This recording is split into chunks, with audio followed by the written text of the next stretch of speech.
game time! Yo, we're back.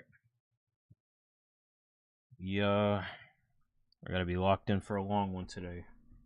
2 acts. I didn't check the time, I forgot. But based off the other acts, I'm assuming it's gotta be around the 3-hour mark for each of them. But I'll probably factor in like maybe an extra hour for the last one. Because I'm assuming I don't want to say assume. I know we gotta fight the Torre, so. Yeah, we're probably gonna be here like 7 hours. Maybe 6 or 7.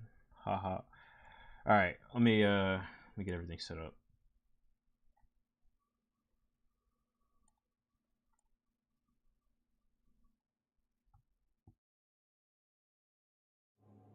Right.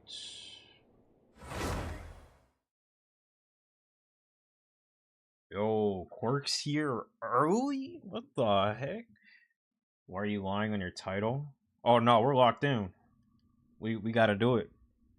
We're gonna do both of the acts today. Today's gonna be a long one, a long stream.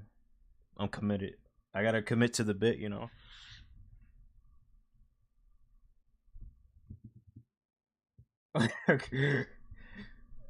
How much you want to bet? I'll do it in one night. We'll do it 2 nights. We're gonna be here till like 1 a.m. Calling it. Look, I already did. Where is it? Look, I already did Act 5 yesterday. So all you gotta do. Oh my god, my controller. All we gotta do is these two. And then tomorrow, depending on how I feel, we could do this one, get it out the way, and then I'm all caught up. Then I can give my true thoughts on everything, and then yeah, we just gotta wait for the Snezhnaya banter, I guess. Man, I'm gonna feel so cool like once I'm caught up with everybody. I feel like the cool kids again, you know. Yeah, you weren't around during that time, Quirk. You wouldn't know what it's like being caught up with everything with the cool kids, you know. It's alright, man. Yeah, but you're not cool. Ain't a Gramps. I'm Unk, I'm not Gramps. Besides, man. Time to go. Even if I am Unk, what Unk can say they got a C6 Kazuha? Like, come on, bro. I'm like probably like the 0.00001% that has C6 Kazuha and is Unk. Loser. You're such a hater, man. It's alright. I'll honor the Kazuha mains out there. Time to go. Give them a good rep. Everyone knows C6 Kazuha is a waste. Yeah, we'll see when we get to Nod-Krai. I mean, not Nod-Krai, freaking Snezhnaya. And well, we're all gonna laugh a year from now how much the Lunar Shield garbage was a waste. Man, that's gonna be so funny. Like, man, why put all these lunar characters? They don't work anymore. I try to tell you, Quirk. Stop following the trends, man.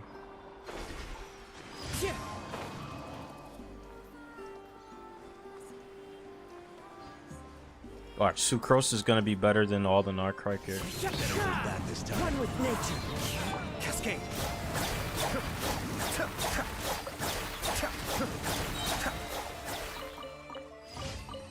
Also, after doing the story quest yesterday, you might be right. I might have to get Alice too. Love her design. She's funny. She's a troll. I gotta get her.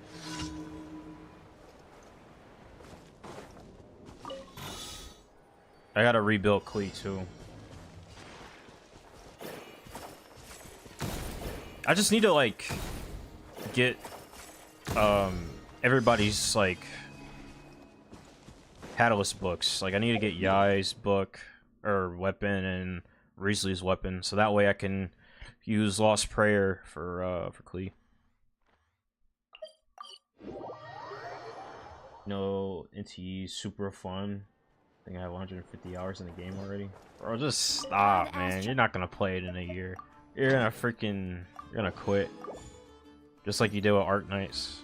Add Astra. Don't act like I didn't forget about Arc Thank Knights. you for You're just you're a tourist. Oh man. Alright. What are we doing today for artifacts? Oh yeah, sorry, we gotta do that that one, whatchamacallit. It is over here. I decided I'm gonna get Durin when it comes out.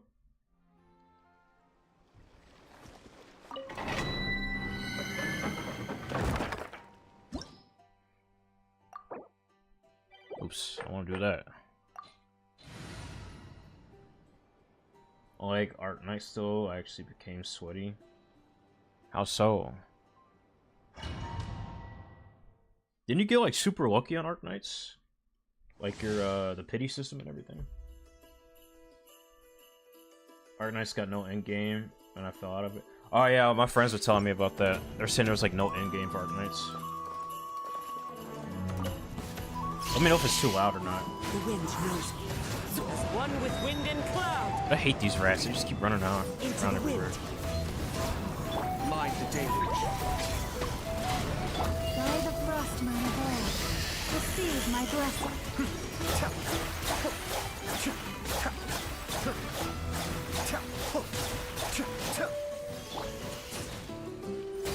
The wind knows me. Clouds high. The birds call. Into the wind. I like how these guys are like programmed though. It's kind of cool. Lush as the moon. Cascade.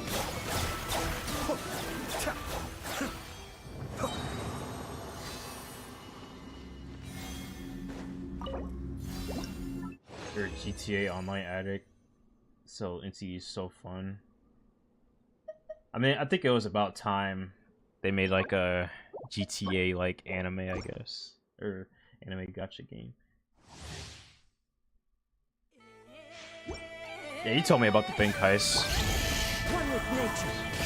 Is this similar to like Payday, I guess? With one heart, we pray. I assume so.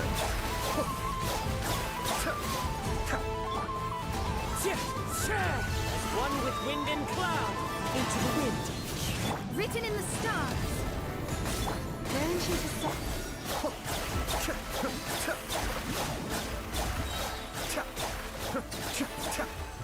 No, I'm not gonna lie.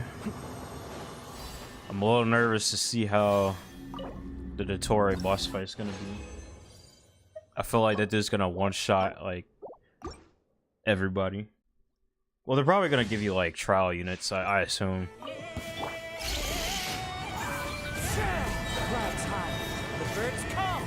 I'm surprised Ray Rear wasn't a boss for like artifact rewards. By the frost moon above, receive my blessing. Dang, 285?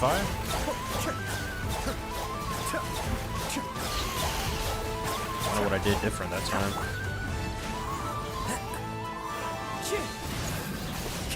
One with wind and cloud. One with nature. Cascade.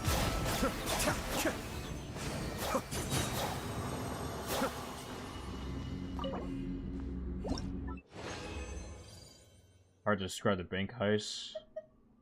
Okay, never mind. Maybe I might have to do some research on it. That's crazy, you quit crossworlds. Into the wind. You're just gonna leave Miku behind like that? It's insane. Fate is upon you. Delve into death. With one heart, we pray. One with nature. That was 224.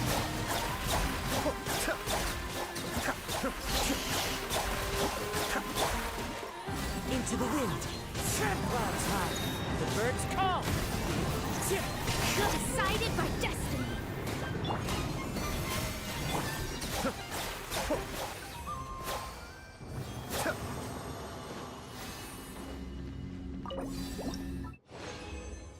You can even have a Porsche collab, so you can actually buy a Porsche car in the cane. Oh, nice. Oh, speaking of collabs, oh crap, I ran out of resin. Let me get out of here. Speaking of collabs, there's a P5 collab. There's even a P. Oh, I was about to say it, or not for NTE. P5 collab already, but it's just Persona song being purchasable for the rhythm game. That's pretty neat. I was actually gonna say for the gacha, there's like a new Joker variant. He has like, I'm not really sure what he does. I know he like boosts his all out attack damage, and he can do like a free all out attack. But I don't know if Global's getting him. I think it's only CN that's getting him for now. I know we're supposed to be getting the P3 collab really soon, so... I got like 20k gems saved up. So I'm gonna get him. It's crazy because I have a C6 Joker already. And then they just bring another one, and I'm just like, bro. Can't do this to me, man. What's this artifact set called? Oh, it's not even out yet. Oh. Interesting. Oof, they need to update this. Suckers. Yeah, that's not fair. CN gets everything. Oh yeah, I got gold in this. I did pretty good. What was my units? Yeah, these are my units. I barely scraped the surface on the... Or I barely made it on the first one. I made it by a millisecond. It was insane. Because I didn't have any good, like, consistent Claymore units to break the Geo Shield. I only had D-Luke, so I was like, screw it. Yeah, I got insanely lucky on that. I guess we just jump to the Archon quest.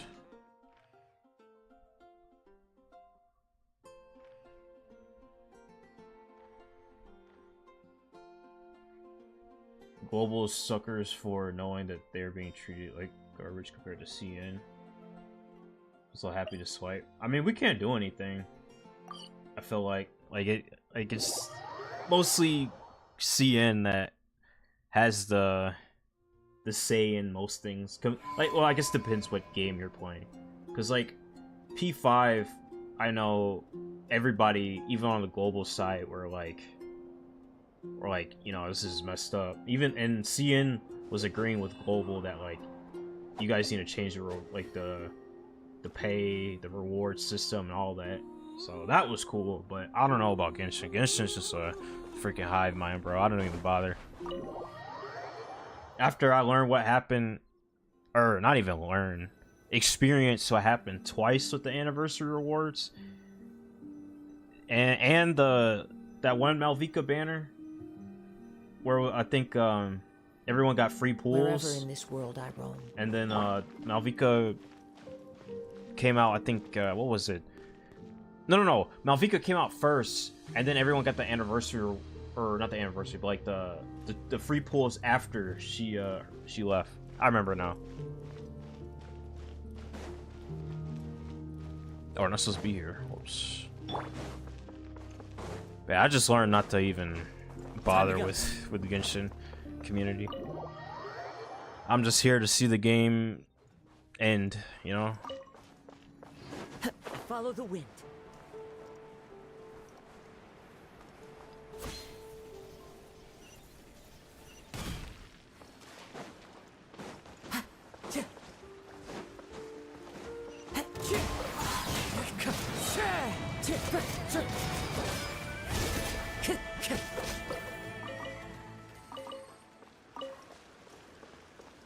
LTE, they discovered seeing players or abusing a bug, and they were not afraid to punish those who were even wailing. Snap. I mean, they gotta, you know, get on it before things get worse, I guess. And the game's still fresh, so gotta stop that stuff immediately. Oh snap! We need pyro. Wait, hold up. I think it's time to bring the Giga Chad D-Luke.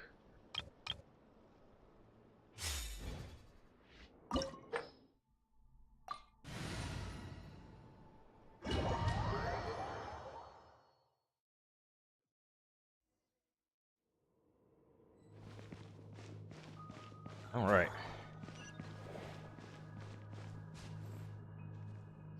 Story time.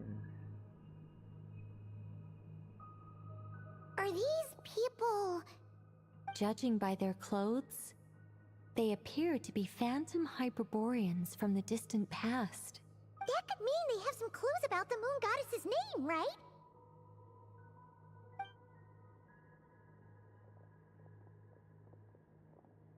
Hey there! Could you tell us what the moon goddess's name is? Sorry. That's probably a weird question, huh? How do we explain this? The moons are long gone, and their goddesses are dead. Their names no longer mean anything. Yeah, that's pretty funny. But don't worry. I know he's gonna get a buff. I just don't know when. But he's gonna get a buff. I know in the lore, D-Luke is still one of the strongest people in Tevat, probably close to Varka. Yeah, I heard about that too in the manga. But I also heard that, like, Alice was watching over him. But, like, she never mentions him, like, at all. Even in the last Archon quest I did, she mentioned that, like, she needed to see her kids. It was, like, Varka, Venti, I think she said Jean? I don't think she said Jean. She said, like, 2 other people. But he wasn't even on there. So, I know D-Luke's gonna get something special. I just don't know when. When a new moon goddess is born, we will surely know her name. We have used every last resource at our disposal. All that remains is to wait, patiently and quietly.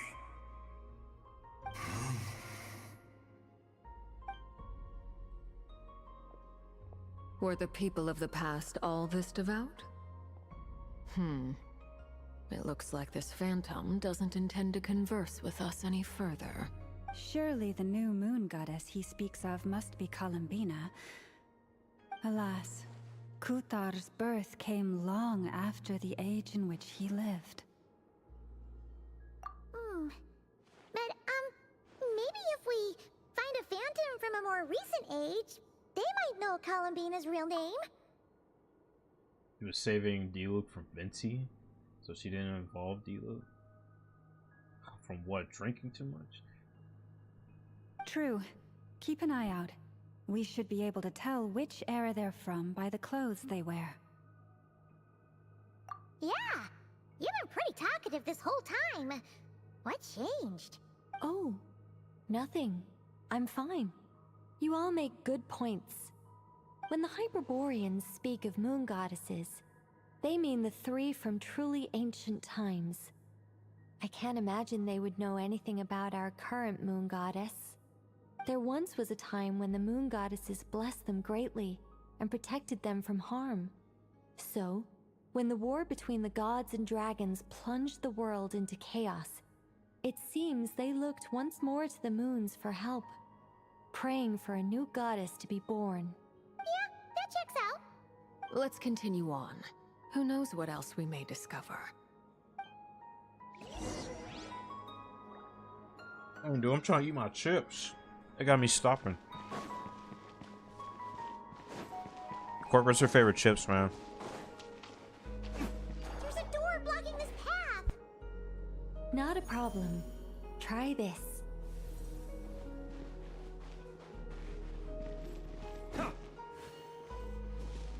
Wait, what do I do? Oh, there we go. Pringles? Bro, it's so basic. This device was What flavor, maintaining though? the door's integrity. Remove the core. Is this our destination? Impressive. More precisely, this is a device that will help us reach our destination. Let's go. We still have a long distance to cover. Oh god.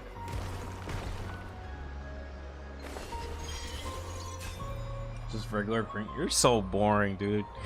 Not salt and vinegar, barbecue, sour cream and onion? Like, come on.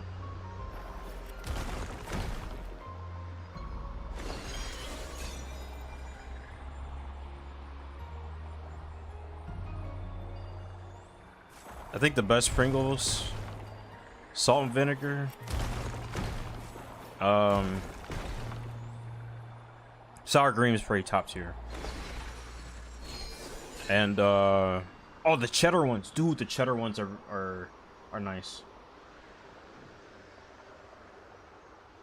You never heard of the salt and vinegar ones? They're pretty good. The way ahead is blocked by broken rocks. Oh.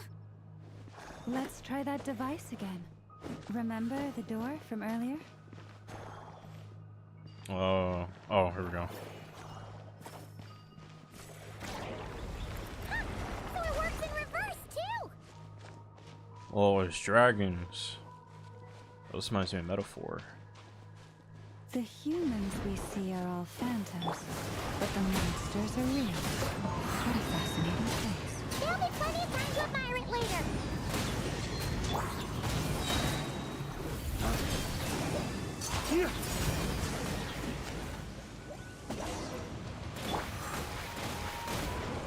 Yo, I did a lot of damage. Time to go. Ooh, there's a whole bunch of artwork in here. Seems pretty old. Nicole, this is probably your area of expertise. What do all these paintings mean? Let me see. To understand these murals requires some knowledge of the history surrounding the War of Funerary Flame. I shared a little of this with Lauma before. You know, a guy told me once that if a game gives you back-to-back 5-star characters in a banner, it means it's gonna die. So, I'm just letting you know that right now. Yes, I think I follow. The dispute between the Moon Sisters, the transformation by Nibelung. Oh no, it's no trouble. I'd be delighted to share the tale again. Alright then. Tevat's 3 moons and their goddesses were brought into being by the will of Nibelung, the then ruler of Tevat. But when the heavenly principles came, they changed the world completely, down to its very foundations. The moon goddesses were nowhere near strong enough to challenge this entity. But the heavenly principles did not view them as heretical entities that had to be removed.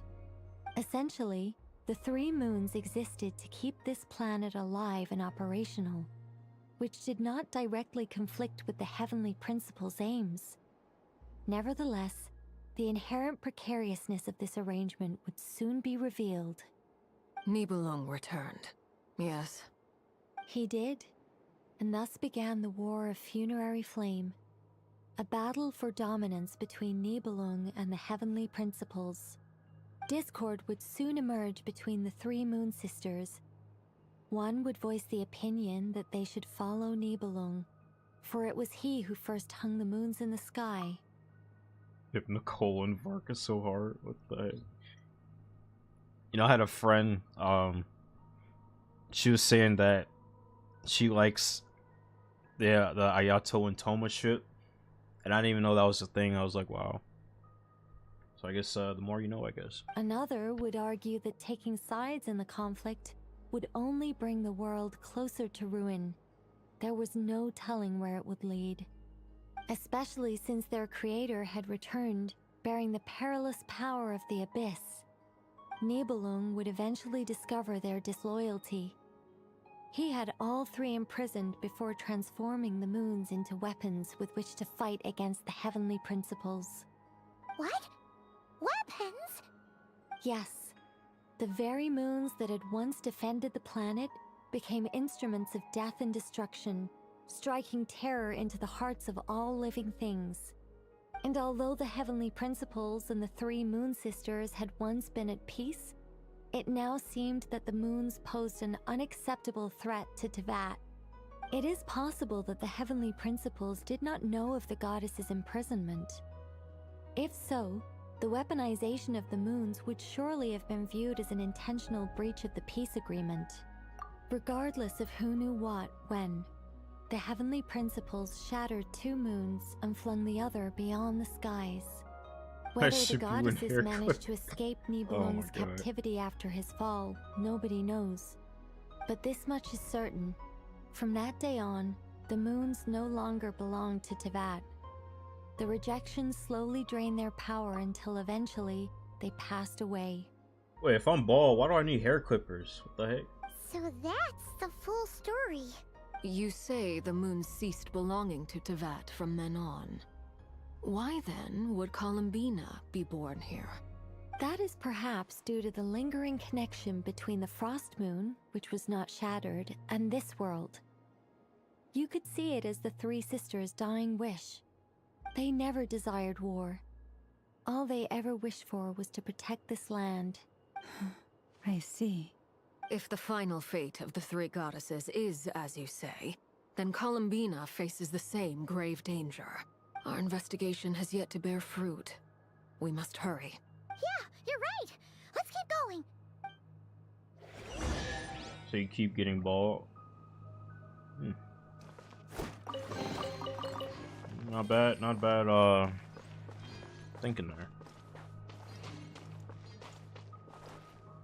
What's up? People keep simping on Lohan instead of Nicole.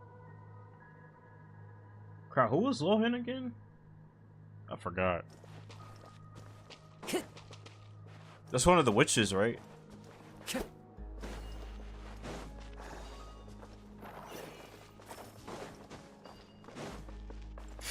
Dude, it's so warm.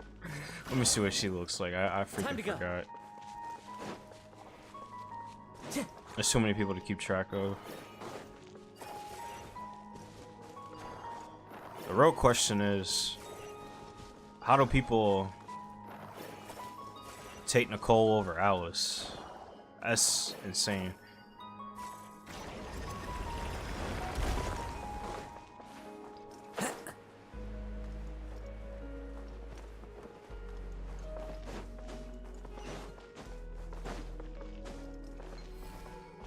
What is Alice gonna be? Is she gonna be like a sub DPS, or how's it gonna work? Because I assume that she's gotta be with Cleve.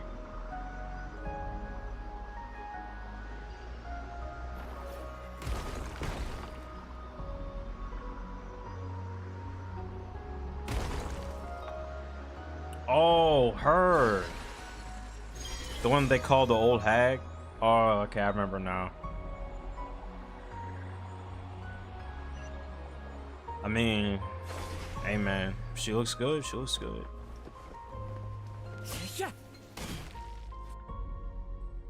Isn't like Sitlali older than her though? Here. Guessing we'll need to activate this thing? Indeed. I was a little worried about that at first. But as we got closer, I sensed that the Kuvaki within it flows unimpeded. It should be functioning normally. The only issue is how to activate it. It's looking a little worse for wear. What about the cores from some of the other devices we've seen? Can we repair it using those? In all likelihood, yes. I imagine that would have been the Hyperborean's backup plan. Let's look for some cores. Wasn't she in the Fontaine quest?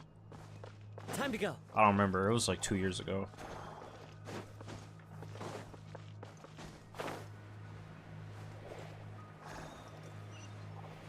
But I think I remember that she was part of the Hexen Circle. She's gotta be. Into the wind. I haven't seen these guys in a while.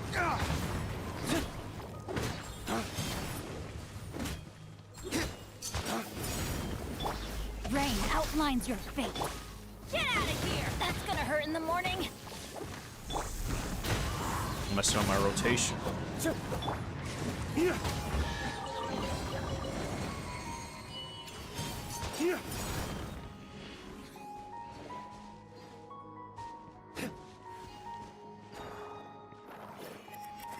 I don't know, but you're older.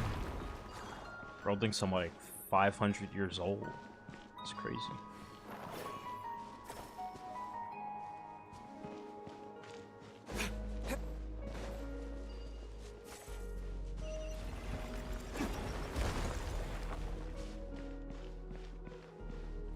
I know that a core, but how do we get across? Walk up, then jump down. Your knees are already bad. I thought you were about to say your knees are already bald. I was like, what? I'm so used to seeing that word now.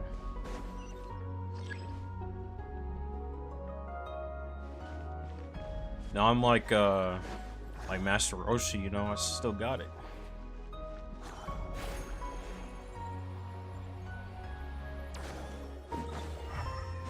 Okay, I can break that.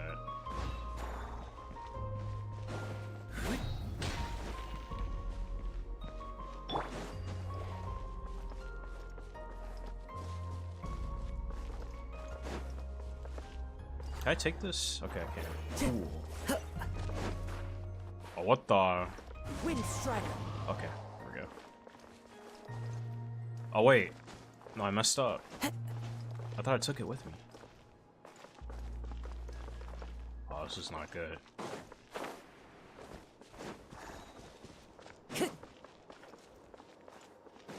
Where's her C6 toaster and P5X? She's not out yet. I want to get Makoto C6, but we'll see. Yeah, I think I soft locked myself. Oof.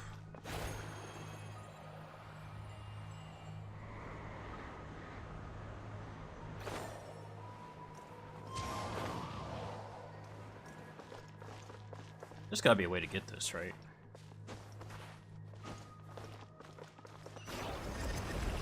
Oh, wait. What the heck? Okay, that was weird.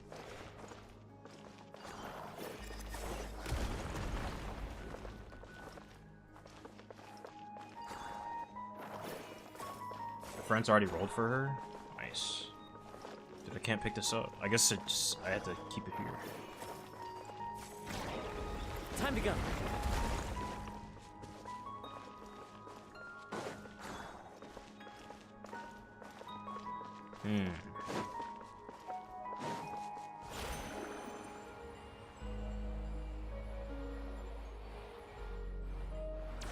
Where do we go?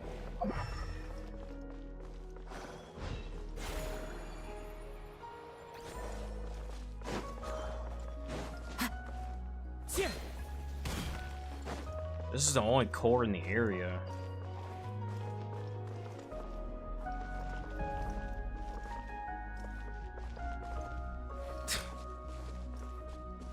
How do you even LARP as an American? Time to go. There we go. Okay.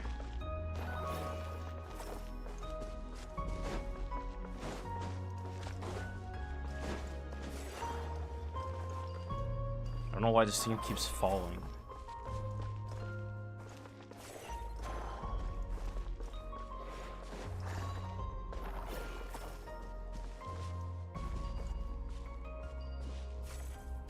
Nice. You see that all the time on Twitter? What if I told you that I'm not on Twitter? But I'm not surprised.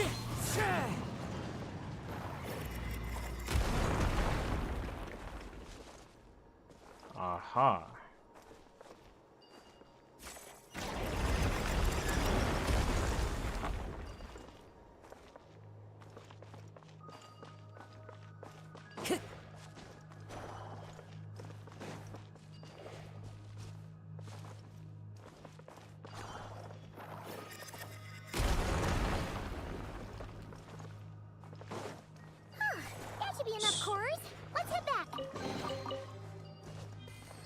A lot of accounts pretending to be American until Twitter implemented an account location feature. I'm not surprised.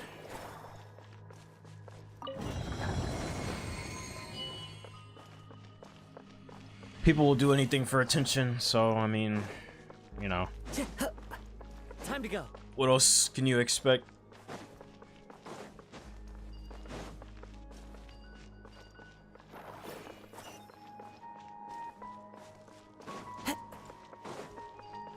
Whew. Dang, ain't no way Unkin's tired already.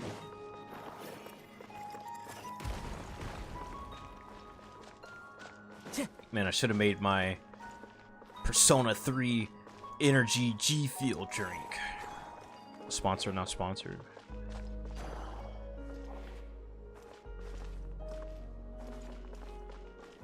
You know, I actually used some of that stuff during the Joker Festival for Crossworlds. The device is up and running. It's hard to believe that the ancients were capable of constructing such things. And that was such a good time, you know. It's right up ahead! Yes, let's go. That's Persona LARPer behavior. I mean, you didn't make it a top 100, so I think you're the Persona LARPer. I'm like a real fan, you know. Time to go. Honestly, hot take. I feel like if you're not even playing the gacha game, you're not a real Persona fan.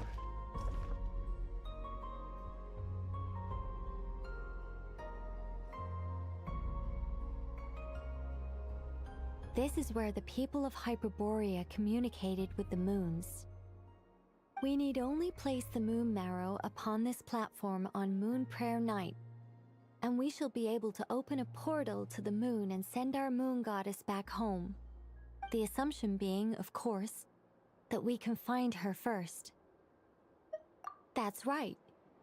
You want to know if it's safe there, don't you? And yet, she has no choice but to return.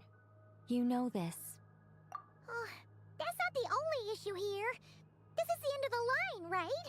We've explored everything we can. And despite looking at historical artwork and talking to people from Hyperborean times, we're still no closer to learning Columbina's name. If it's not too much trouble, could you tell me exactly what Alice said to you about finding her name? Oh, sure. What she said was... Then your first job is to find it. As a moon goddess, I'm sure she must have a name she identifies with. C-Corp, look at her. Her design is peak, bro. Neither Columbina nor Kutar is her true name, and she's never really accepted either of them. Is it not also possible that she has never had a true name? Not at any point in history? That would be a hard pill to swallow. But at this point, we may have to accept that that is the truth. No one knows how she came into being, and she certainly doesn't have parents in any sense that we're aware of. Perhaps she was never granted a name at all. But does that mean there's no way to get Columbina back? She's just gonna disappear and there's nothing we can do about it? Huh? Wait, why all this pessimism? Was it the way I phrased this question? You all seem to be taking this in completely the wrong way. Well, just because she's never had a real name in the past doesn't mean she can't have one now. What? Think about what Alice said again. She never once said that you'd have to find a new name, did she? Are you saying what I think you're saying? We have to make one up. Yes. Names are anchors that connect us to the world. If she doesn't have one already, then all we have to do is create one, no? It's like... yes. Traveler, when you first arrived in Teyvat, do you think you would have turned around if someone behind you shouted, "Hey, Tumaini"? But what about now? I understand what you mean. Life is a long journey. Even the friends and family by our side can change over time. When people call you by different names, What matters isn't so much the words themselves, but what they symbolize. And of course, whether that resonates with you. Lumine. So, close your eyes and picture the moon goddess in your mind. If you were to call out to her in this moment, what would you say? Columbina. Columbina. Paimon would call her Columbina too. Well, she has long forsaken everything that Kuthar represents. I think from now on I should call her Columbina too. Well, it sounds to me like you found your answer. Are you sure? Is it really that simple? We haven't found her this whole time, and not for lack of trying. For a journey like this, the process is every bit as important as the outcome. Had you not searched far and wide, rejecting every other answer you were offered? How could you have come to an answer you felt was finally correct? Oh, it all makes sense now. This has Alice's fingerprints all over it. I actually wasn't gonna say that, but I'll let you think that. Are you suggesting that Mage knew from the start that Columbina never had a real name to begin with? I can't say for sure, but I can definitely imagine her chuckling in satisfaction somewhere right now, saying, "Ah, what fun." Ah, Oh, I told you, Alice is a troll. Your antlers! You should hurry. The festive moon has begun to rise. Do not worry, for when you called the name Columbina just now, I could sense that the power within was enough to summon back the moon goddess. The power within what? The name? Yes, so, the thing is, What's wrong now? this is so annoying. I really want to explain how that whole thing works. Starting from the founding principles of Tevat and... Oh, I could talk about this for hours. But... Deep breaths, Nicole. Deep breaths. You're an angel. A sober, sensible, solemn angel who has her priorities straight. Okay then. Sorry for asking. Clearly a bad call on Paimon's part. Anyway, you all need to hurry. Last thing, remember how it felt when you called out that name.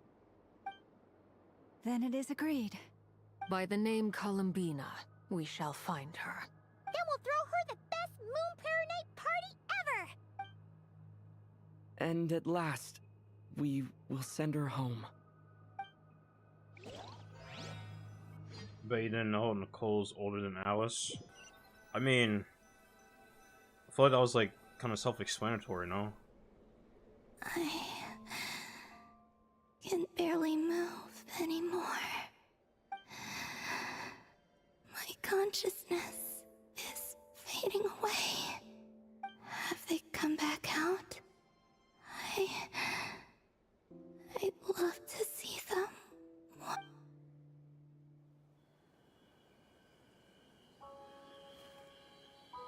They didn't make it.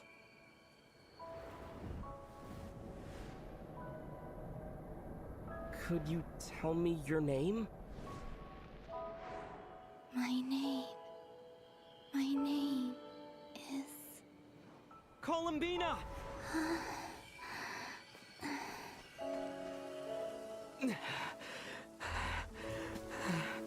Columbina! Are you here? Columbina! That's the name you gave when we first met. This cutscene was like And it's what I've called you ever since. went super smooth. Columbina. It's a fine name. I have many fond memories of Columbina, and so do all of your friends.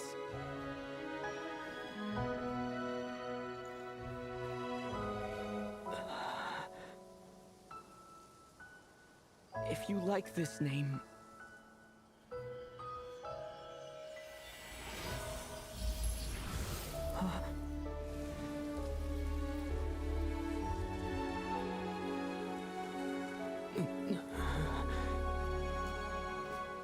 Looking for me?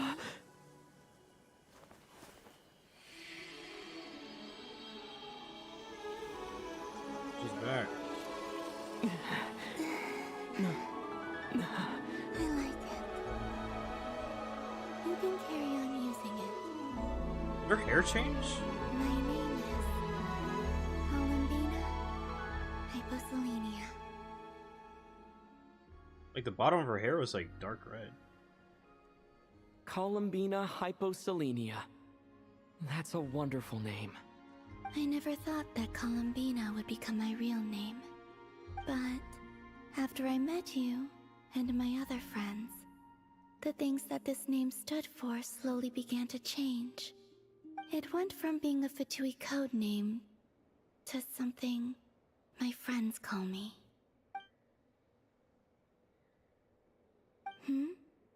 What is it? Why aren't you saying anything? I'm just so happy for you. Thank you. So, where's everyone else? We can go and meet them very soon. Everyone went to different places to try calling your name. Great. I'd like to thank them as well. Everyone's done so much for me. Searching for my name, entering those ancient ruins. Huh? Wait, so you were... Yes, I was there. Not physically, but my consciousness was still holding on. I followed you the whole way. Starting from when? You turned around and called out my name while you were in Nasha Town. Do you remember?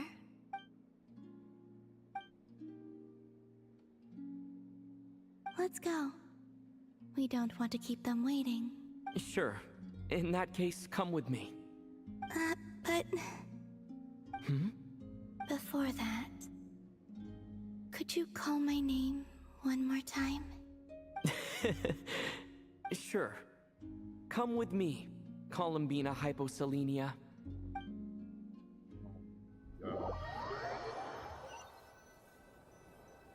Yeah, I think her hair changed.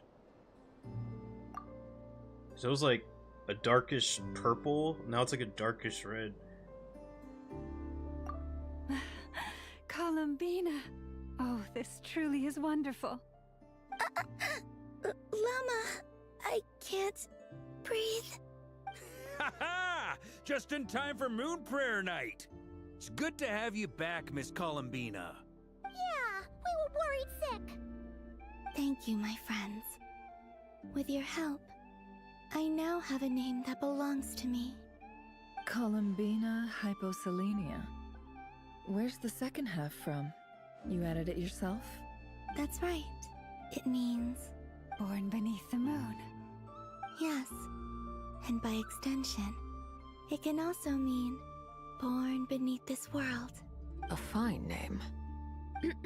Now, as much as it pains me to interrupt this beautiful reunion, I feel obliged to remind you that the Moon Prayer Night celebrations in Nasha Town have already begun. Don't you want to enjoy the festivities? There's so much to see and do. And some of the ambient lighting and entertainments were sponsored by the kind souls in the Hexen Circle. Nicole? Why have you turned into Dodoko? So you're Miss Nicole. Thank you for helping us, and for helping me find my name. It's nice to finally hear your voice. You're quite welcome. Guiding lost people to hidden treasure is what we Seelie do. And if you ask me, spiritual treasures are far more precious than material ones. Chests are all well and good, but this was what it's all about. Ah, so satisfying. Anyway, I had to go help Alice. It seems like she ran into some trouble. That's why I couldn't be here in person. But don't worry, we're with you in spirit. We'll be celebrating right along with you. Keep an eye out for the Hexen Circle's festive stalls in Nasha Town. I think you'll like what we came up with. Alice said she even managed to rope B in this time. The Frost Moon Scions have also prepared various attractions. I believe Aino, Nefer, and their crew are setting things up as we speak. On that note, Nefer, about that request I made. It's all in hand. Yehoda is on site to ensure that everything goes off without a hitch. Wonderful. In that case, Traveler. Huh? Come on, Columbina.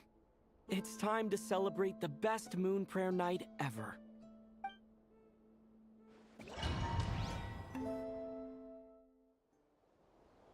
Awesome.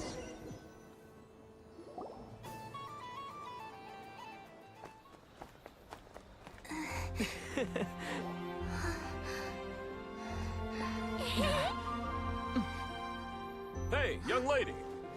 Would you like some moon prayer night candy? Happy moon prayer night. Oh, yeah. I almost forgot to say. Welcome home, moon goddess.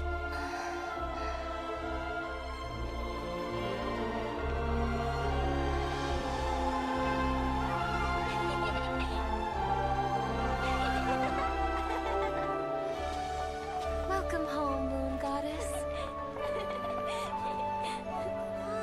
Welcome home, Moon Goddess. Welcome home, moon goddess. Turning Nashitown into her home is a festive gift. A rather brilliant idea. Perhaps this is what Nod-Krai, Columbina's home, should have been like all along.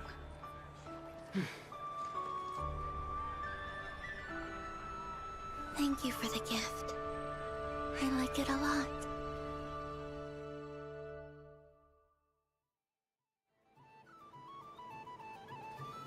This feels like the surprise of my life. I do. I never imagined I'd ever get to enjoy Moon Prayer Night with everyone so freely. If you're happy, we're happy. Quite a strategy you came up with. Hide the tree in the forest. It's not your usual style, Lauma. Is there something about Moon Prayer Night that enhances what's in your head as well as the antlers on top? Apparently so. It even inspired a perennial penny pincher to use their resources for a greater cause. It truly is a magical festival. Wow. Not the joke. I see it now. This bickering is actually a sign of a strong relationship. Huh? What's everyone doing here? Oh, Miss Columbina, you're back. Yes, I'm fine now. Thanks for your concern. How's your progress with Alice's assignment? Very well indeed. I've never heard her sound so excited. Not like this. This time her excitement seems more serious. Seems like she's had a major breakthrough. She said she'll contact us once she knows more.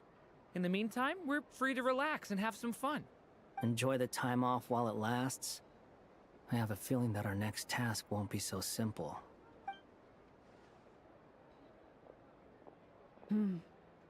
I should go. I still have a few things to attend to at the Frost Moon Scion's stall. And I think I'll take a look around. With any luck, this once-in-a-year festival will come with once-in-a-year opportunities. Hold up a second. Where's Varka? He was probably drinking. I believe he made a beeline for the flagship the moment he entered Nashitown. Yep. Ah, that's Mondstadters for you. They know what they want when festivals roll around. Goodbye for now, Columbina. I hope you have a wonderful night. I will. Bro said I'm head straight for the bar. Well, in that case, don't just stand there. Get out there and have some fun. You'll definitely get a warm welcome at every stall. Oh, also, take this map with you. It's a guide to the festival. Hey, what? What is all this? Free primos? Dang, that's probably why we didn't get any primos. The Frost Moon Scion stall is over here. Lauma's invited a whole bunch of cute animals to celebrate too. Over there is the Hexencircle section. Alice seemed more excited than anyone about this festival, so she insisted on making it a grand affair. Oh, and then there's the Nashitown local specialties, including... Actually, forget that. Better if you go check them out for yourself. Thank you. It looks like a lot of fun. You're not coming with me? We'll be around. But don't you want to browse by yourself for a bit first? Yep. If you find something you like and want to try it out together, just give us a shout. We'll be right with you. Otherwise, just relax and enjoy yourself. There's so much on offer, so try to experience as much as you can. And don't forget to stuff yourself with all the delicious festival food. All right then. Off I go. Where should I go first? This must be the mage's stall. It feels like I've entered a fairy tale. How lovely. A soft and furry creature that bounces and jumps. Welcome home, Moon Goddess. This one talks too. Allow me to introduce myself. I am a Dodoco from a distant archipelago. The most mischievous of all my Dodo brothers and Dodo sisters. When the going got tough, I powered through, and when I met obstacles, I boomed them away. That sounds like a lot of fun. Doesn't it just? Oh, but then the trouble started. Recently, I found a lovely beach, the same beautiful jelly color as my hometown, and so I dove in to have a look. Only to find it overgrown with seagrass and nasty little spiky fish everywhere, looking to turn me into a Dodoco kebab. I made it back to shore by the skin of my teeth, but my tail was sorely hurt. Couldn't you just boom them away? Oh, I wanted to, believe me. But I've heard that you, Moon Goddess, can understand animal speech. The last thing I wanted was to cause a gigantic fuss and get taken to court by a school of spiky fish. I'd be driven out of these waters for good, and my winter holiday would be ruined. Man, Cork, you got that future technology. You can smell people through the screen. And so, dear Moon Goddess, I was wondering if you might lend me your allegiance. Are you roping me into a crime? Oh, let's call it a once-in-a-lifetime carefree adventure. Does that sound better? All the festival goers tonight are dressed up as the Moon Goddess. But there's nothing to say that the Moon Goddess can't disguise herself as a Dodoco, is there? Besides, this is your home. You should be free to be whoever you wish. I'm afraid I'm not well acquainted with Dodocos, Madam Mage. Oh, that's quite all right. We Dodocos are innocent, happy creatures with a free-spirited nature. Many, like myself, are mischievous troublemakers. Others are lazy souls who like nothing better than to lie down on a nice rock and take a nap. You just know. Quark, I bet you don't even have a tongue brush. That's how I know your breath stink. In our eyes, every creature who yearns for happiness and freedom is a Dodoco. But perhaps in yours, we Dodoco are a fluffier and more mischievous breed of Kuhenki? Yes, that is a much easier image to follow. Oh, wonderful! Then let's play! Grab onto my tail and follow me into the sea! Time to settle some scores with the bad guys!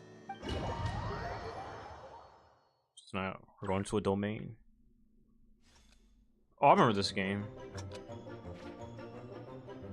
There's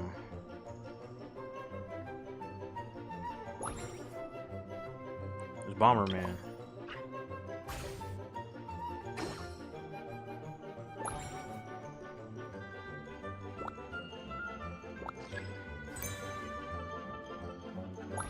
So I guess they got all the summer events, or I don't remember if this is summer or not, but just like all the mini events and just put it in Archon Quest.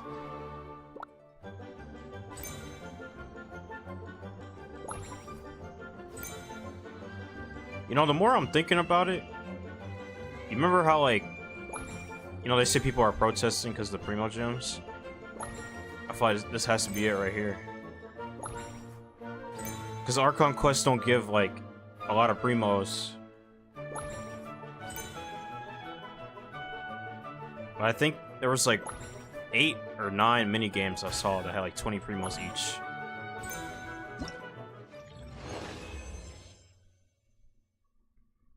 like to imagine Alice actually just kidnapped her husband, but the husband just doesn't bother to fight and just went along with her. I mean, she's a crazy witch. Bro's probably getting all the satisfaction he needs.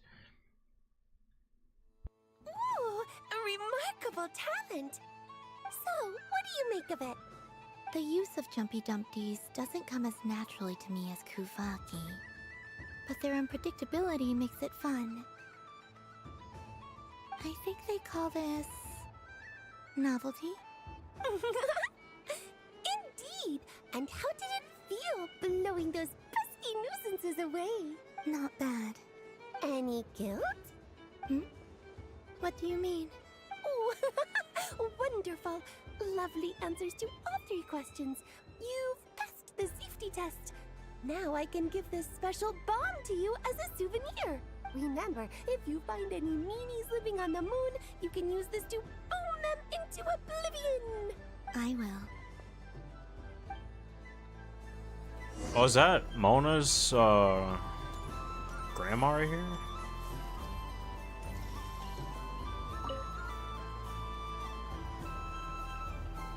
No, wait, never mind.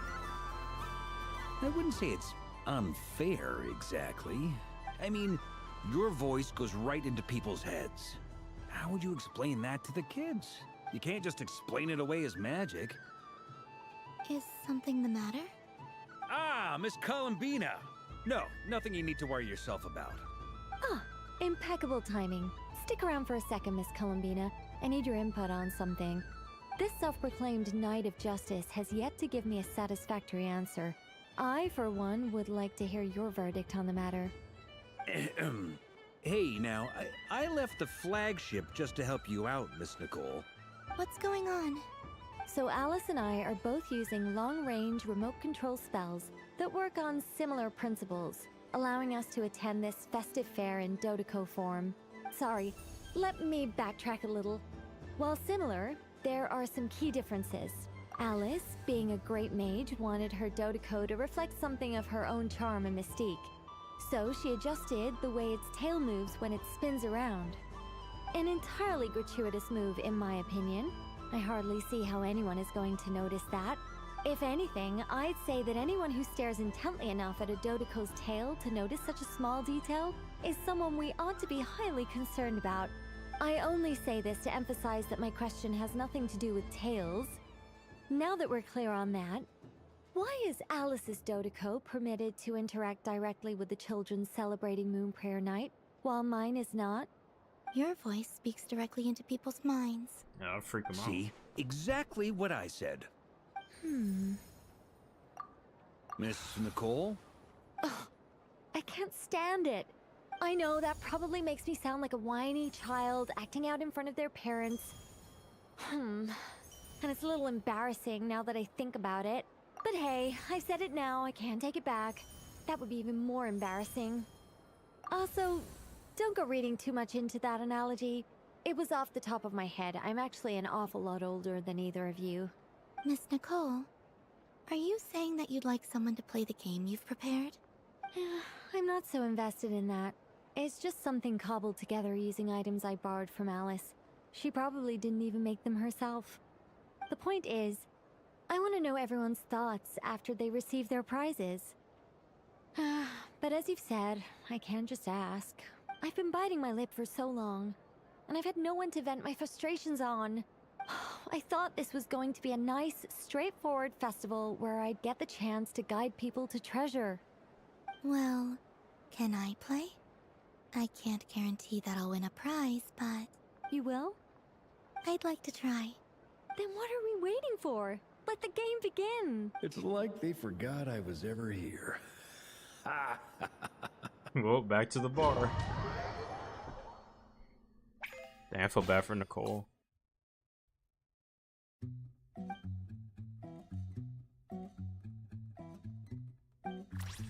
Oh, this is pinball.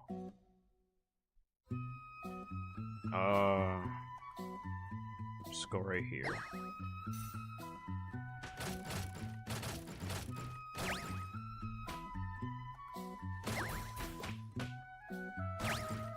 You know, I was pretty good at pinball back in the day.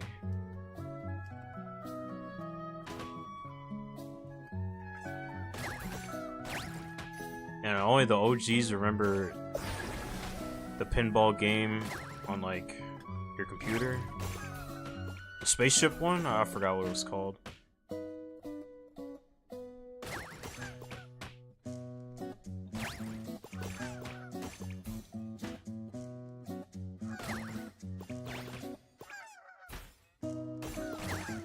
It's number 2.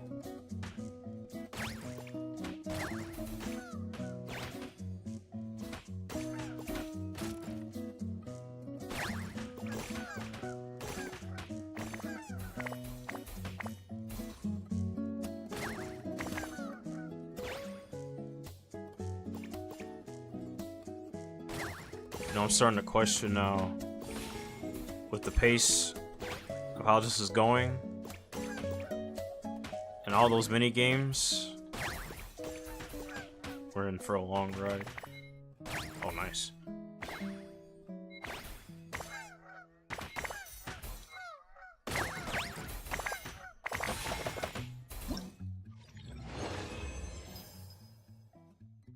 It's easy.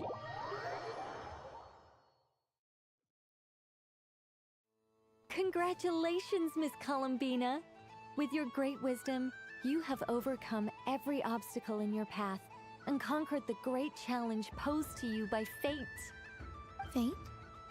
Well, something to that effect. If you'd prefer something more poetic, it could be the icy winds or the dawn. Anything you like, really. You could even go with the challenge posed to you by Dodeko, if that's what you're into. Anyway, you can take or leave my suggestions. Moving on. All my hopes are now resting on this. Can I open it now? Stop teasing me. Please, I'm begging you. No more talk. Just open it. Wow. What a lovely sculpture. Classic and cute at the same time. Thank you, Miss Nicole. I'll always treasure it. Ah, there we go. Music to my ears. You have my sincerest gratitude, Miss Columbina. Thank you for sharing your precious time with me and fulfilling my wish. Don't mention it. You've all done much to help me. And still, I'm the one receiving all these gifts. The next dodo card. Welcome home, Moon Goddess. Oh, you're the genuine article. Alice was right.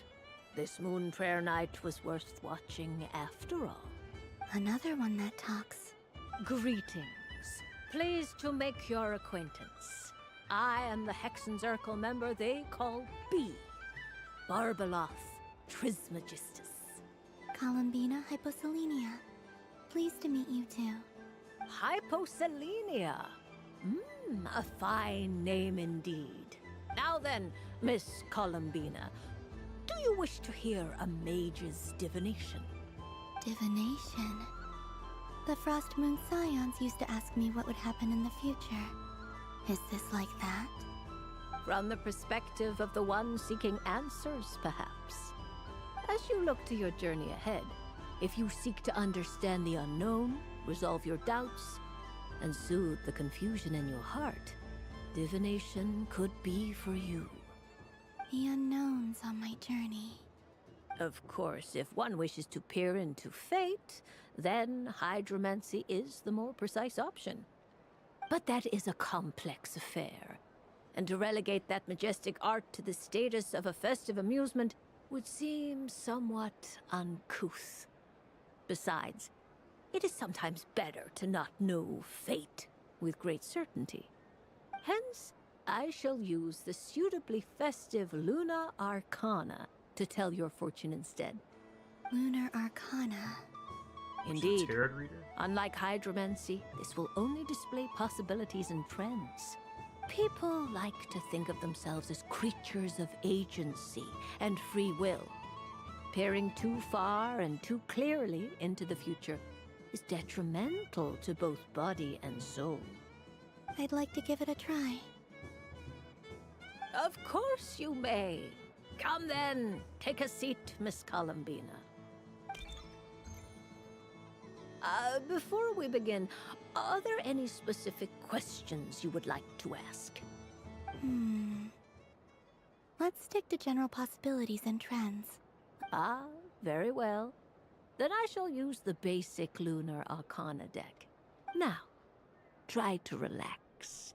Cast your mind upon the things you have experienced and the things you are soon to experience. Would you like to cut the cards yourself? You do it. No problem. Now then, to make things easier for the Seeker, that is to say, you, I shall decipher the cards from your perspective.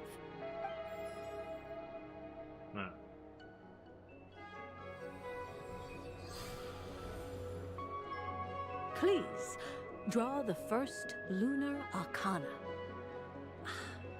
This represents destiny and is the foundation for the divination as a whole. Now, draw your second card. This will stand for the past, the sum of all your experiences that have come before. And now the third Arcana.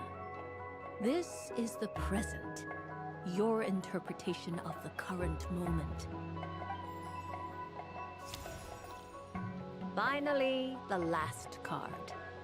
This shall speak of the future, which... Oh. Kuvaki Pulse? Fascinating. I've never encountered this before in my role as a diviner. Something has exerted an influence upon this card, causing it to leave its designated position. What do you make of this, Miss Columbina? Perhaps this is the guiding hand of fate in action. Of course, if you wish, you can choose to deny the validity of this card and draw the future for yourself. No, it's fine. Let's go with this one. A bold decision. I must say I'm looking forward to the results. Well then, let us flip the Lunar Arcana in sequence and see what emerges.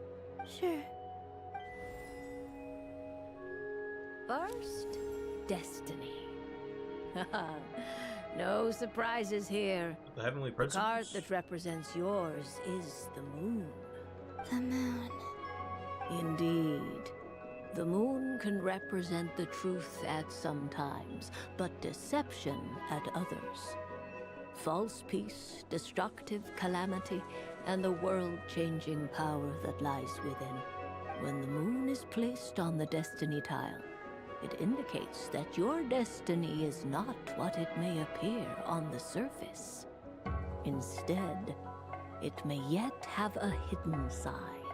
It symbolizes a journey through the fog, fraught with uncertainty and deception, where one must face inner challenges head-on. I don't understand. Patience, my dear.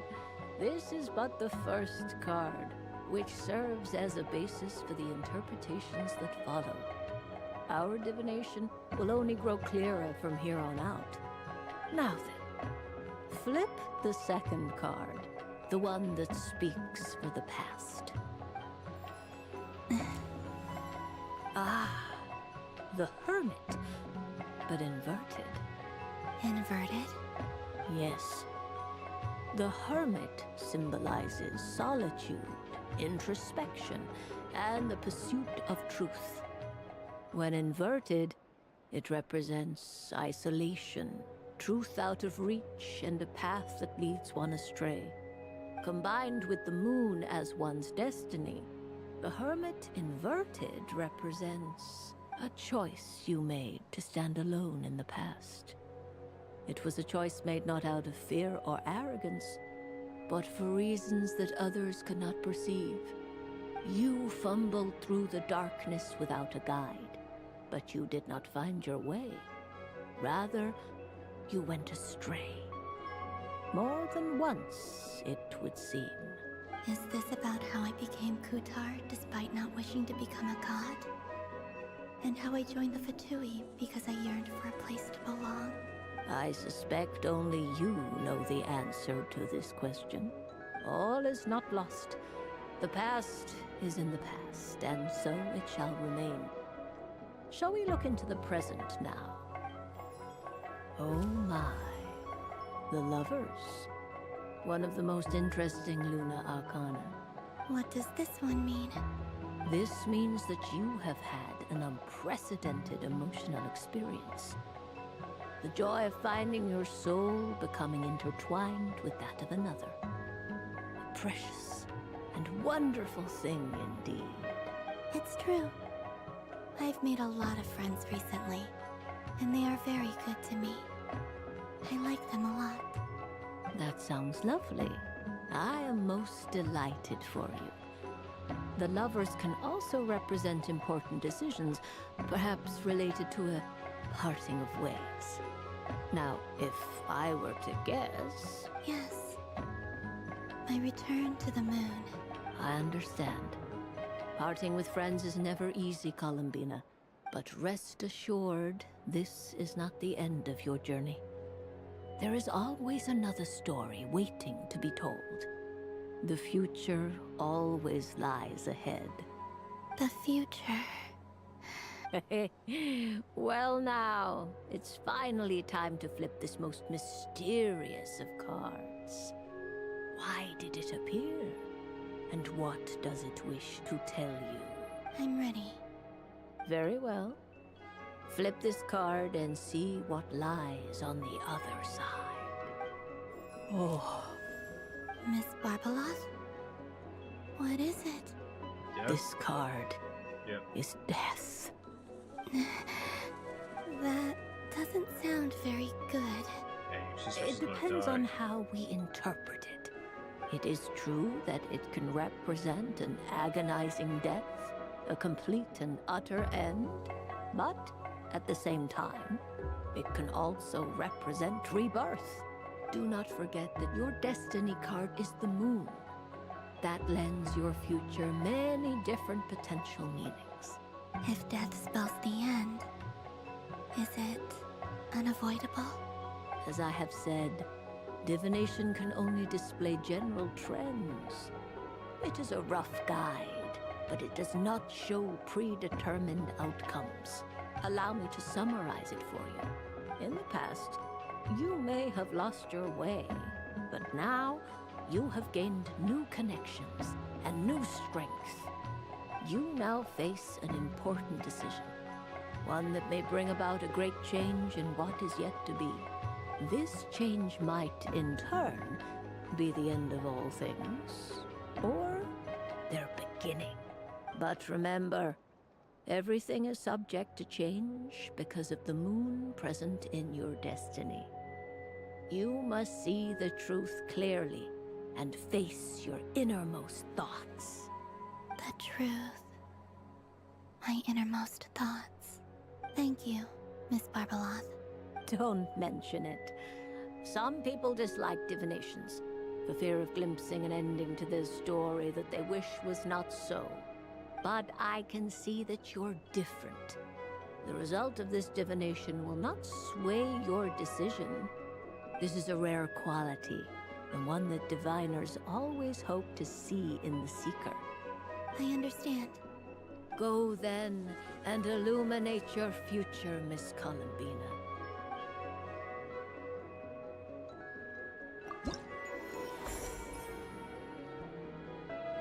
That was some interesting foreshadowing.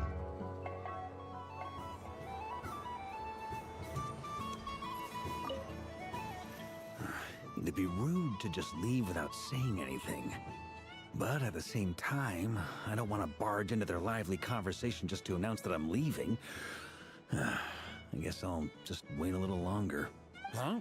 Albedo? This sketch is for you, Grandmaster. Oh, a gift for me. Thanks. Let's see what you've done for me. The North Wind left in the lurch.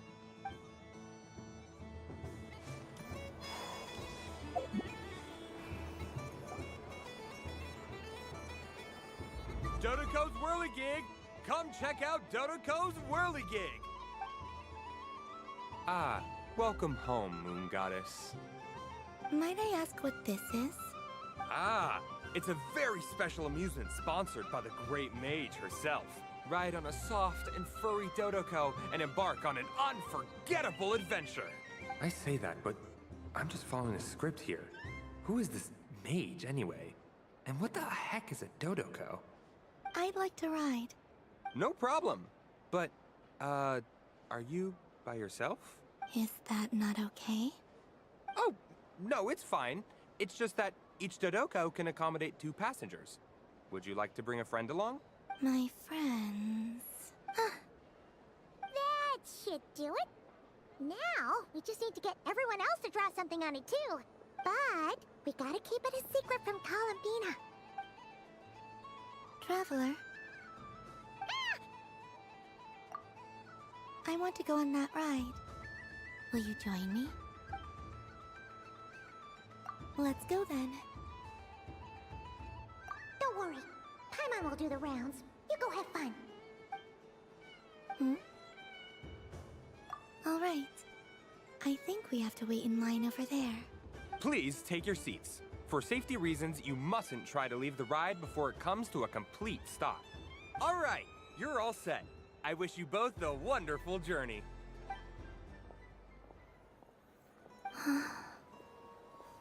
Not bad. It reminds me of riding a moon lane.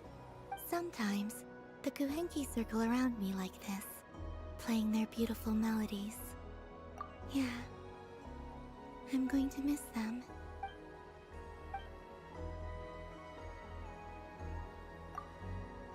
It does. I've felt scared in the past, too. But this is a little different. You know something? I got to see a lot of fascinating things during my disappearance. I saw how the Frost Moon Scions act around their families. So different than how they used to act in my presence. And I also saw how they interact with their friends. It made me curious at first. Why do people act so sincere when they're worshipping gods, but save their truest, warmest feelings for each other? Slowly, I came to realize that it's because they trust one another. They know, deep down, that they'll be accepted for who they are. All of it. The good and the bad. I know. I knew it the moment you started calling out my name. What I fear now is the end. I fear losing all this the very night I have gained it.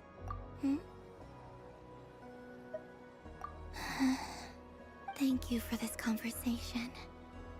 Thank you for listening to me. Don't worry.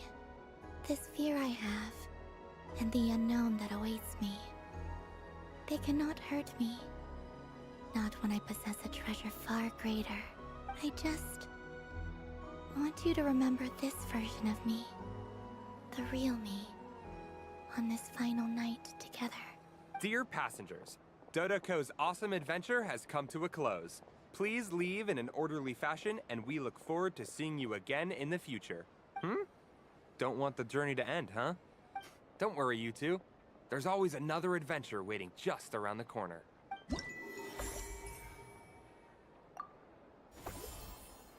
We got 8 more to go. So this is the Frost Moon Scions area. It feels very familiar.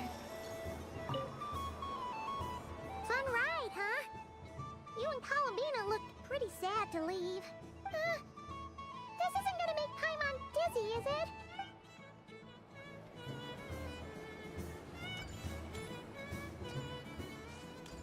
I feel like this is all supposed to be her Sunny character days. quest. I prefer sunny days. Ah, well, you are as warm as the sun itself, Moon Goddess. Very well. I believe your spirit animal has to be this most adorable chic badger. Wow! Thank you, Mr. Talking Magic Lamp. Have a very happy Wow. festival, Moon Goddess.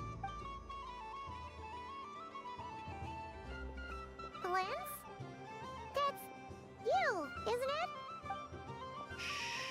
it? It's our little secret, my dear traveler in Paimon. So don't be a lamp. Okay, sure, but why are you here selling sugar sculptures? Everyone celebrates in their own way. After gazing into the abyss and spending time around gravestones all year, what better way to relax than to see sunny smiles on the faces of the living? Besides that, I like to think of myself as a fair judge of character. I dare say matching personalities to confection suits me rather well. That's not what Paimon was talking about.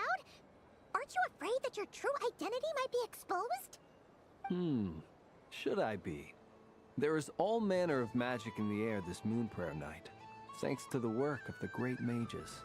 I see Miss Columbina is hiding in plain sight. Why should I not do the same? Why miss this rare opportunity to enjoy a special evening in my true form? Fair enough. You got a point there. People who don't know you will probably think you're just a talking lantern. Well, now that we see eye to eye, what brings you here? Not a search for your spirit animal, I presume? Ah, well, actually... Here, see for yourself. Oh, this is... How wonderful. A beautiful idea. Yeah, we just met Barca, and he said that having everyone draw their own section was kind of boring. So, he did your bit for you. Ah, Varka. Ever the maverick. But in that case, I shall paint something on Mr. Albedo's behalf in a short while. What? Why not now? Ahem. Welcome home, Moon Goddess. Whew, that was close. Hello, Flins. She recognized you right away! What keen eyes you have, Miss Columbina. Especially considering they are shut. I did not see you. Rather, I sensed you. I can sense the fluctuations in Kuvaki all around me. One would expect no less of the Moon Goddess. Might I interest you in some candy? Yes, please. Excellent. I shall make some for you right away. Something the matter, Miss Columbina? What about my spirit animal? All the other children carrying sugar sculptures are talking about it. Wait, is she taking the test seriously? Ah, my apologies. How could I neglect that? You are quite right, Miss Columbina. Every one of us has a magical creature living in their heart. Would you permit me to help you find yours? Yes, please. Do you prefer the day or the night? Night. Which of the 4 seasons is your favorite? Winter. Think of a perfect day. What is the weather like? Sunny, rainy, or perhaps cloudy? Rainy in the morning, sunny at night. What kind of answer is that? Forests, lakes, and open seas. Which do you prefer of these? Let's see. I like them all. Imagine you opened your very own shop. What would you sell there? Moonlight, I think. Wow! Paimon would totally shop there. It wouldn't cost anything. You'd just need to visit. Aha! I believe I know what your spirit animal is. Here. For you. Oh, it's a Kohenki! Indeed. A free-spirited being with a deep love for all things here in Nod-Krai, who selflessly lends her aid to as many people as she can reach. It is the perfect fit for you, Miss Columbina. Thank you. Whoa. Yeah, okay. It would be my honor. But you shall have to forgive me. We have known each other for quite some time. I doubt there is any answer I could give that would come as a surprise to you. Bro corrected that sentence real quick. So instead, would you accept this sugar sculpture as a token of our friendship? It's a lantern. Hey, why don't you two go enjoy your candy over there? Come on, play ball. I got this drawing done. But I want to hear Paimon's answers. But it will probably take ages. Paimon's a complex soul. And we don't want your candy to melt while you wait, huh? Oh, you definitely shouldn't have said that. Oh. Okay then.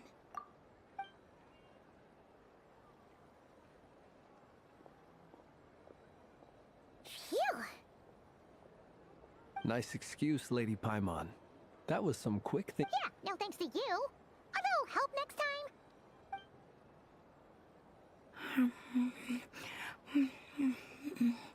It's sweet. Is that Laka berry? I wonder what flavor the traveler got. This way, this way! It's the candy-selling lantern! I'm coming! Of course. Traveler, maybe we can share? Yes. I found out recently that people share their food sometimes, so I'd like to try it. Or... is that a no? Oh, I mean, I don't care, but I'm just letting you know in future sense if you walk across the wrong person, you know. Thank you.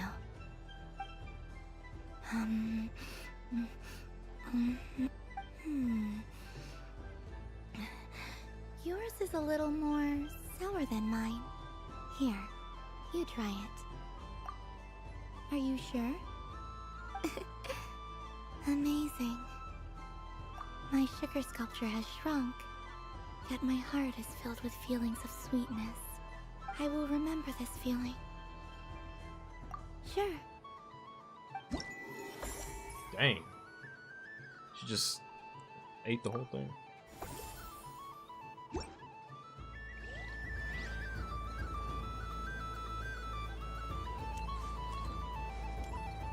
What's this?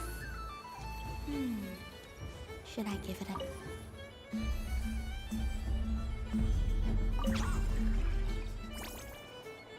Was that it? Yeah, I know you don't care. Just saying it's everyone on the line too sensitive, but you know what is annoying though? What's annoying, Quirk? What makes you mad? Wow, the Frost Moon Scion stall looks kind of plain, but it's pretty cool once you get into it. I don't go to Hisi Island much, but it's got that, like, old world cultural feel. And if culture means we get more festivals, I'm all for it! Hello, Yahoda. Columbine? Hello, Moon Goddess? That was too close. I almost gave the game away in front of the staff. Oh, wait. What's the deal with her shoes? They don't make a sound when she walks. I could do with a pair of those. Oh, so that's where this meme comes Do you from. like balloons too? Balloons? Oh, you mean those? What's so fun about balloons? I'm not a kid anymore. They're probably more up Aino's alley. Yes. The animals seem very curious about these strange flying objects. I was drawn here by their voices. I recently learned a fun new game you can play with balloons, so I decided to come and give it a try. A new game?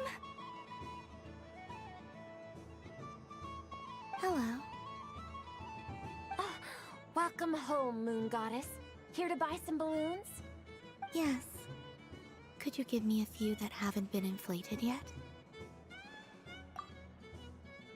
Hey, yo, wait, what? I was explaining this, like, someone asking the Philippines history about the KKK. The hero in the Philippines of Capet. But in Spanish, how the Philippines. And a random American just pinged me. Or pinged the mod to ban me. I mean... It's like...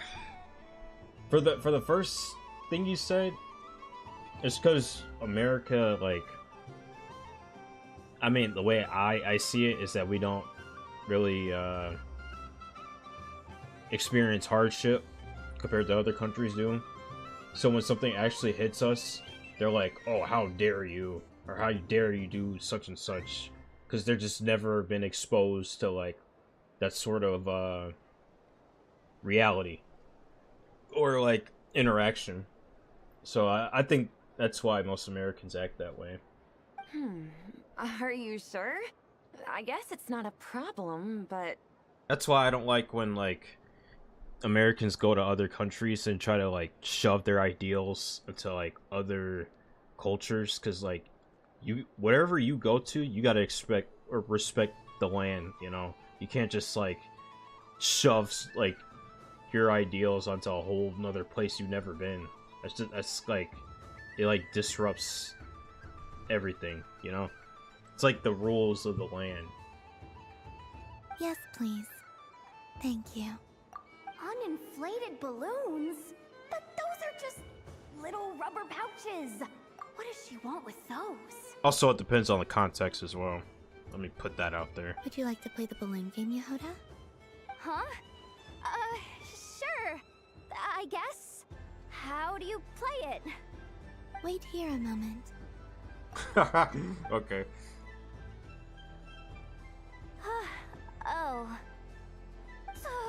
This is so weird. What have I got myself into now? I thought I saw Columbina nearby. Uh-oh! That's the fourth Harbinger! Although she's helped us out quite a bit, she's good people, right? Is she looking for Columbina? Oh, guess that's my ticket out of here. I'm not sure my heart can take being sandwiched between two Harbingers. Which stall is she checking out? Oh, it's that other Frost Moon Scions one. Try on the headgear, see what it's like having antlers or animal ears for a day. Oh, I wouldn't be caught dead wearing that stuff. So embarrassing. I have enough gear to carry as it is. Wait, what? She put it on? She's a furry. How peculiar. This would take some getting used to. I wonder if this is what it's like for Lynette. It really suits you, ma'am. What is this? She was so intimidating a moment ago, but now, dang, she's really rocking those ears. How does she make them look so cool? Dude, I know one of my friends will go I suppose absolutely I may as feral well right now. keep them on for now. All part of the festive experience. She's coming this way. How do you do, Miss Yehuda? Oh, jeez. Don't talk to me while wearing that thing. Where am I supposed to look? Oh, hey there. He's like super I'm obsessed with looking for Arlecchino. Columbina. Have you seen her? She just... Huh? Oh, wait. Is that what she meant by balloon game? Yeah. Huh? Oof. No fair! How come I get caught in the crossfire? An ambush from the rear? Is this a declaration of war, Columbina? Would you like to play too, Arlecchino? Seriously? Are they gonna start some beef right here, right now? Gladly. That said, I believe there is another who would like to join. Boss Nev! Thank goodness! You've gotta get me out of here! Things are kicking off big time! Hello there. I'd like 10... no, make that 20 balloons, please. Uninflated. What? Miss Moon Goddess, I hope you're prepared to pay the price for assaulting my employee. Uh-oh. Welcome to the game, Nefer. Just to be clear, let's keep this a fair fight, okay? No strange powers, please and thank you. Naturally. Don't just stand there, Yehuda.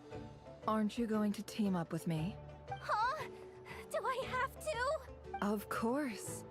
Don't forget, the Curatorium has a reputation to uphold. I knew something like this was gonna happen.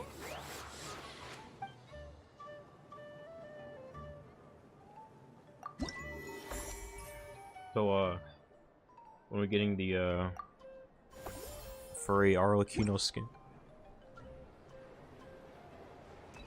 But what you were saying earlier, Quirk, is more of like it's like a respectable boundary type of thing. That's why, like, you can't really just go out asking people that. That was fun. It's a shame Ashru doesn't like playing with water. Yo, Or Darren, my Roki man, as what's well. up? How's it going? Yeah, I decided to stream earlier today and walk in. But I was aiming right at it. Aw, what a pity. I saw it with my own eyes. You were so close. So very close. That's not true. It dodged out of the way right as I was about to snag it. I'm sorry? You heard me. This paper frog can move. I swear. Dear, oh dear, what are you saying? How could a paper frog move? Unless you believe there really is magic in this world. Yeah, most of these minigames are from the summer. Even if I, the mere humble merchant that I am, knew such magic, surely I would not use it on a paper frog.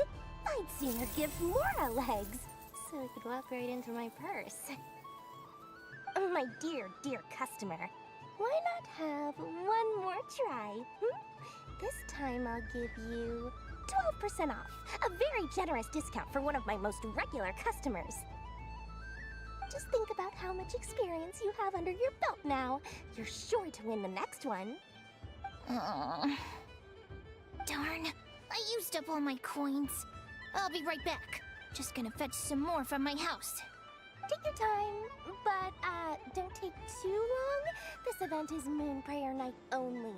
Miss it, and you'll have to wait a whole year before I'm back. Next customer, please. She's getting robbed in 4K. Hello. Whoa! What's this big one doing over here? How do I tell my employees not to go running around this time? Shooting them a glance won't work. I haven't known them long enough. Dory? Why, hello there, Miss Columbina. Would you like to play my ring toss game? The rules are very simple, and it's easy to get the hang of. How much for a round? Oh, first time's free. Not a single Mora. After that, well, we can cross that bridge if and when we come to it. But with your sharp skills, I'm sure you'll win all the prizes in one fell swoop. That was an obvious enough hint for them, right? Right?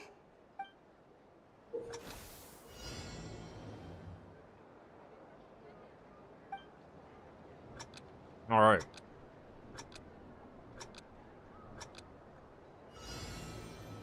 Here comes the ring. Oh, peanuts.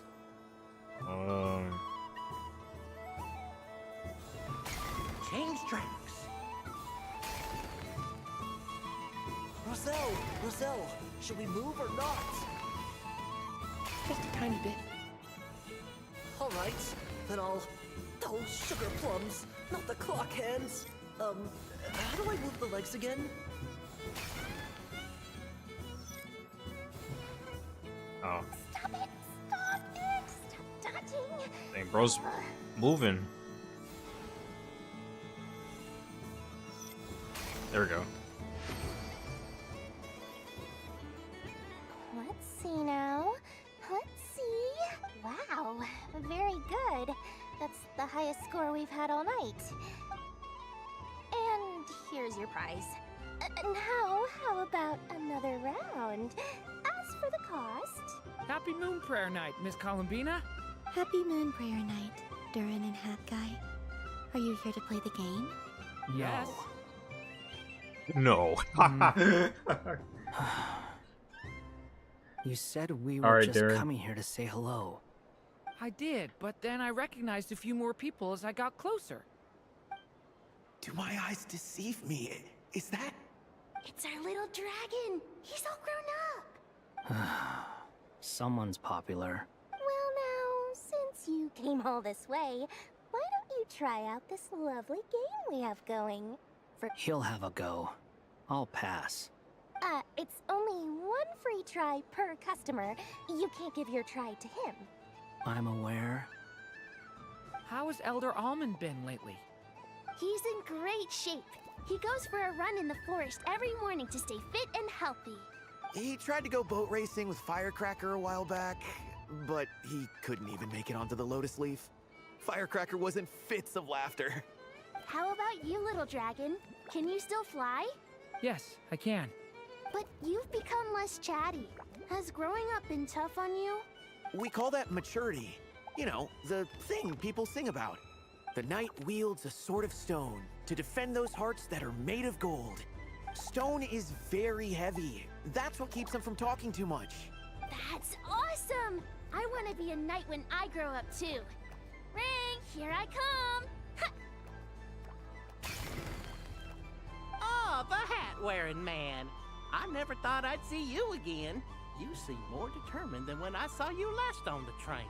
If you say so. Oh, I do say so. The people you once helped see it clearly. It's because you are once again on the right track. Ain't the May nostalgia. the engine in our hearts propel us to the station of our dreams. I can move! I can move now, Roselle! What are you doing, running into the rings like that? You got them all so quickly. I have never seen anything like this in all my travels. Is this guy actually an old friend of theirs?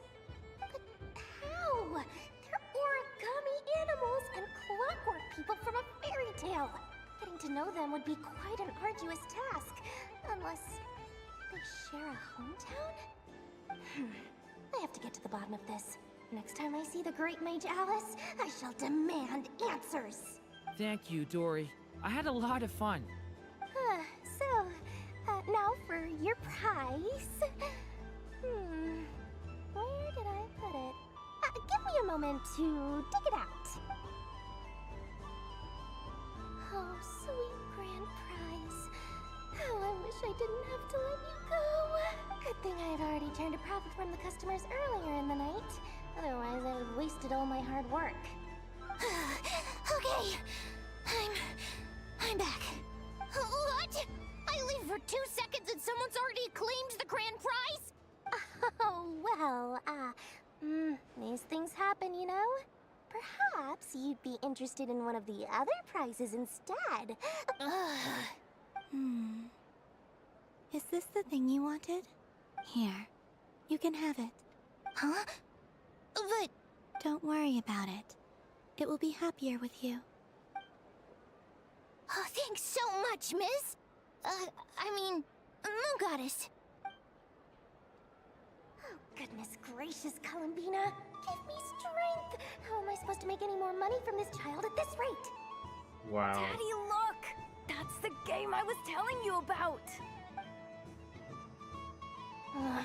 Forget it. She is the Moon Goddess after all. I'll think of some other way to swing this. Huh? Oh, someone already won the grand prize. You can take mine if you want. What? Why? Why are all these bleeding hearts coming here to ruin my business? Happy Moon Prayer Night, everyone. Happy Moon Prayer Night. Hoyo, when you win the 5-star in one temple.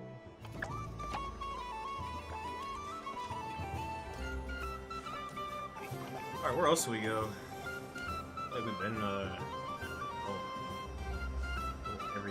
everywhere over here. Done being a do-gooder yet? Thanks for coming here with me, Hat Guy. Are there any games you'd like to play? It's your turn to pick. I'll come with you. Why does that hamster think you've grown up? You haven't changed at all. I know you don't mean that. You're just taking the opportunity to make fun of me, aren't you? Even if you won't admit that taking some time to compose yourself is important, I can see that you're doing it in practice. Otherwise, you'd have taken off your hat and flown away by now. Looks like Albedo's socialization program has been far more useful to you than all those Vahumana textbooks. Just getting caught up in it. There are so many attractions here. Since I rarely get out, I might as well make the most of it. What kind of drone it?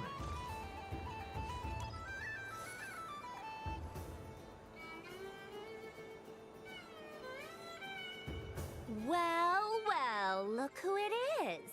I heard someone went and disappeared on us the moment we let her out of our sight. They looked all over for you. Frankly, I didn't think you'd be back for Moon Prayer Night. Were you worried about me, Sandrone? You would like that, wouldn't you? Do you even hear what you're saying? It seems to me like you disguised yourself with festive headgear, just so that you could come see me on Moon Prayer Night and make sure I'm okay. You didn't even bring Polonia with you. You? I thought you couldn't see.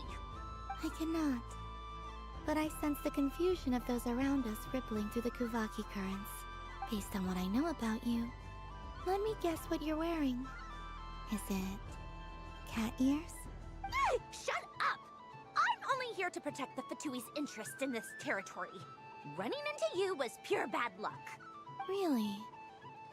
But you were the one who asked Arlecchino to help everyone find my name. Columbina! Ugh! Just one more word, and I'll unscrew your vocal cords. It's Columbina Hyposelenia now. Tell someone who cares. I've missed you, Sandrone.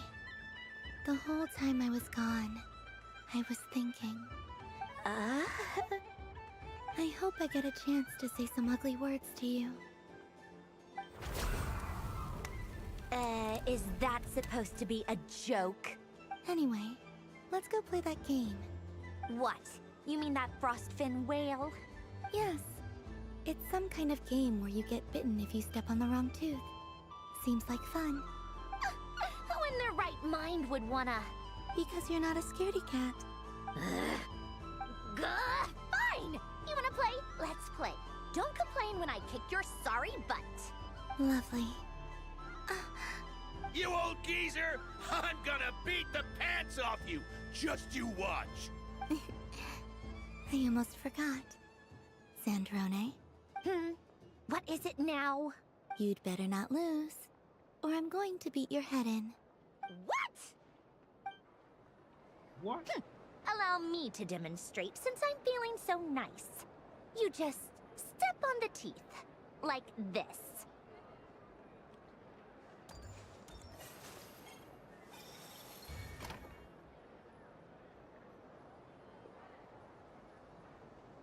Which should I pick? This one? Your turn, Sandrone. She kind of moves really fast, Columbina.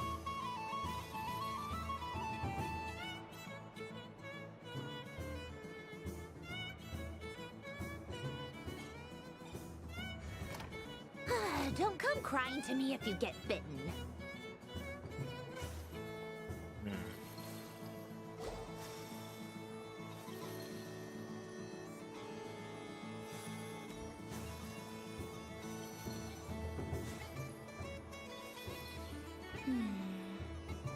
I'm getting a bad feeling from this one. Sensing Kuvaki doesn't count as cheating, right? I want to switch.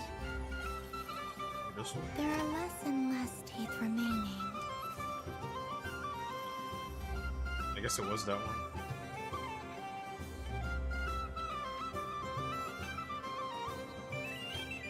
Huh? What's that noise?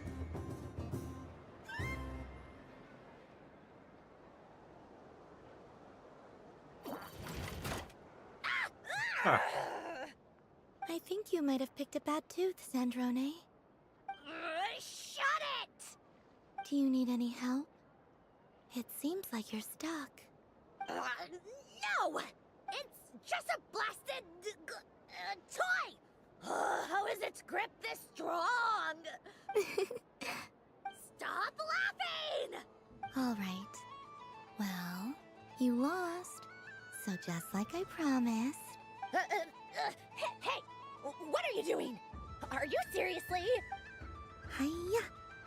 Why, you... Oh, just you wait! Rematch! Are you alright, Sandrone? That was quite a strong bite. Are your clockwork parts? Quit your fussing! I don't need it! Alright. I'll go first this time.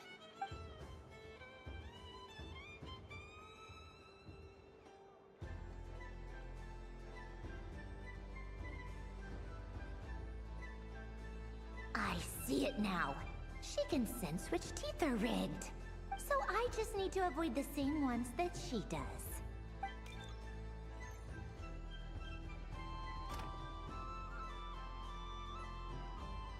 This one...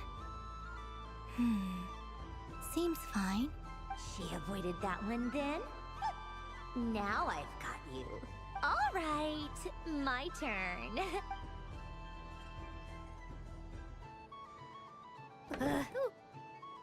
What?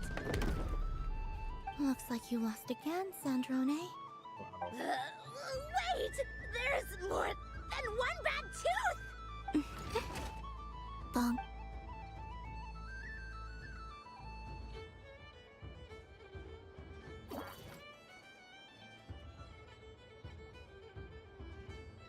She's cheating. Stupid game! What idiot came up with this? Are you alright, Sandrone? You said some nasty things just now. Oh, I'm peachy. Should I let you bonk me on the head as well? Ah, forget it! Come on, bonk away. It can be your consolation prize for losing so badly. I told you, forget it! Gah, you've always been so annoying. Singing right outside my door, inviting yourself to my tea parties, going AWOL. And now you're off to the moon or something. Of all my days with the Fatui, the times I spent with you, Arlecchino, and Rosaline, they were my favorite. I will not forget them. Just as I shall not forget this moment. We'll always be friends, no matter where we are, right? Who'd want to be your... Snap. I'll miss you, Sandrone.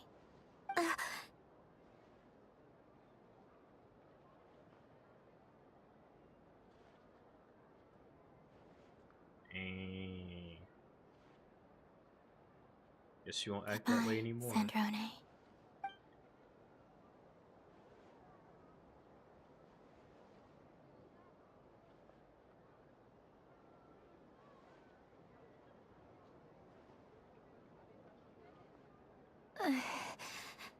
I'll miss you too, Columbina.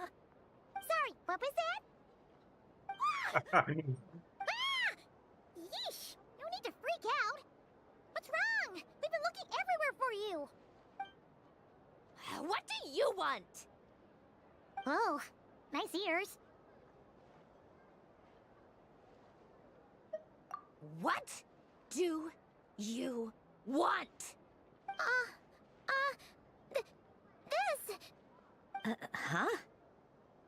It's your turn to draw something. You're one of her friends too, aren't you? Doesn't know how lucky she is. That was a good one. Alright, we got 3 more.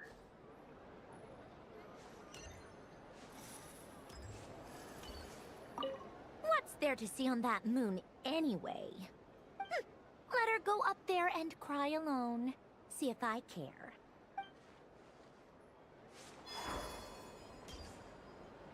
She's gonna turn to the DreamWorks mode.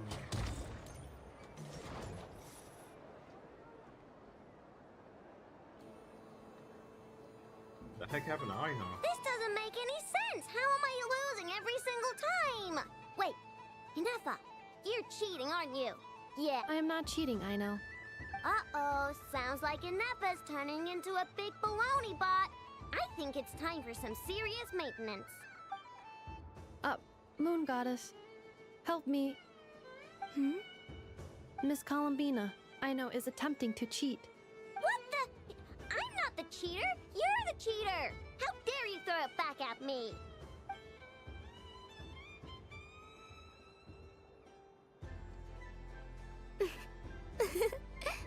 All right, fine. Let's all laugh at Ino. Just you wait till I get home, because I'm gonna make a game bot that can win 100% of the time. Let's see you laugh when I come back and beat your butts. You'll all have your heads covered in stickers when I'm through with you. We came to check everything was okay after all that yelling, but,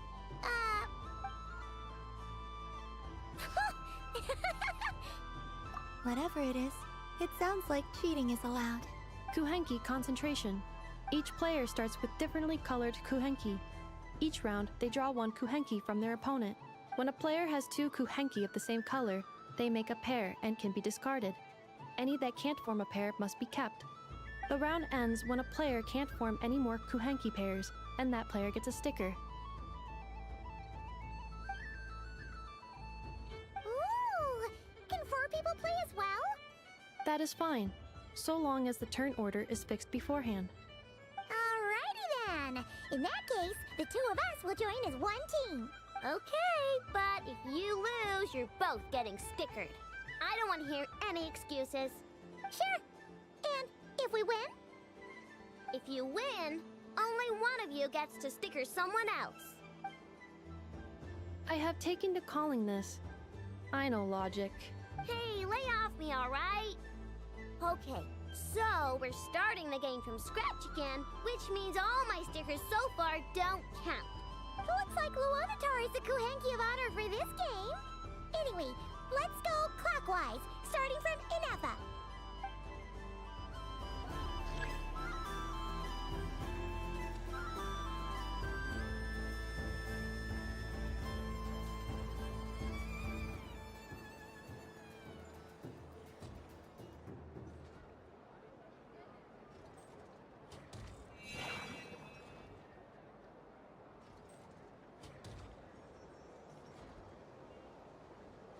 Nice! That's a pair! Okay.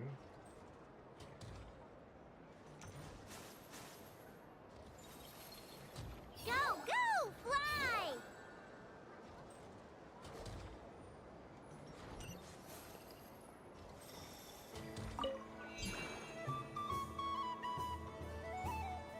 Go on. Nice.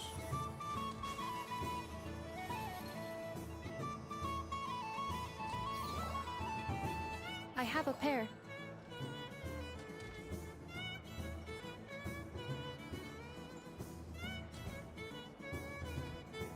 Uh-oh! We gotta pick up the pace!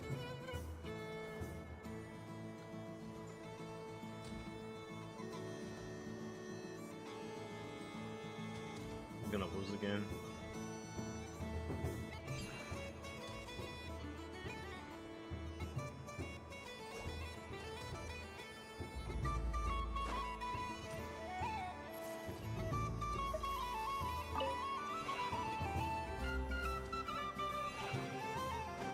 I win.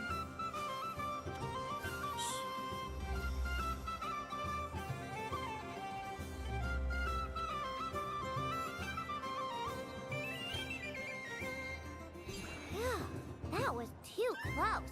I thought I was gonna lose. Good luck, everyone. Aw, we're out!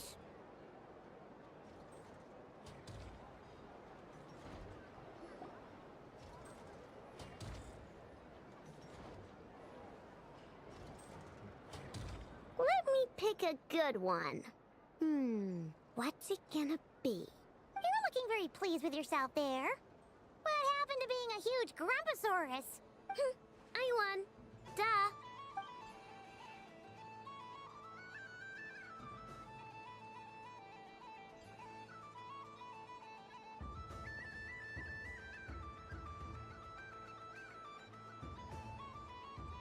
Oh, me again? Don't fidget too much, Ino, or the sticker's going to fall off. I don't care. If it falls off, it falls off. If a pair of Kuhenki get discarded, why not a pair of stickers? Huh? Huh?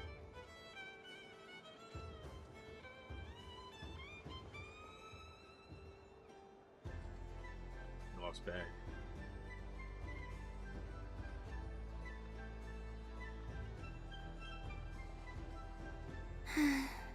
I've lost.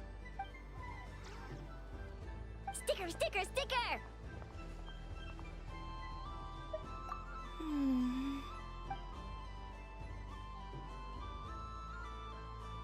Cute! You think so? Shame. I can't see it for myself. What did Luanatar say? She said it looks so cute that she wants me to lose a few more rounds.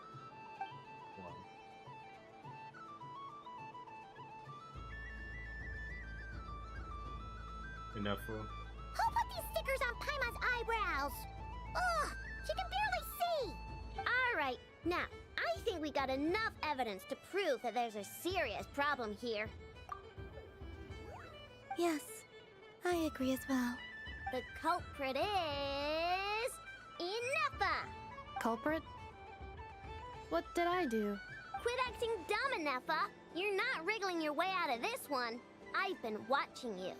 Not only did you remember whose side Luanatar started at, but every time someone drew a Kuhenki, you were logging it and calculating every last possibility.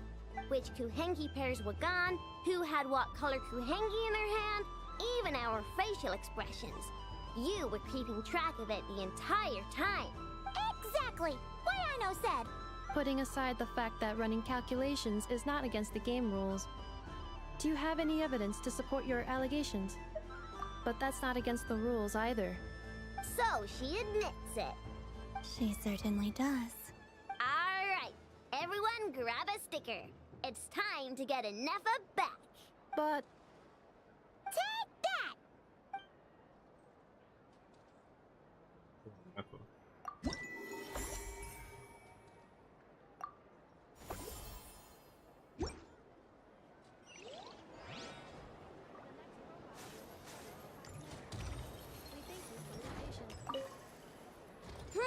I'm never playing games with you ever again, Ineffa. Aino is throwing a tantrum again.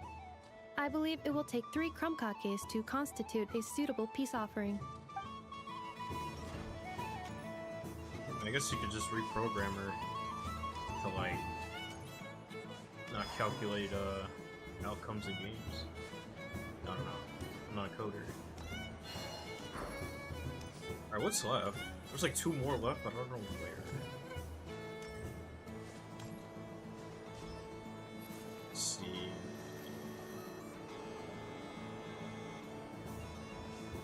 Stairs, maybe?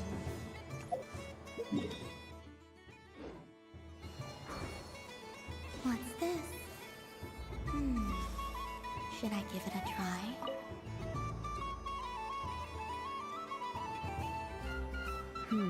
I don't have enough data. Need more samples. Is this one of the amusements? Or is it a research project? Bit of column A, bit of column B. I'm currently running some synchronization tests on these bots. Basically, you need to press the button to help them successfully obtain the treasure. But you've got to time it right. I'll record your data, which will be used to improve the robot's accuracy. But, ma'am, I mean, Moon Goddess, don't you think you should take your eye mask off first? There's no need. I will be all right. Okay then. Whatever you're comfortable with. Great. Then let's begin.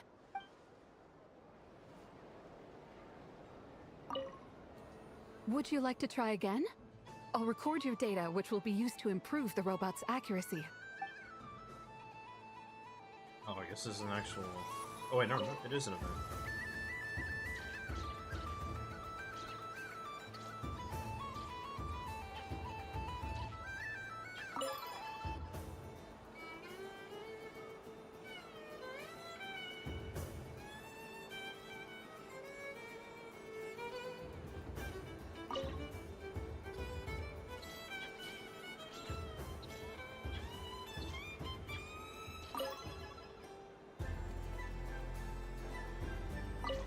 Alright. One more time. Nice. Data collection complete. I was kind of confused on that second one.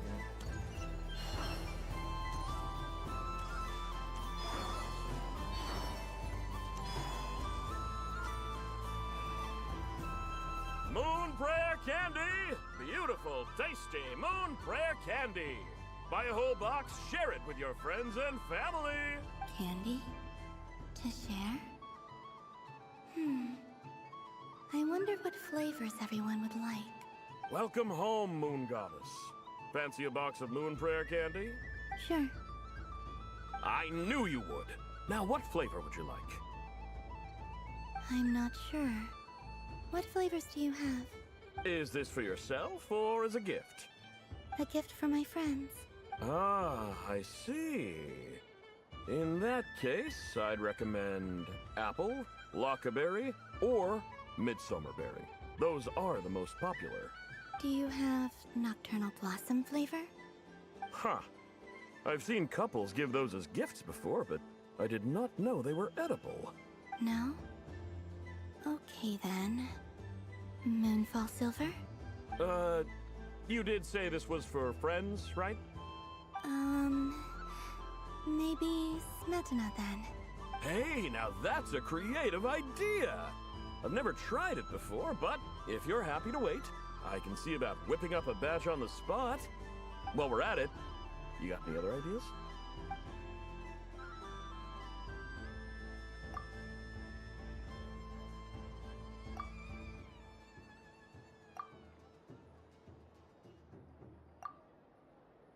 Here you go.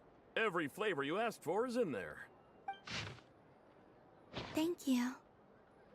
I should be the one thanking you! You brought me a whole bunch of new business. It's like a genuine blessing from the Moon Goddess. I hope you and your friends have a lovely night.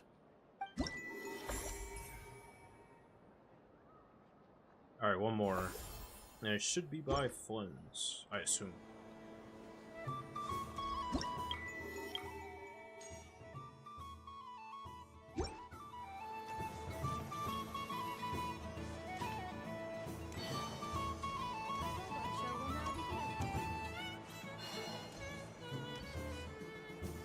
No, it's the last one's the Frost Moon.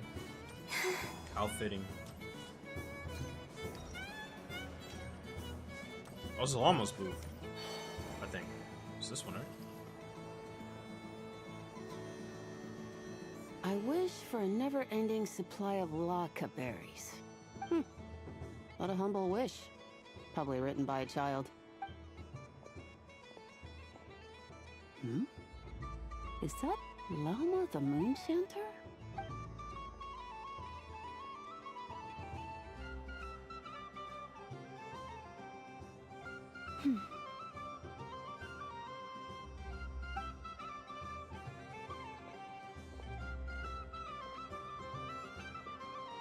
I wish that the long plume ibises would stop biting me.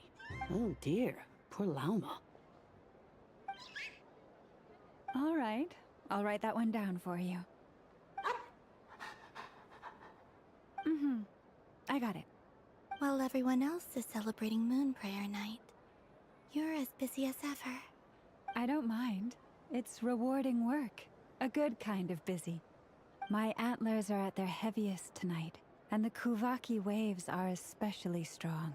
But as I help these dear friends hang their wishes up, I feel a great peace within myself that is hard to describe. You see, they are all such beautiful wishes, and they are ones that we can fulfill by our own strength. Do you blame me, Llama?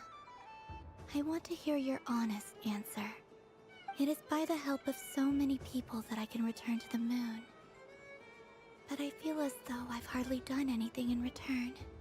You've done plenty, Columbina.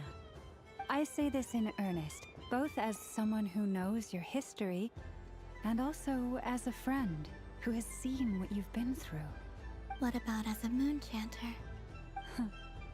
I feel proud to honor our moon goddess's wish, and I'm sure any moon chanter in history would have felt the same way. Thank you for your kind words, Llama. But Since you asked for my honesty, I won't lie to you. My feelings are mixed right now. Besides pride, I also feel, I suppose it's a reluctance to let go. Once you return to the moon, we will be far apart and separated by a false sky. I'm sure those of us left behind will gaze up at that sky, yearning for the moon once in a while, just as you used to do. I will miss you, Lauma. I will miss you all. I hope to stay in touch. I will try and find some way to send messages down from the moon. Perhaps you could use Kuvaki. I've heard Yehoda say that signals can be sent using long and short waves, or strong and weak lights. That sounds a little complicated. What if we forget what the signals mean? We could prepare a codebook beforehand, but... You're right. It wouldn't really suit you. Still, whatever happens, I believe that you will find your own unique way of communicating with us. And now that I think about that, my heart feels lighter. Because you trust in me? Yes. I have faith in you, and in the power of truth. In my experience, the truth tends to be difficult. But that's what makes it stand out from what is false. So I'm confident that your thoughts and your love will shine through the curtain of lies. We will know it when we see it. Thank you. Now, could you help me hang up my wish? Is this? I wish that all who dwell in this moonlit world can find a place to belong. And I wish that I shall one day see my friends again. It's 2 wishes. I hope that's not too greedy of me. Not at all. And I think you speak for us all with the second one.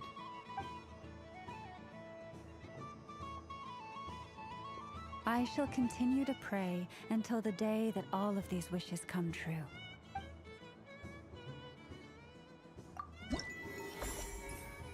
Alright, that's all of them.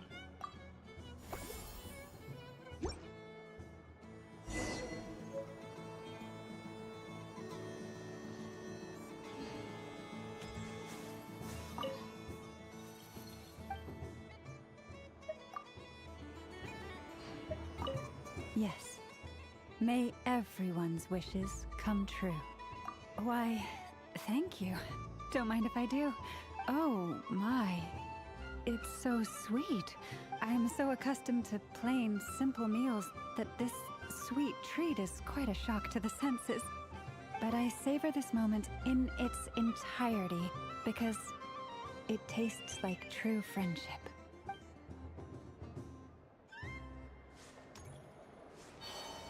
I think it's over. Traveler. Hey there, Columbina! Are you done checking out the festive amusements already? Are you sure you don't want to look around some more? You might not get another opportunity like this for a while. Right now, what I'd like to do is...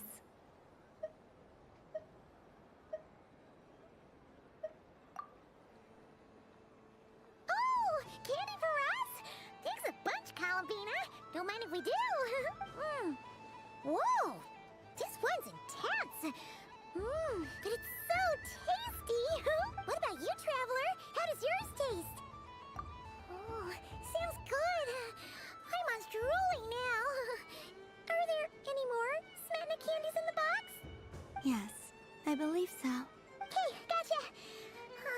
Let's see. Sure. This one. And, yep, this one looks right too. Okay, that's 3. Here we go. 1 per person.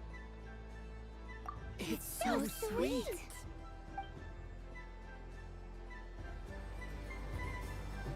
Oh, these wishes for everyone. Well, I want a house, a good car, a job that pays $150K, and free airplane tickets for life. Whoa, that's like 3 wishes, dude. You're asking for too much. Traveler, Paimon. Columbina! You can have like Finish with Ready? One of those things. Really? You're sure you don't want to have a little more fun out there? Yes, I am sure.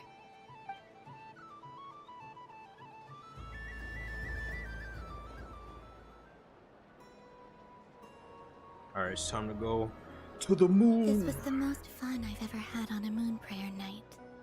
Everywhere I went, people were saying, "Welcome home," and there were friends at every turn. I only wish it could last longer than one night. Now, Darren, what you gotta do, every time, this is the rule of a genie, right? Or any wish system. You wish for more wishes, and then you go crazy. That's the #1 thing you do.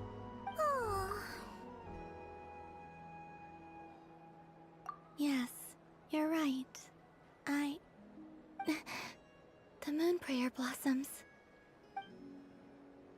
Ooh, look! Look! Moon prayer night is here.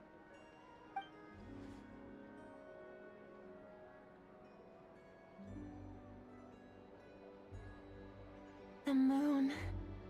It's so beautiful. Happy Moon Prayer Night, dear. Happy Moon Prayer Night. Happy Moon Prayer Night.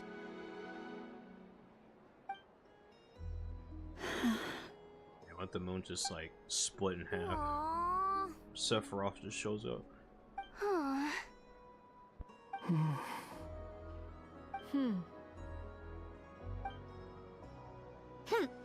Oh, she took off her ears. Time flies when you're having fun.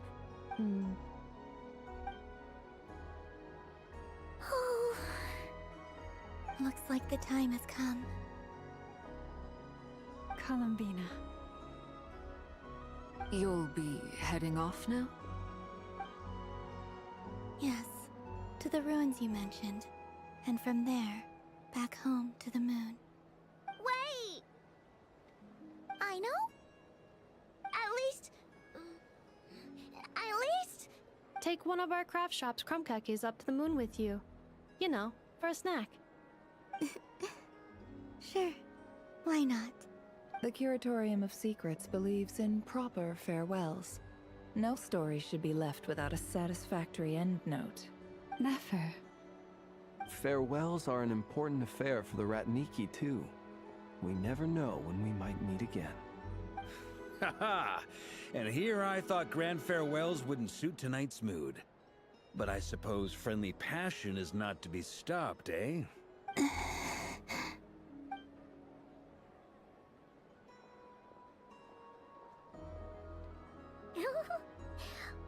made a little something for you, Columbina. Ta-da! What is it? A Moon Prayer Night greeting card with drawings by all of your friends. Dang. You did mention that you'd like a Albedo's is portrait like done, so I took the liberty of creating one for you. I, meanwhile, did the portrait of Mr. Albedo. And Mr. Varka did the same for me. Oh, Flint's did that? I mean, I think my work was pretty true to life, don't you think? The picture of Ashru was my doing. The two of you seem to get along rather well. Wait, was I the only one who did a full body picture? That's so embarrassing. I did pictures of me and Anefa. I did my own portrait and one for Hat Guy. Plus, there's the two mages, Arlecchino and Sandrone. So, if you ever miss us, just flip the card open and we'll all be right there with you. Dang, Durance is so nostalgic. I don't know what to say. Thank you so much, everyone. This whole Moon Prayer Night was more than I could have ever asked for. It is the greatest gift I have ever received. Lauma, I figured it out. Figured what out? Remember how the Frost Moon Scions used to use milk as invisible ink to write hidden messages? That was a very long time ago. Oh, are you saying? Yes. When I miss you all, I shall use moonlight in the same way, to write words that only you can see upon the moon itself. Wow, that sounds lovely. Quite. But How will we see them? Simply open your windows on nights when the moon shines bright, and the moonlight will naturally flow towards the words I have written. That sounds most fitting indeed. Very true to form. I'll try to write them in places that won't disturb your sleep. I, for one, would sleep all the better for having read one of your messages before settling down for the night. Exactly. So don't worry about disturbing anyone's sleep. Just promise you'll write to let us know you're okay, alright? All right. I promise.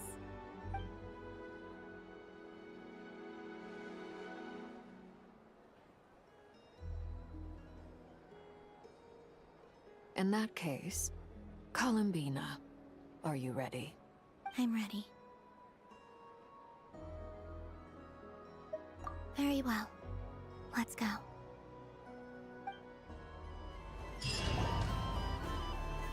Man, I didn't know Flynn's was a freaking artist.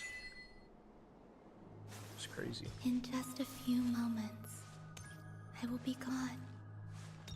I still don't know what to expect on the moon. Will I really be able to send messages to my friends? The Kuhenki, the animals of Nod-Krai. I'll never get to see them again. I wonder where I'll be when the next moon... Oh.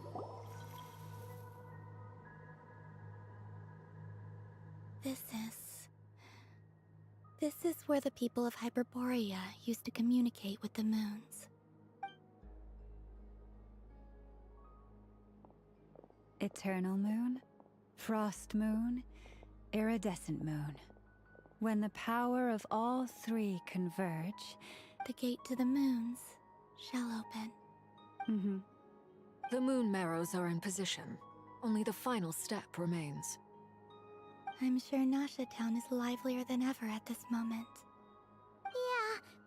It's a shame you couldn't be there for it, but it's now or never, right? It's fine. I'm more than happy with this. My last piece of luggage. My only piece of luggage.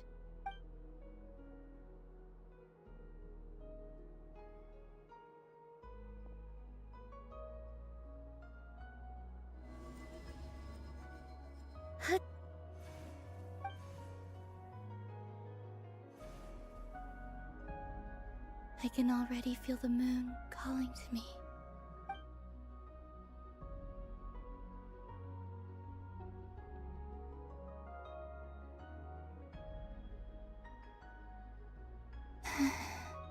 This ray of light will lead you home, Columbina. From now on, we will at last have a reason to pray to the true moon. Columbina. Yes? I'm listening. Be sure to come back and see us when you get the chance.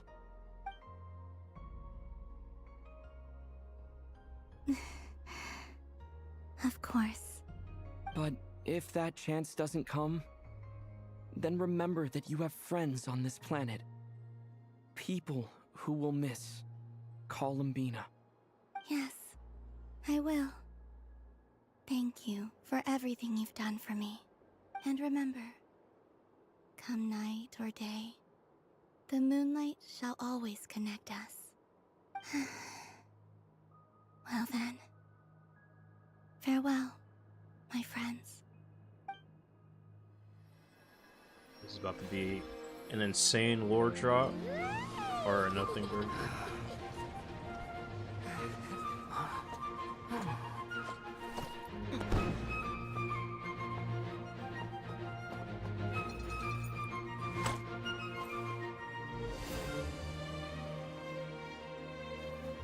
Thank you. This was my happiest night in Tevat. Well, what is wrong with you, Quirk? I guess that wouldn't be as worse than Sephiroth, just cutting the moon in half, right?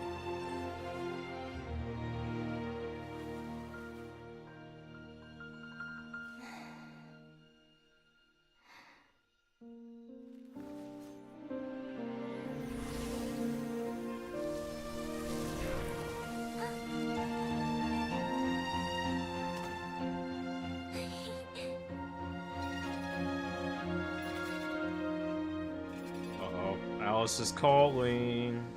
Something's not good. The moon really is Haunts you. closer than ever tonight.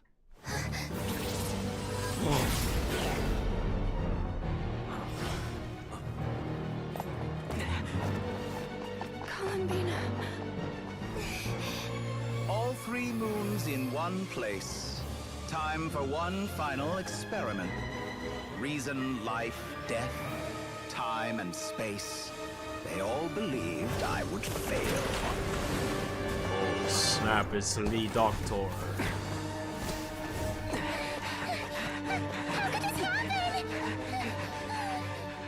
But Tevat's primordial power never did belong to the throne of heaven.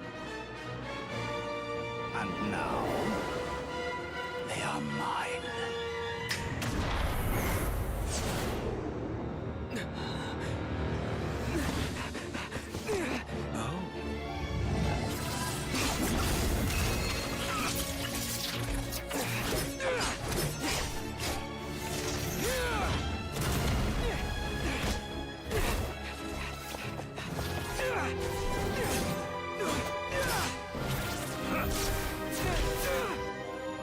No, as long as I'm here. The Doctor is free to wield the 3 moons' power. Damn, bro, switching elements mid-fight? Okay. It's the only way.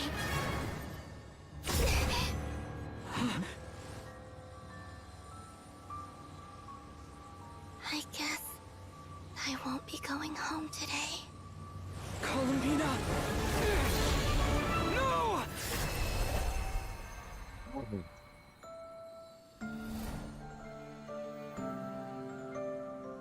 Bro, Quark, shut up, man. We already knew that.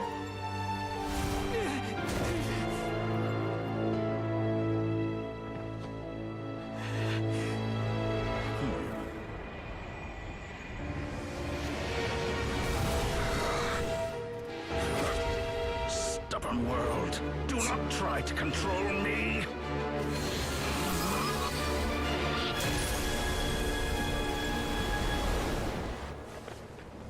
Columbina. Dang, bro, just use planetary devastation.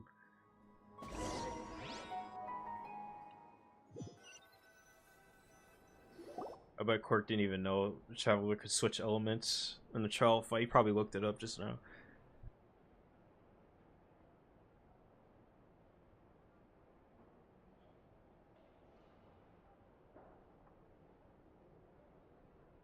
Are you all right? Do your wounds still hurt? I had someone prepare a little medicine that could prove effective. Take it if you need to. In that case, let me relate the contents of the call we made to Alice after the incident occurred. That Dottore is a crafty one.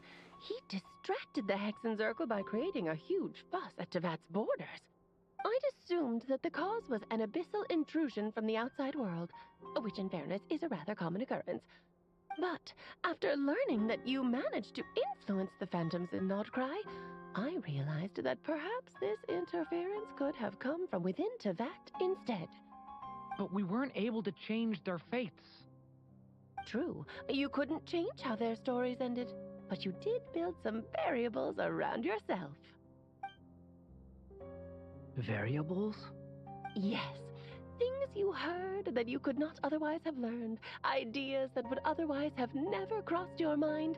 All these things are variables. Of course, most variables usually pale into insignificance with the myriad of possibilities floating around. But the moment you start treating them as building blocks and intentionally stacking them, that changes things.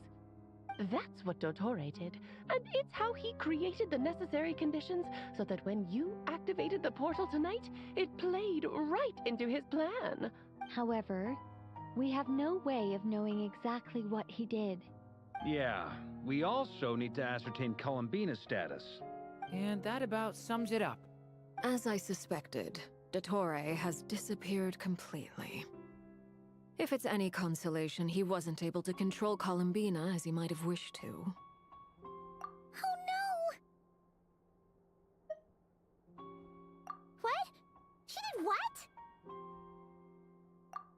saw was Dottore appeared and used some kind of power. The next thing we knew, he and Columbina were gone, and you were falling into the sea.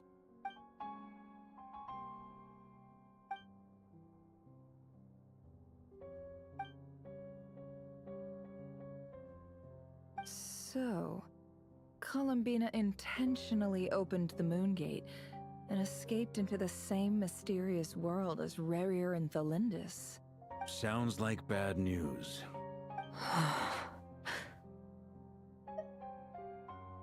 Seen in that way, the Trilunar Syzygy and Rerir's emergence, Dottore might have been pulling the strings in both cases.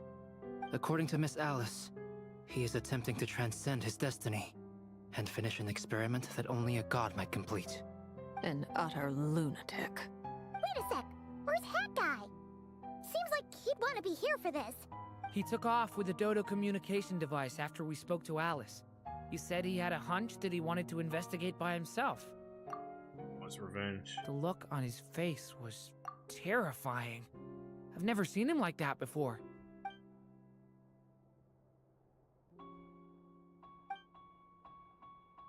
I'm back. Hat Guy! I went to look for the Hyperborean phantoms again. I think I've gotten to the bottom of it. I got them to talk to Nicole on the other end of the communications line. Turns out, the history they describe is different from how Nicole remembers it. Really? But how? Sure. Because the phantoms are the ones who were deceived. They speak of a savior who appeared in their history. One who never should have existed. This savior promised to create a new moon within the false sky, and even bring back their moon goddesses. Foolishly, they believed in him, and told him everything he wanted to know about the moons. Yeah, because use them as a pawn. I'd get revenge too. It's obvious that this was Dottore's doing.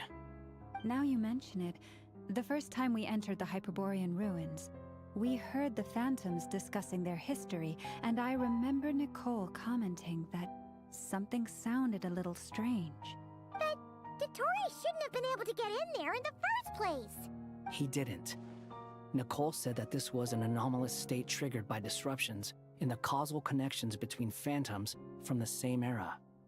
The variables that Dottore put in place were substantial enough that they even affected phantoms that he never met. So it's not that their memories were unclear. They'd been tampered with. That's exactly the possibility Dottore was trying to manufacture. He turned these variables into knowledge and engineered the situation so all that knowledge would fall into his hands. I'm probably taller than you, though. That's all that matters. Then, he harnessed that knowledge on Moon Prayer Night to truly create a false moon. How is that even possible? To be precise, he exploited a weakness in the way the spell works. The spell senses Kuvaki to detect the moon's location. So, as long as the false moon more strongly resembled the moon than the frost moon beyond the skies, the gate would teleport Columbina to the false moon's location. In other words, to Dottore's side. Once he had her under control, the teleportation spell remained active, and he manipulated her power to seize both moon marrows. At that moment, the moon marrows disappeared right before our eyes. It was already too late, even as we were leaving the ruins. By then, Dottore had already amassed the power of all three moons. So, where does that leave us? What do we... I'd certainly like to know what Her Majesty thinks, now that the concerns I expressed to her have come to pass. But we cannot simply sit and wait for her to decide the matter. And in any case, it is not the Fatui Harbinger Damselette who sees us as her friends, but rather Columbina Hyposelenia. If, even in such extreme circumstances, Her Majesty will not lift the prohibition on Harbingers drawing steel against one another, then I will do as my heart demands. I will fight as Peruware instead. Oh, Arlecchino! Time is short, so I'll make the first move. Dang, she's standing on business. Whew. You and Akino seems to be losing her cool now.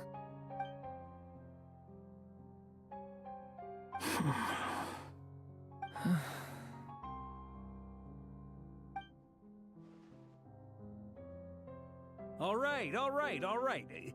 Lose those dejected looks for a moment and let me get a word in. It looks bad, I won't lie. Very bad, in fact. So Dotori's pulled some real dirty tricks to gain the upper hand. For now. And yeah, it's to the point where even the mages say that his variables have affected destiny. I'm not so sure, though. Many have told me that Tevat's destiny is fixed, and that does appear to be the case. Well, what makes Dotori so sure he'll be the exception? And since he was able to stack these variables up, who's to say we can't do the same? You of all people should not be discouraged, traveler from afar. This isn't over yet. And you're not alone in that. Everyone here does, whether they've spoken thus far or not. But none of us are the type to sit back and wait for the sun to shine again. That's exactly how a knight should roll. If they knock you down, you get back up and get back in it. Don't forget, Honorary Knight, you're a legitimate member of Mondstadt too. Mark is right. This is far from over. Dotori's already way overdue a butt-kicking given his past shenanigans. And after this, he's earned himself a double dose. That's what I'm talking about. How's everyone else feeling? I'll use Kuvaki to investigate Columbina's whereabouts. I am not ready to give up either. Leave the intel gathering to me. Whatever happens within Nod-Krai's borders, when the Curatorium of Secrets wants to be in the know, we always find a way. Aino and I will do all we can to support you. We will attempt to reverse engineer Dotori's actions and seek a breakthrough that way. Alice and Nicole are busy dealing with an emergency at Tevat's borders, so they can't return just yet. But they're both very angry about this. They've asked Albedo and me to act on the Hexen Circle's behalf and do everything in our power to fight back against Dotori. Are you ready then? We're going to have to conduct a lot of research, even in the early stages. I'll do my best. As for me, I'm pretty familiar with Dotori's way of doing things, so I can try to predict his next move. I'll help with your investigation. Nice! Looks like we have our basic division of labor. I'll get in touch with Flints and Eatlua, get them to have a chat with their Starshiner. It couldn't hurt to bring the Lightkeepers on board as well.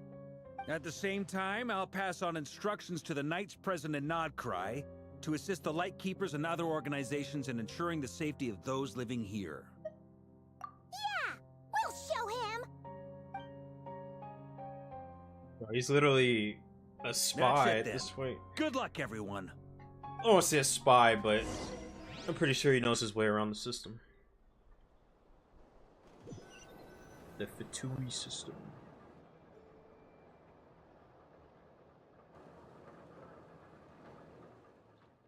Columbina. I never thought that Columbina would become my real name. It went from being a Fatui code name to something my friends call me. I mean, And he's still remember, there too. Kind of. Come night or day, the moonlight shall always connect us. 2 eyes is better than 4 eyes, you know? I mean, eyes, but 4 eyes is better than 2 eyes. Alright. Just as predicted. Almost 3 hours. We're making good progress.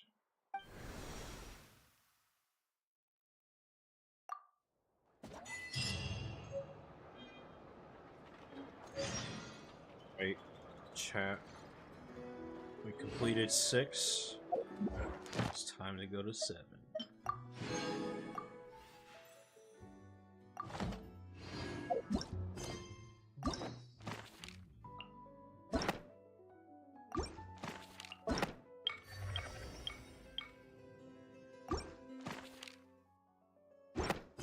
Oh, I used the wrong picture. Well, that's interesting. Alright. We'll worry about that later.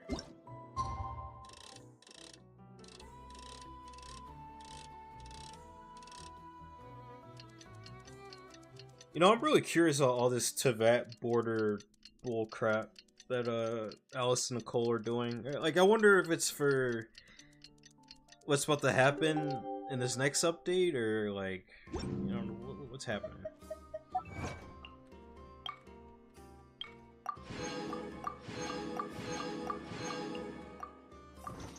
Maybe it has something to do with the ley lines. It's about time we headed over to the Curatorium of Secrets. We have something super important to discuss. You remember, right? You know, I wonder if my C6 Kazuha can beat Notori. You can't have that much health, right?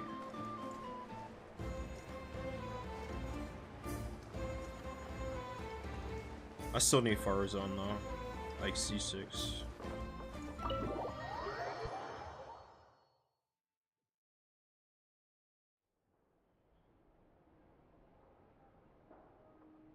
It's a lizard.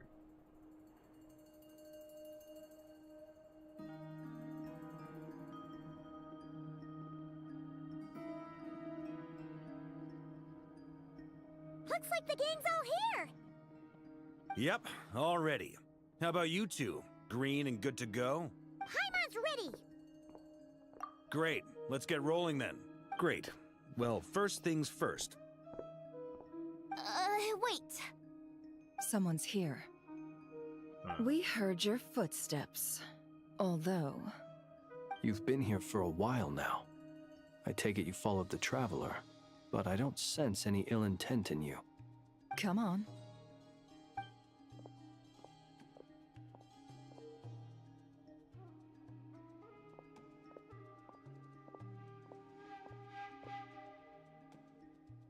I figured it wouldn't take you long to notice me. I come bearing news from my lady, the Knave. Dottore went through the motions of returning to Snezhnaya, but it was obviously a facade. However, he has not returned to the Kuvaki Experimental Design Bureau, nor has he made an appearance in Nasha Town. Well, in that case, he'll be in his lab way up north. I always wondered why he applied for his own private pad. He was planning this all along. Tell them that Sandrone and I will go on ahead. If they still intend to pursue this matter, they should meet us at the research center in the northern tip of Nod-Krai. Nice of Columbina's two best friends to think of us. We appreciate the heads up. Our sincere thanks to the Fatui for your aid. Lady Damselette may have left our organization, but at least some of her colleagues remain genuinely concerned for her well-being. Not to mention that the Doctor's increasingly cryptic conduct gives us great cause for alarm. We have crossed swords many times before, but it's not personal. We're just on different sides.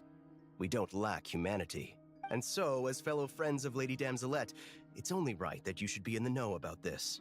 Arlecchino's situational awareness has saved us a lot of trouble. I'll leave the map here with you. If you do decide to head to the research center, please proceed with caution. I don't think he's lying. They're just on different terms, like you said, you know? It's business. And remember, at least while you're in Nod-Krai, Lady Arlecchino's subordinates are your comrades if you want them to be. This is very accommodating of you. We can't thank you enough. Just doing my duty. I shall take my leave now.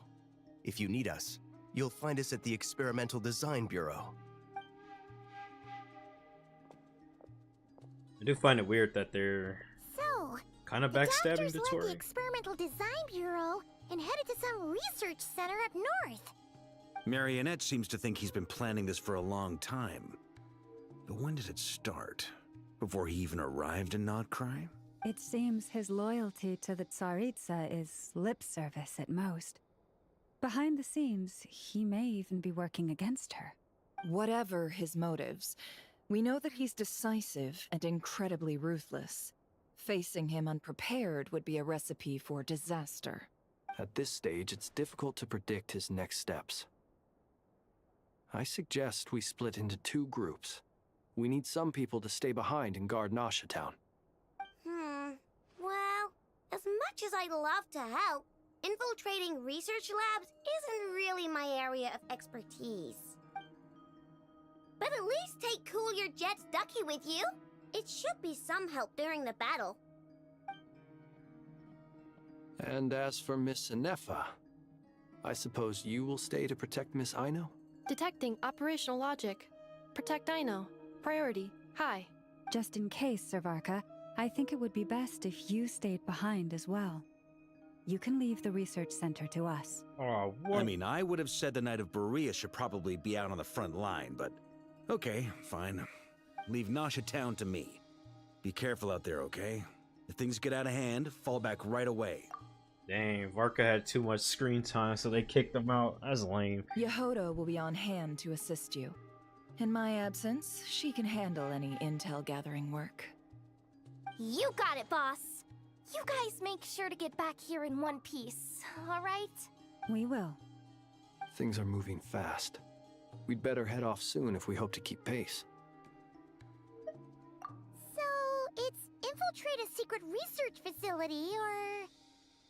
Yeah, all right. Paimon will help out here instead. We all have to bring our A game here. So, anything you need to wrap up before we leave? Hey, yo, wait, what is this? Archon requests a special phase. Certain systems and functions will be unavailable.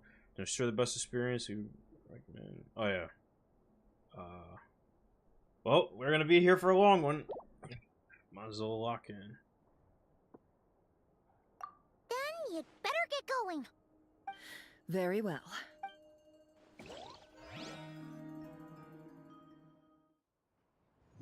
Oh, we didn't even do it. All these broken machines on the ground. Someone got here before us. Could it be Arlecchino and Sandrone?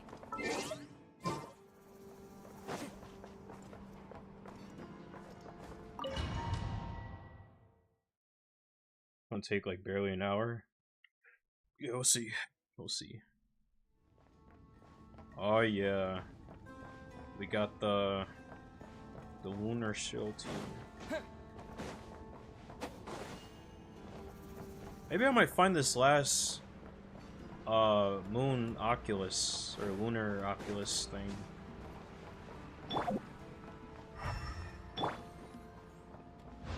Oh, what? They didn't even give me my llama? Oh shoot, okay, never mind. She's C3. I'll take it back.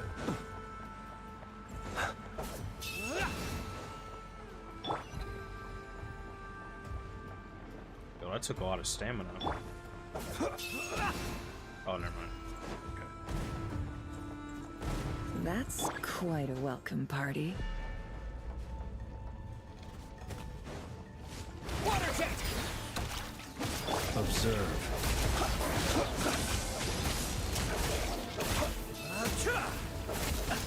Close your eyes. That's what Water Traveler should have been. Your bomb was literally not built. I don't know why you want to bring your own. Bro, what are you talking about? She's C1. Now you're talking about Constellation built, you know, that's a little different, but... You can help fund the stream. Yeah, like 6 days. You can get through. Be silent. Observe. It all adds up.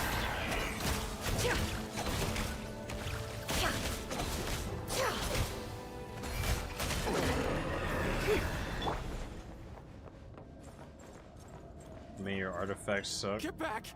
I said get back! Do you hear me? You haven't even seen my artifact sets. Why isn't it working?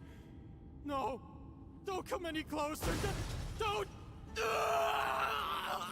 Hey, bro, just die.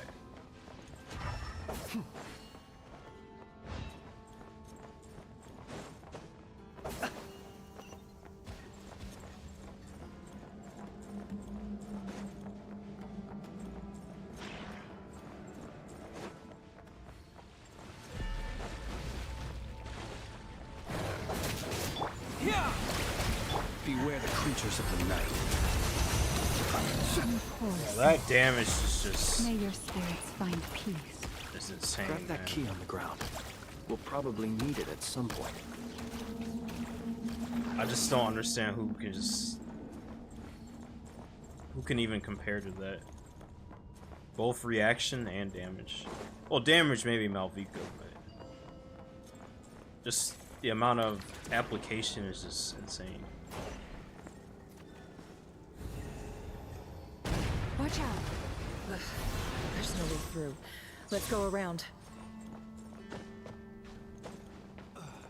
You hate math, so you don't even calculate the artifacts to see what's strong? What are you talking about? I test them out.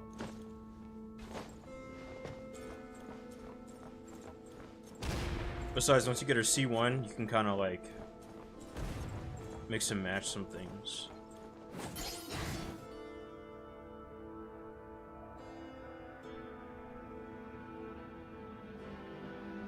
What the? Trespassers? Here? What's wrong with you people? We're looking for the doctor, and we understand he might be here. I see you're fleeing the facility. You looking to settle a score with the doctor? Good luck with that. I don't think you have many chances left. Perhaps. But you might have a chance to live if you start talking. 2 other Harbingers had the same idea as you. They're already inside. But what good is it gonna do? The doctor wouldn't do something like this unprepared. Seems to me that you're not too thrilled about being his subordinate. Also, is it just me, or do I sense monsters nearby? If you'd prefer their company to ours, that can easily be arranged. We need to know what the doctor is up to. Please, if you know anything at all, tell me. This is about more than us versus the doctor. His actions could have consequences for all of Nod-Krai, and perhaps even your homeland, Snezhnaya.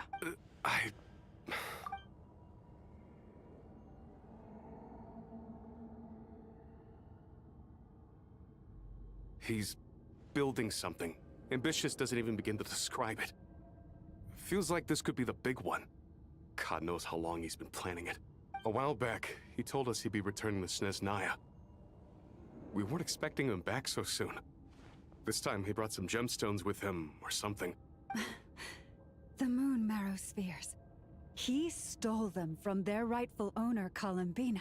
Oh, Lady Damselette? Last I heard, she left the Fatui. Before she went, she told us she'd finished what Her Majesty asked of her, and wished to focus on some personal matters. I remember thinking that leaving us might not be the best choice. I mean, I always looked up to the captain the most, and... Back when this all started, the higher-ups dispatched 3 units to Nod-Krai to execute their plan. They were led by the Doctor, Marionette, and the Damselette, respectively. I was a part of the Damselette's unit to begin with.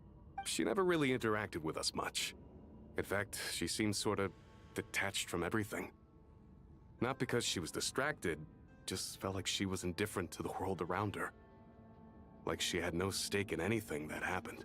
She always seemed like she was staring off into the distance. Almost as if she didn't see anything worth living for in the present, so she had to look further afield. That's right. She always used to stare up at the sky. The Doctor used to stand nearby and watch her. Apparently they got along well at first, but somewhere along the way, she grew wary of him, started avoiding him as much as possible. After she left, everyone in our unit merged with the Doctor's. He's similarly indifferent to the world, except when it comes to the moons. He seems to have big plans for them. Right now, obtaining the 3 moons is his #1 priority.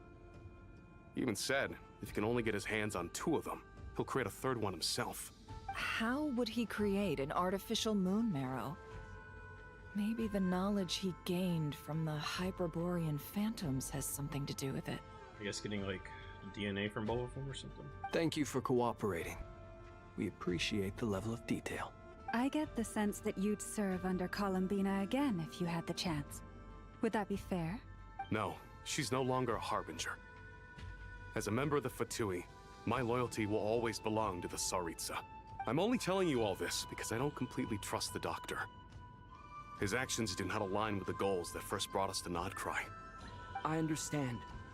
We'll do everything within our power to stop him. The Knaves unit is based at the Kuvaki Experimental Design Bureau. Maybe you can seek refuge with them. Well, now we know what's going on here.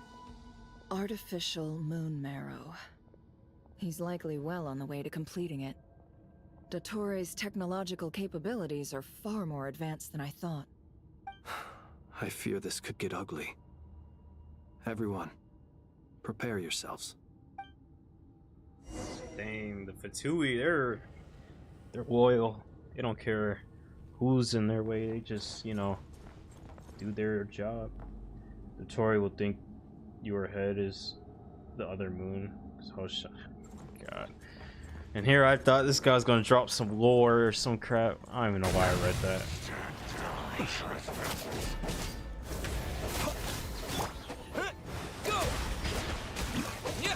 And if I had $1 for every bald head joke you made, I'd be rich. Everlasting force, seek within.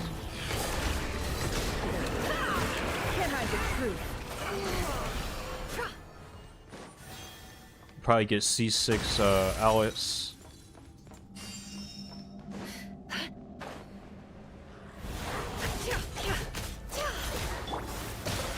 Bombs away! Branch into song. The night coming. Close your eyes. Observe.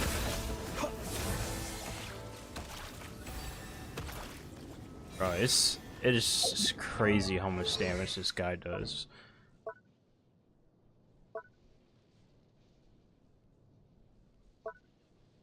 Yeah, all those multipliers are just, bruh.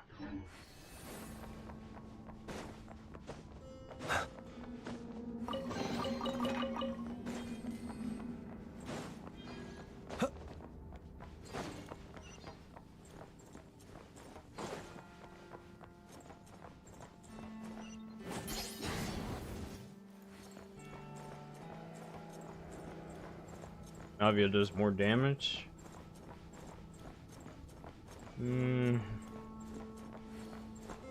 Maybe. Maybe. Welcome, one and all. I've been expecting you. I hope my humble research facility is to your liking. Yeah, we really appreciated fighting our way in through a horde of monsters. The gall. You expect us to believe you've just been patiently waiting for us? Of course I have. Should I be worried about something? Everything seems to be going quite smoothly so far, and you've shown up right on schedule. First Sandrone and Arlecchino, now you. Ah, quite a surfeit of guests I've had today. His voice is goofy, he really got the nerd voice. I mean, yeah, he's a nerd. And he's a dropout. I didn't know he was a dropout. That's pretty funny. If you were looking for them, I should probably mention that Arlecchino disappeared as soon as she entered the facility. As for Sandrone, why, she stood right here only moments ago demanding answers from me at the top of her voice. Hardly out of character. She never was one for basic courtesy.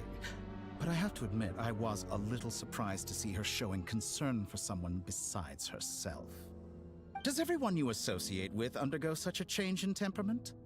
Speaking as a researcher, I have to say, it is not a change for the better. Well, since you ask... So you've got your hands on the moon marrow, and now you're claiming godhood. Don't you think that's a bit of a stretch, Dottore? I must protest what you are insinuating with that phrase, claiming godhood. I am not claiming anything. I am stating a fact. You're a researcher. I'm sure you appreciate the distinction between the two. Huh? Wait, you really think you're all that? You'll excuse me if I'm not being a polite little lady for you. We're colleagues. We both know what kind of person you are. By the same token, I knew you'd respond along those lines. You and I both understand that facts speak louder than words. To that end, I've had my people send you a small gift. It should go some way toward helping you understand my present position. What gift? Where have all your troops gone? Who knows? Perhaps they are already marching toward a new world, following in the footsteps of an unknown god. As vulgar and arrogant as you may be, dear Sandrone, I have no intention of taking out my displeasure on your subordinates. They will enjoy equal rights to my own.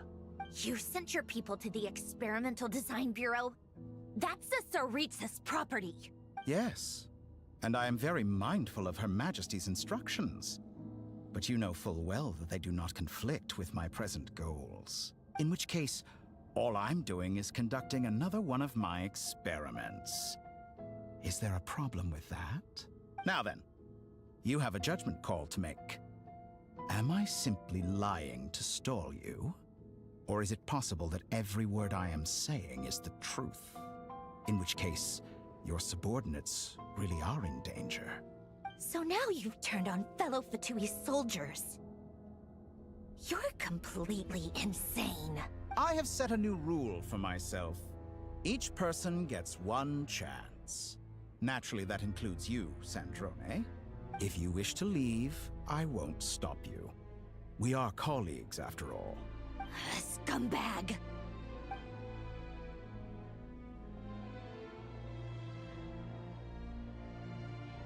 Still, I hadn't counted on Sandrone sparing any thought for the people of this world.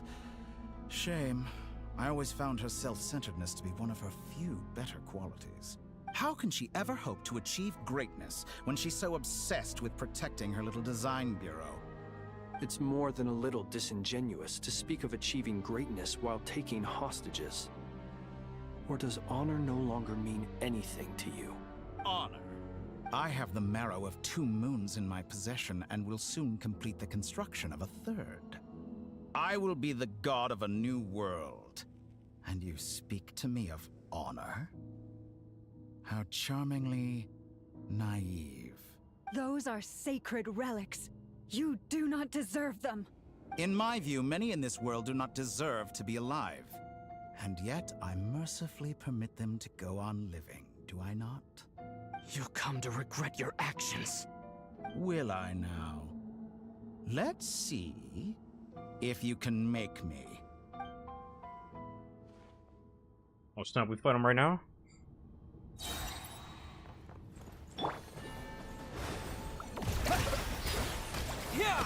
Alright, see how you are. Close your eyes. To dust. Receive my blessing by the frost moon of hope. Target the mystery acquired. unravels. No more lies. It all adds up.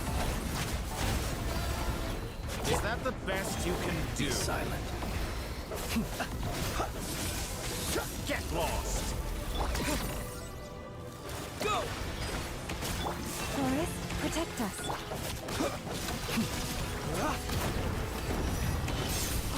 Oh snap. Thanks for the assistance. Oh, I got Arakino now? They see you as an ally. What a farce. You're clearly here to destroy my research, not me. I'd say your research is more valuable than your life. Am I wrong?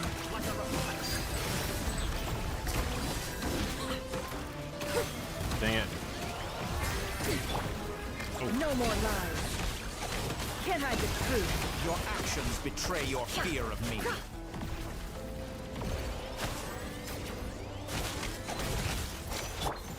Lush as the moon. Got one more. Is this No all more it lies. takes to tire you?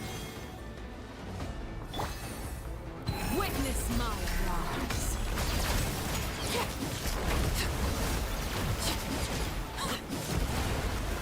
Dang, 25 seconds? Wipe out! Close your eyes. The long sleep beckons. Receive my blessing by the frost moon of old. Nice little cooldown. The deception ends here. Can't hide the truth. Get lost. It all adds up. Dude, she does so much damage to me. Water jet!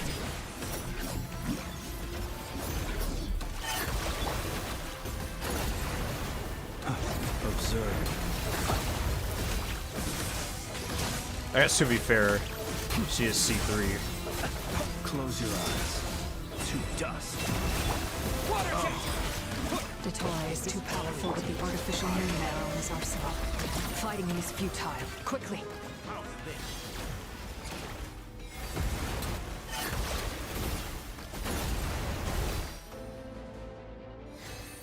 Let's go. I've always thought it is wiser to flee than surrender.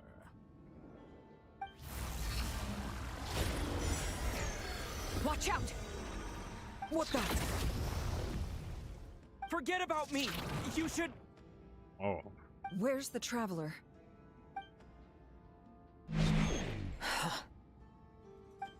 I don't know, he had particle expansion. Saving.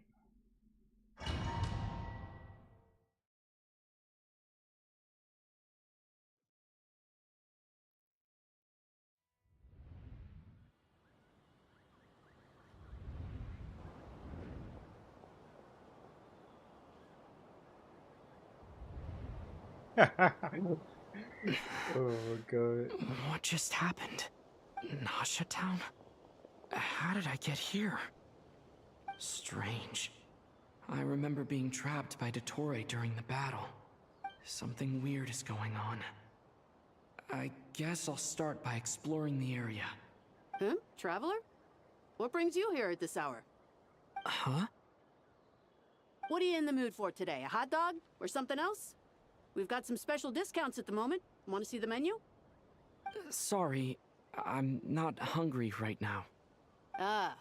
Well, feel free to take a seat for now. Let me know if you change your mind. Everyone seems to be acting normal. Am I just overthinking? Oh, darling, look who it is. One of our regular customers. Get the traveler something to eat, would you, dear? Wait, why is he talking like that? Well, I'd love to, but can't serve a customer unless they order something. Anyway, I take it your business is wrapped up? Yes, thankfully. It was a long trip, and it's left me feeling pretty exhausted. But the upshot is, I won't have to leave again for a good while. Wait, these two are a couple? I see some kids around too. I didn't know they had a family. Hey there! I haven't seen you in ages! What's keeping you so busy? I've been looking forward to playing with you again. You forgot already? You're silly. Daddy brought you over to our house recently. We had some snacks together. What is she talking about? We've had a lot of customers over the last few days, so we've been real busy. And like my mom always says, some people are more than just customers. They're friends. Oh, another customer's arrived. I better go see what they want. This is all wrong. I never once heard the owner of this restaurant talk about their family. It certainly isn't a family-run business. And that child? Could this be a false memory? Very good. I knew you had it in you. Oh, snap. Aren't you going to try the house special? We're in a loop. When did he show up? No. None of this is real. You don't seem to like it here. That's fine. We can change venues. Dang, Park, why you didn't tell me, man? This has got Genjutsu and Particle? It's crazy.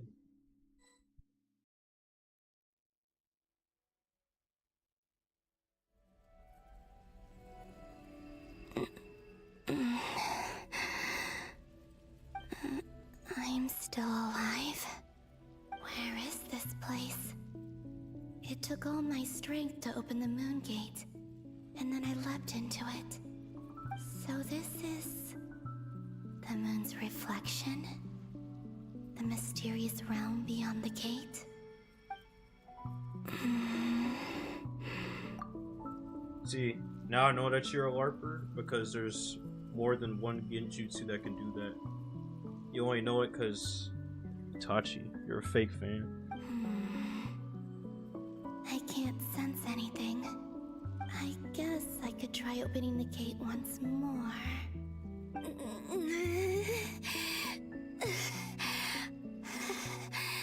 No response. Maybe this opened from inside. If this was the space that killed both Revier and his lover, then why am I unscathed? Or... no, I'm not unscathed. Even the air here feels... frozen in place. There is nothing here with which I can restore my power. I should conserve my strength and proceed with caution. I don't believe Dotori's scheming will stop just because I escaped. If there is any chance that I can get back to the others, any chance at all, I must return.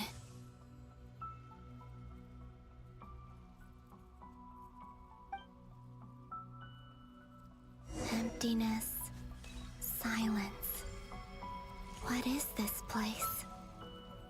Or maybe the real question is, what is it for? What's this? Looks like it responds to my power. Golden. Like Kuvaki. Is it some sort of guide? And why does it feel so familiar? I might as well follow it.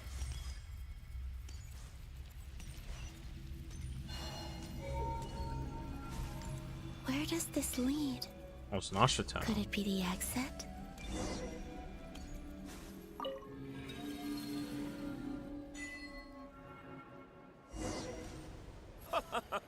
Welcome home, Moon Goddess. Is this... Nasha Town? But isn't Moon Prayer Night over already?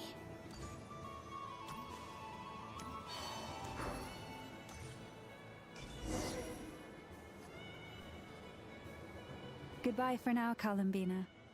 I hope you have a wonderful night. I will. Llama, everyone else, and... me? Are these...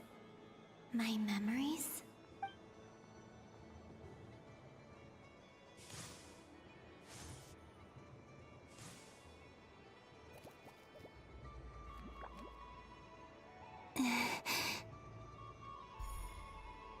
I can't touch them.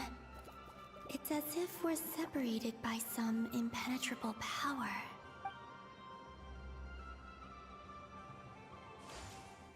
Over here! Over here! Say Barbara.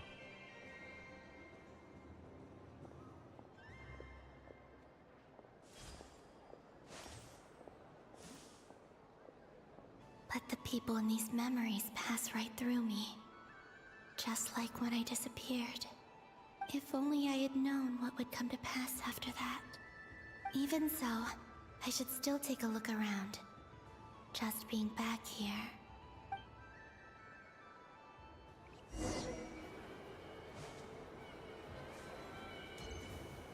I think we'd be back here.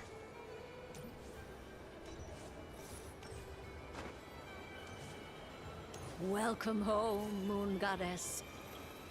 Oh. You're the genuine article.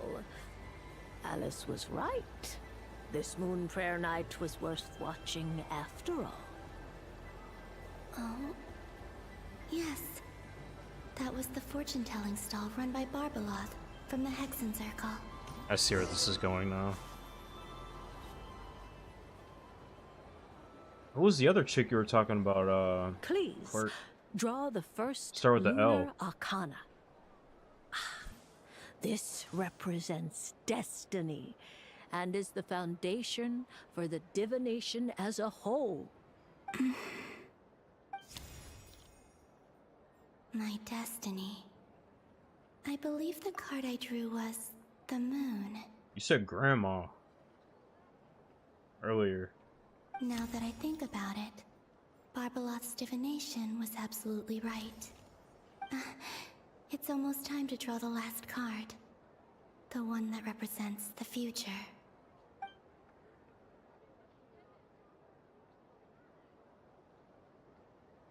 That was the card that popped out on its own.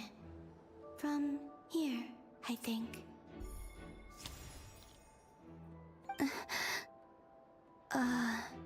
Kuvaki Pulse? What? Fascinating. I've never encountered this before in my role as a diviner. Oh, dude, I'm so dumb. That's the freaking new dude. Oh my god, I forgot, man. I totally forgot about that dude. He is really like unrememberable.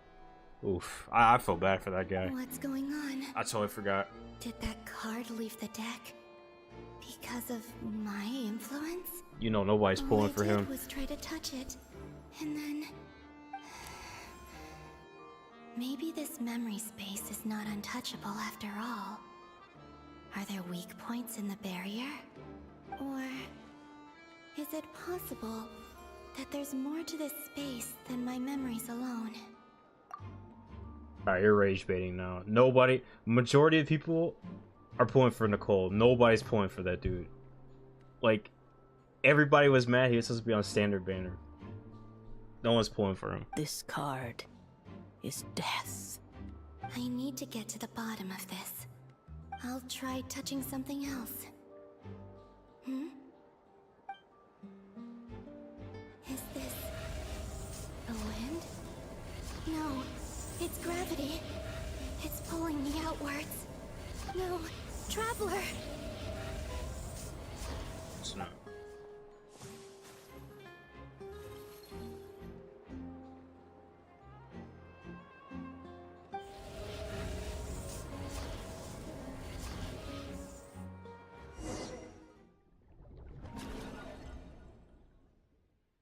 I mean, even from on Reddit and some of the posts I've been seeing from Twitter, nobody cares about that guy, dude.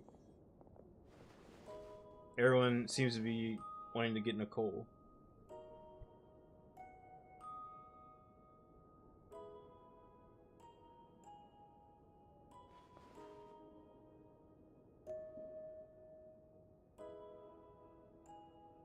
Haimon, listen to me. From the bottom of our hearts, we are so sorry. We completely understand how you must feel.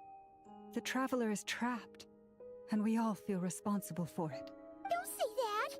Paimon's not a little kid! You didn't leave him behind on purpose! There was nothing you could do! But... he's all alone in there! What if something happens to him? What are we gonna do then? We've barely spent any time apart since we met. Is he gonna... die? We must find a way to rescue him. We were all involved in the operation where he was captured, and we do not abandon our comrades. That being said, it won't be easy. Through conversation with the others on our return, we've arrived at a basic idea of what we're up against. How's that even a question? Everyone should just go after Nicole. Like, I don't know, man. I don't know how people are even questioning that, especially if they have Varka too. That's like a no-brainer. Dottoro's lab has clearly been in operation for a lot longer than we realized. We found many monster samples stored there. In all likelihood, they were materials he used to research his latest technology. We also know that through his contact with the phantoms of Hyperborea, he gained knowledge about the moons and certain Hyperborean technologies. I mean, I know it's a fact that like the pools and stuff are low, but it's like, it's just, how is that even a question between those two characters? One has like extreme value across so many other teams, and another is just another cryo DPS that is probably going to get power creep pretty soon. Using this knowledge, he then fashioned an artificial moon marrow to serve as a replacement for the frost moon beyond the sky. Unlike Columbina, Dottore is not being rejected by Teyvat. And even with 2 of the 3 moon marrows, his power far exceeds all of ours combined.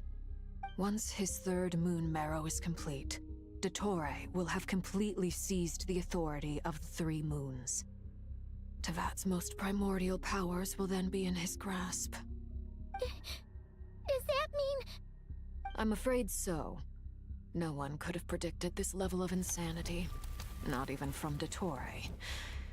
And unfortunately, his insanity is coupled with an intellect and ambition that not even his peers in the Fatui can match. This is dire. Sounds like the world is done for. The Three Moons' authority can influence the very fabric of time and space. I dare not imagine what a monster like him would do with that kind of power. The trouble's already begun, I'm afraid. On our way back, we discovered that part of Nod-Krai is being enveloped by an unknown energy. We cannot ascertain what is happening inside. I'm convinced this is Dottoro's doing. Not that there's any way to prove it. The issue is, we have no idea what his intentions are. The only thing more frustrating than facing down evil is knowing that it will surely come, but not knowing when. The Doctor is guilty of numerous crimes at Mondstadt as well. One of our knights, well, former knights. His father was murdered by Dottore. Dilu. His ideology and methodology are a danger to everything in his path, from individuals to entire nations. He does not feel guilt, even when he acts against his own people. He doesn't see them as his own people, that's why. People like him see everyone else as beneath them. Right. He views other people only in terms of how they can benefit him. That's the basis of all his social connections. Granted, he's hardly the only harbinger to pursue their own interests. We all do. And Her Majesty is gracious enough to permit it. Still, her mercy has its limits. Dottore's actions have gone beyond even what the Fatui could have imagined. Usurping divine authority to become a god. For a servant of the Tsaritsa, that goes beyond being disloyal. It's treason of the highest order. We can't expect him to heed the Tsaritsa's will once he gains the Three Moons' authority. Even we Harbingers consider him the most self-interested among us. Poor Traveler. Of all the people to get caught by... We have to go save him right now! Please! We gotta find a way! Paimon, I promise you, we are with you all the way. I get how you feel. I do. But it's gonna take more than strong emotions to take down an enemy like Dottore. What we need now is more information. Right. We can't even guarantee he's still at his research center. Before we can think about mounting a rescue operation, we need to confirm the Traveler's location. I'll find a way. Paimon knows, but... She's so scared. If anything happens to the Traveler... Isn't it like a snapshot kit or something like that? Like, he basically snapshots somebody's like recent DPS or something with the skill. I don't really remember. It just didn't sound interesting to me. He might be the strongest person Paimon knows, but he's still human. He feels pain and bleeds just like anyone else. Then think things through before you stick your neck out. Unless you want to lose your head. Sandrone. Miss Sandrone, you're okay? Put the stuff over there. And be gentle with it. Am I okay? As you can see, I've had to move my whole livelihood out of the Experimental Design Bureau. It's been swallowed up by Dottore's energy field. If I'd left it any longer, I probably would have gotten stuck there. Dang, she actually moved out. Dottore always goes a little loco when he finds a shiny new toy. Not that he'd ever admit that. But this time, he's gone full psycho.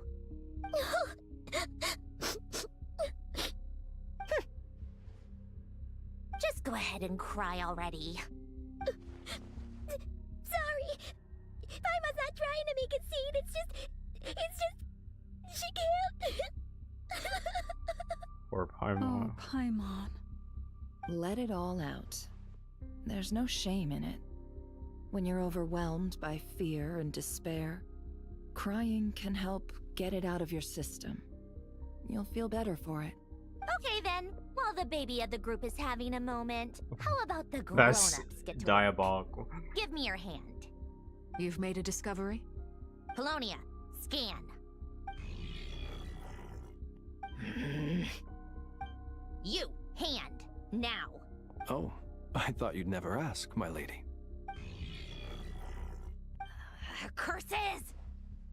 You're next, then you. Oh, he's part of the circle? Tori, you son of a... I didn't know He's that. done something to us. Everyone who entered his research center has been implanted with some sort of curse. I still don't think it's worth it, though. I feel like you get, like, 2 passives with Nicole. One, she's in the circle, and she's a buffer. Like... I don't feel anything unusual at It's the just 2 moment. positives. Does that mean it hasn't activated yet? Is there a way to figure out its purpose and what might trigger it? My best guess is Dottore created it using the moon goddess's powers. 1 second, analyzing. Ugh! That friggin' maniac! So, what twisted game is he playing this time? The moment I analyzed the energy composition, some encrypted text appeared in my mind's eye. And when I deciphered it according to the Fatui standard encryption protocol, I got the following message. Feel free to run, or you will perish in Nod-Krai. He's mocking us. Yep, he loves to toy with people. Only in this case, there might be more to it. But I didn't detect any murderous intent or malice either in the message or the curse's energy. As if this is him at his least malicious. Or perhaps all people are cowards in his eyes. Maybe he thinks the threat alone will be effective. What a despicable person. And he has the Traveler in his grasp. If I may. As unhinged as Dottore may be, he has always exercised great patience with the objects of his interest. I remember a comment he made when we first arrived in Nod-Krai. He said, "This world is, on the whole, an exceedingly dull place. But at least there are a few intriguing features, such as the gods, or the Traveler. Presumably, they interest him because they're unknown quantities. He wants to understand as much as he can about them." Agreed. The Traveler is Tevat's 4th descender. All Harbingers are aware of this. Since Dottore took such pains to capture the Traveler, he is unlikely to kill him right away. Okay, but we still have to do that rescue operation. Of course. I also think we need to read between the lines with Dottore's message. If he's encouraging us to run, that means we mustn't leave Nod-Krai under any circumstances. My guess is, his curse will only trigger if we leave.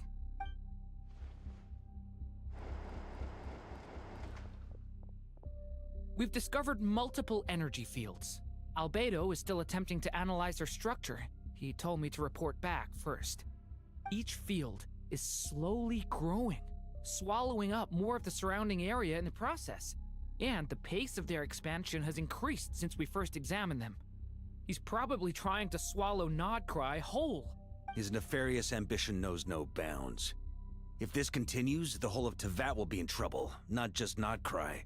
The loss of Columbina could not have come at a worse time. Do we think she's truly gone for good? She entered the space beyond the Moon Gate, knowing what became of Rerir and Thalindus. I'm sorry, but I fear the odds aren't good. Don't be ridiculous. If I know her, she's busy finding a way back as we speak just so she can annoy me. She isn't dead. Whatever has become of her, the fact remains that we are 2 comrades short on the eve of a decisive battle. We need to find out the Traveler's location. But there is also other work to be done. Agreed. Whatever Dottore's planning, we have to get the local populace somewhere safe. So, as well as a rescue mission, we have to organize a mass evacuation at the same time. It would be best if someone could approach leaders of neighboring nations and negotiate emergency asylum for Nod-Krai's inhabitants. Can anyone handle that? Snezhnaya is one option. I'll see what I can do. This would be so much easier if the Traveler was here. No! Stop thinking like that, Paimon. Paimon will join you. She's pretty well connected thanks to the Traveler. Maybe it'll come in handy. Either way, that's what the Traveler would do if he was here. Like what, Natlan? Maybe Fontaine, I guess. Back here again. That gravitational force that pulled me back. Is this where it came from? When I saw that memory of Moon Prayer Night, I think I influenced reality. Was it just a coincidence? Or if only I could have sent the others some kind of warning on Moon Prayer Night. Maybe we could have stopped Dottore. I feel so heavy. Does entering that space consume a lot of energy? Well, even so, I have to keep moving forward. Back to emptiness and silence again. I should try and find my way back inside that memory.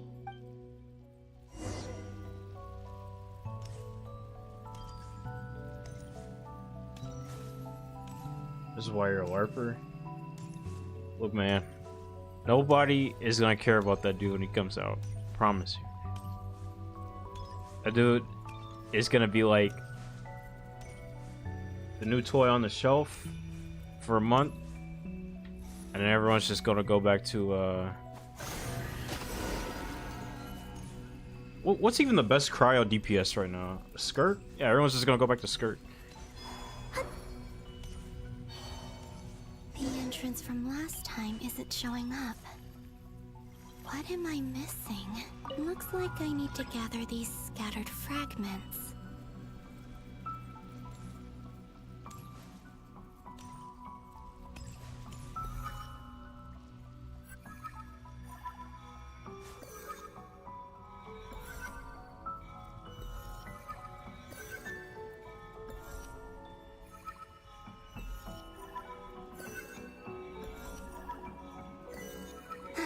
It worked. Hopefully I can stay inside for a bit longer this time. Math has been math. He's stronger than Skirt and not limited to freeze. Bro's looking at beta numbers. Oh no. Ad Astra Abyssosque. Welcome to the Adventurers Guild. You're funny, Quirk. You're funny. This doesn't look like Moon Prayer Night. Extra, extra! Latest issue of the Nausea Express! I don't think I've ever been here. Maybe this space isn't comprised of my memories after all. There aren't any festive decorations around. Is this Nausea Town after Moon Prayer Night ended? Did Dottore's plan not affect the town? Or is no one aware of what happened because he used the Three Moons' authority? Let me see if I can influence anyone else. Oh, this is definitely some alternate timeline. So, what do we do next? Wait, that voice. Paimon? The most important thing right now is to find that mage. Lauma the Traveler and Mr. Varga are here too. I'd better go pay the Fatui a visit. Traveler!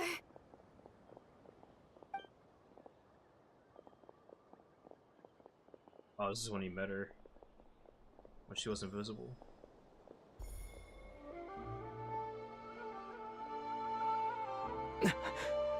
Columbina? I made contact.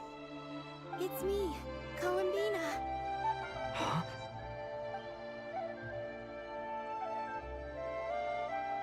Traveler? Let's go! This is no time to be spacing out! Huh? Wait a moment. This has happened before. This is what happened when I disappeared. I stood right over there, thinking that no one would ever find me again. It was only when he called my name that I decided to follow them. But did he turn around because he sensed my touch just now? Why would you even say that? I literally main Kazuha, D-Luke, freaking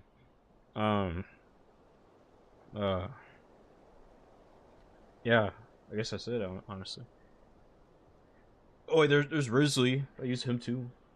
Is it really possible that from in here, I can change the past?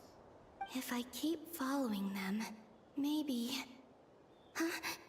It's that gravity again.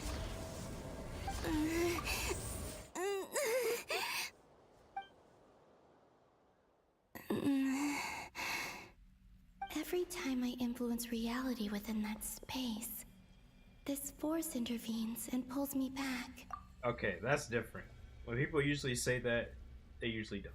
It's as if I can confirm on that. it's trying to stop me from leaving. I'm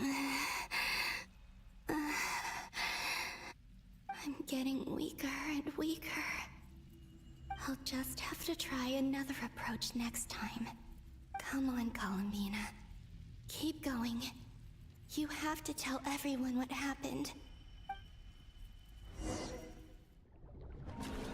I'm saying that out of personal experience, that I can 100% confirm that it's like not true.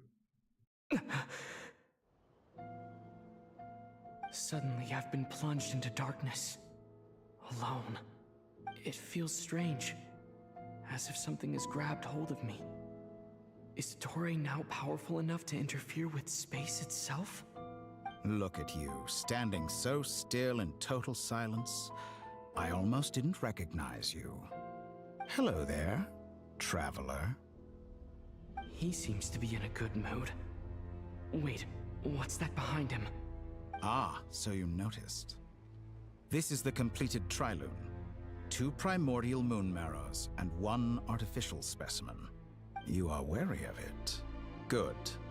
Maintain that reverence. You performed well in that recent battle. Brave and reckless as always. Courage is the sign of a true hero. And impulsiveness is the hallmark of those who strive to advance. I say this not to belittle you. Most creatures are far more timid by comparison. 3 moon marrows? Does that mean the artificial one is now complete too? Well spotted. What do you think?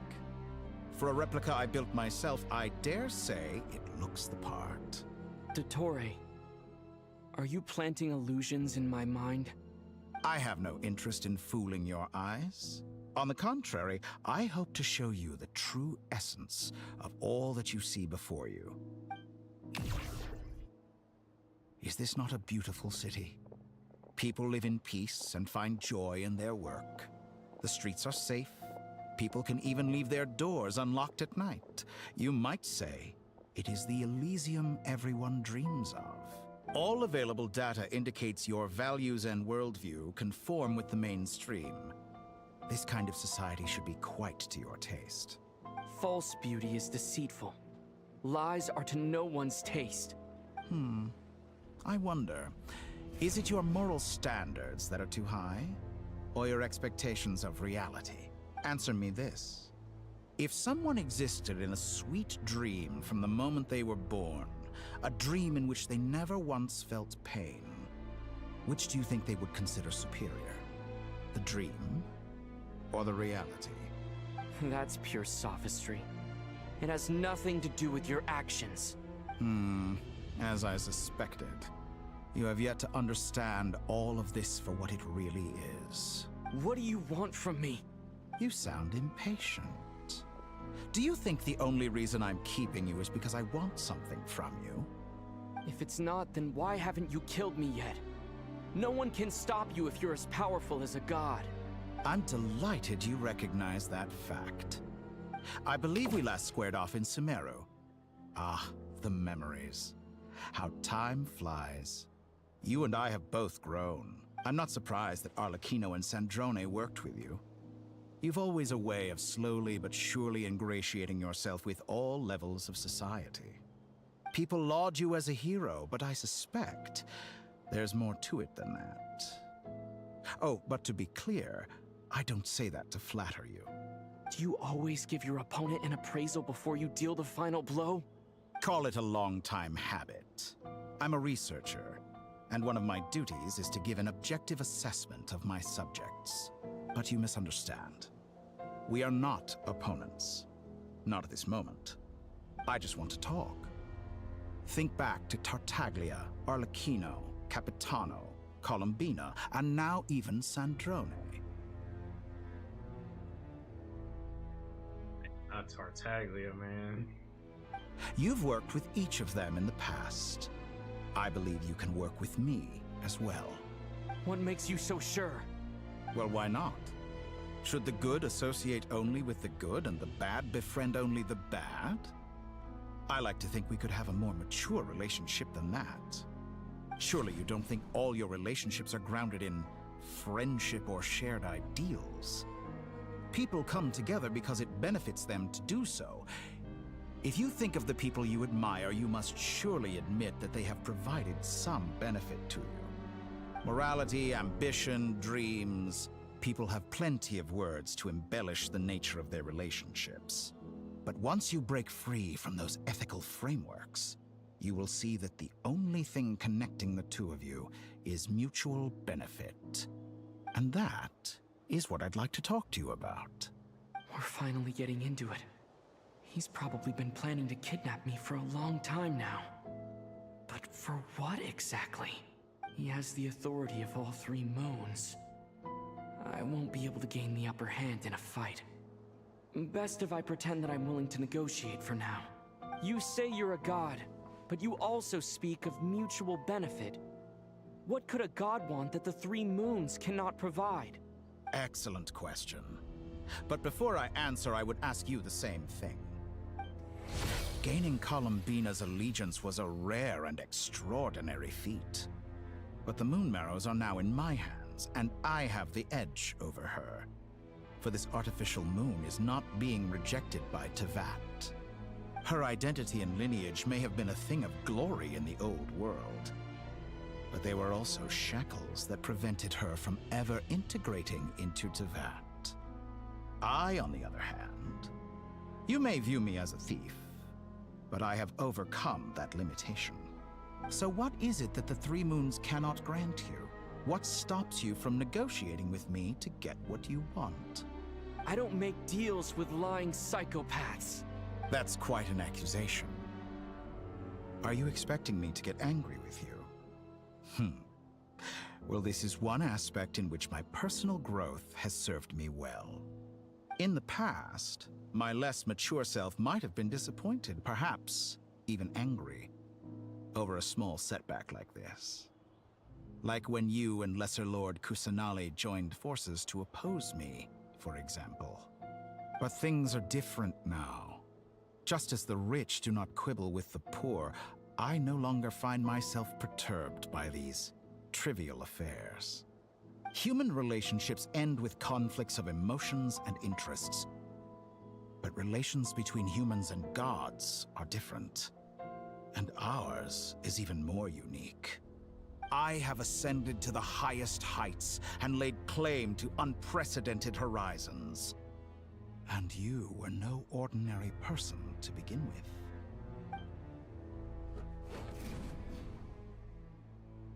Allow me to show you the world, Descender. We can show you the world. Sorry.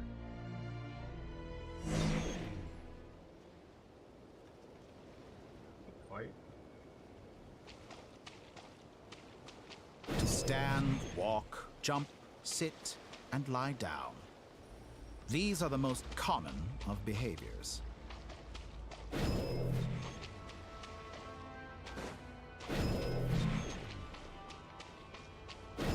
Have you ever wondered why we were born following such laws? Who stipulated that we could not fly instead of walk?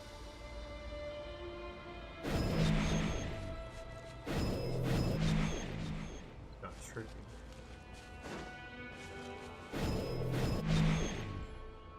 You gonna take us to Snezhnaya?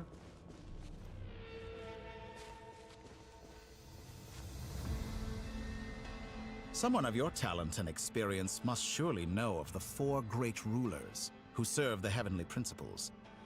They govern life, death, time, and space. One wounded by a blade will die from blood loss or infection, and one who falls into a lake will drown in agony. The elderly wallow in solitude, and the solitary age faster. Eventually, new life is born, only to embark on the same path of suffering. These 4 divisions anchor the world and shackle those who live in it. But they themselves transcend its boundaries, squandering the power bestowed by the heavens. All who live yearn for equality, but unless the gods prostrate themselves and profess that they are mere servants of the living, equality can never exist. Who makes the rules we must live by? Who has the right to restrict us?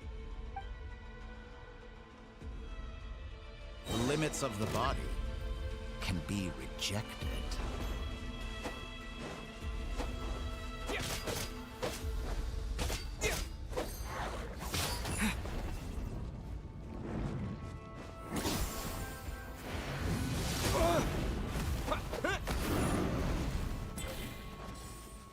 A new dawn rises!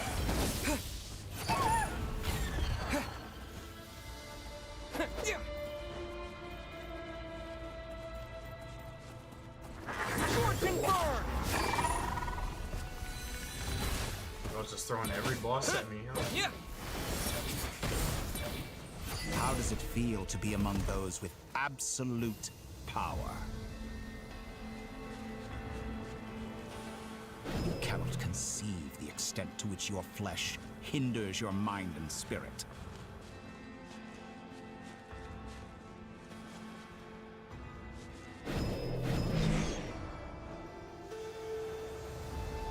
Only by discarding our useless, primitive eyes can we perceive a new world. How narrow-minded we all were in the past. Why should the final answer of the world not be the power that predates those of life, death, time, and space? The power of the Triloom. It's pretty cool so far. Through it, I have glimpsed new experimental possibilities. Nature suppressed, authority exiled, souls controlled.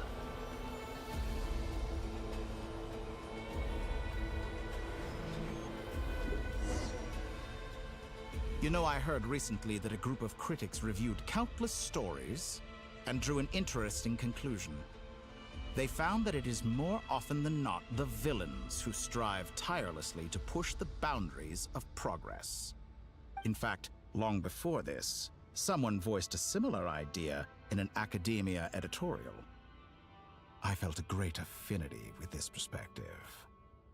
I have never been afraid to step up and play the role of the villain. Fanatics are trampled down for their transgressions, and those who transcend are rebuked for their audacity. And so, the majority of creatures are too timid to follow my lead. But all sacrifices made during my experiments have been worthwhile, as you can now see. I can offer you something new, something unique, precisely because I am a villain. Think about it. We are eternally bound through mutual interest. Can you truly say you would never turn to malice if it could give you the life you dream of? After all, what value do perfection and purity really have? They are fragile and feeble things, utterly tedious. I say, better to be governed by a flawed humanity than a gnosis. The true seeker of knowledge is the villain who undergoes countless tribulations in pursuit of their goal. I'm sure many people have told you that you're different. Because I'm a descender? Exactly. Very clever. But what has that got to do with you? I do not conceal my wicked deeds, my selfish desires, or my greed. A true researcher must act as I do if they are to understand and speak of the truth. And yet, a knowledge seeker like myself will inevitably grow tired of studying Tevat beyond a point. You have traveled to all corners of the world and met many people. Along the way, there have been moments when you were misunderstood or even became a wanted criminal. And all the while, you have spent your days doing some of the most mundane jobs in the world. You fight and toil, claim minuscule rewards from my friend Pantalone, then you fight some more, winning some battles and losing others as your search goes on. And this cycle continues, with no end in sight. Surely you must sometimes grow weary of being stuck in this same loop day after day. We're completely different. I embrace everything that life throws at me. I am engaged in every step of my journey. How does that make us different? I too embrace what life brings, researching everything that interests me. Think of all the novel things I've managed to create, like the artificial moon marrow. Don't you see? As unique a specimen as she was, even Columbina is not irreplaceable. Take that back! She's gone because of your actions! I didn't say that to anger you. Though admittedly, I don't see what there is to be angry about. Anything Columbina could do for you, I can do better. I know what your ultimate goal is. You wish to walk the path your sister walked, and seek answers from her at the end of that journey, don't you? Someone like you could never understand what it feels like to care about another person the way I care about her. Perhaps not.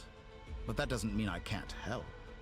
I could find your sister right now, bring her before you, and make her give you the answers you seek. Don't be so presumptuous. You'll never begin to understand the situation between us. Oh, no. This is no presumption. I'm only offering what I know is possible with the power of the Trilune. But it seems like you would sooner continue with your journey through this world. Why? Do you truly desire this journey? Or is it simply a necessary process from which you cannot escape? Think of all the time and energy you have spent, everything you've had to endure just to make it this far. Is this really what you want? Or has your hand been forced by the promise of that final answer? Yes, you have made many friends. But do they ever spare a thought for the void in your heart and what it yearns for? What you want is not friends. It is family. But do they know this? I, on the other hand, am far more considerate. Join my experiment, and in return, I will bring your meaningless journey and all its struggles to an end. This is a malicious attempt to manipulate me. But at the same time, he's stating some very human truths. I want to say the same thing. Of course he's right about my predicament. How can I deny it? I have faced ungrateful strangers, never-ending troubles, an endless quest for answers. I want to see her. After everything I've been through, words can't describe how much I miss her. How much I want to be reunited with her, wherever you are right now. Do you miss me too?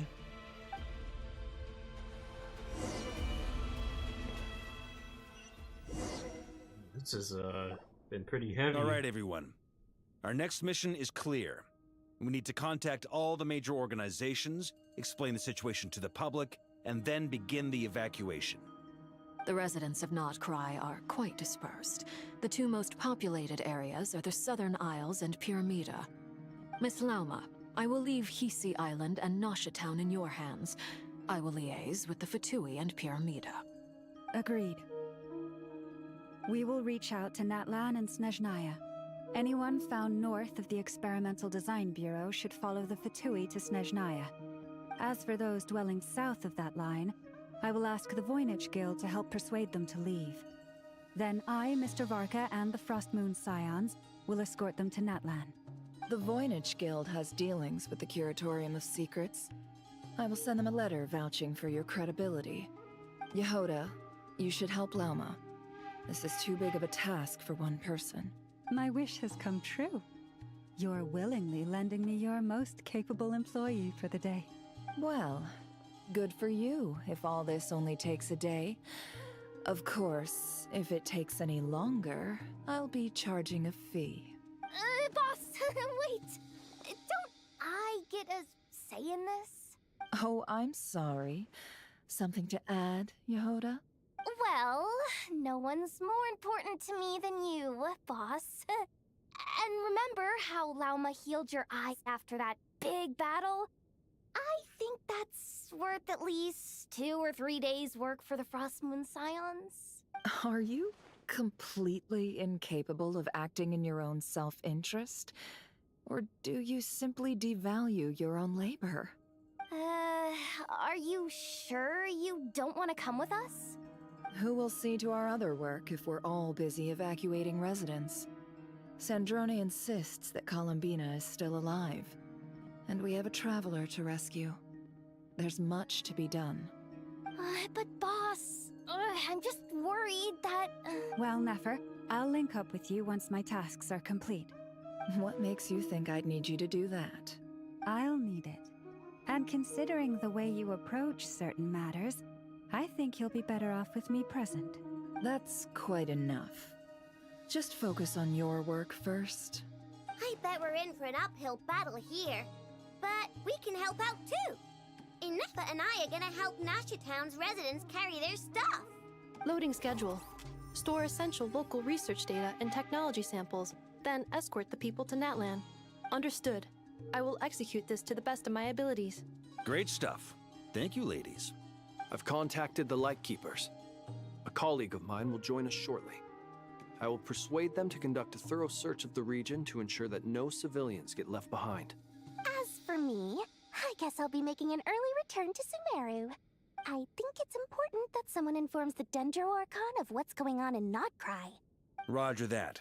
Someone should inform Mondstadt, too. Mr. Duran, can I trust you to handle that? I think you fly faster than any of us can run. As an added incentive, get there fast enough and I'll see about getting your gliding exam waived. Really? Huh. Mission accepted, sir.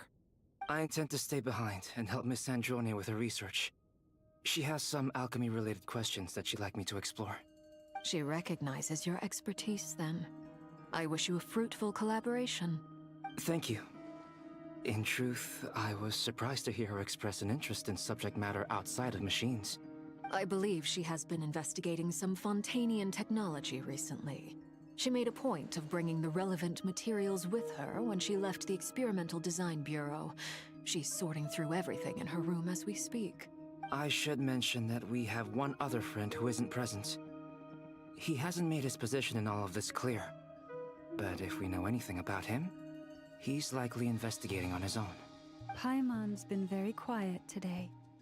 But I know how close she and the Traveler are with the Natlanese. She should come with us to the border. Okay.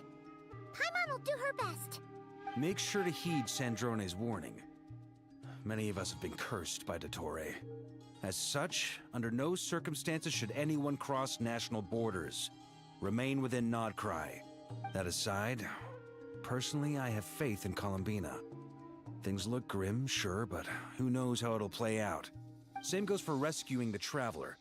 Both of them are important allies and friends.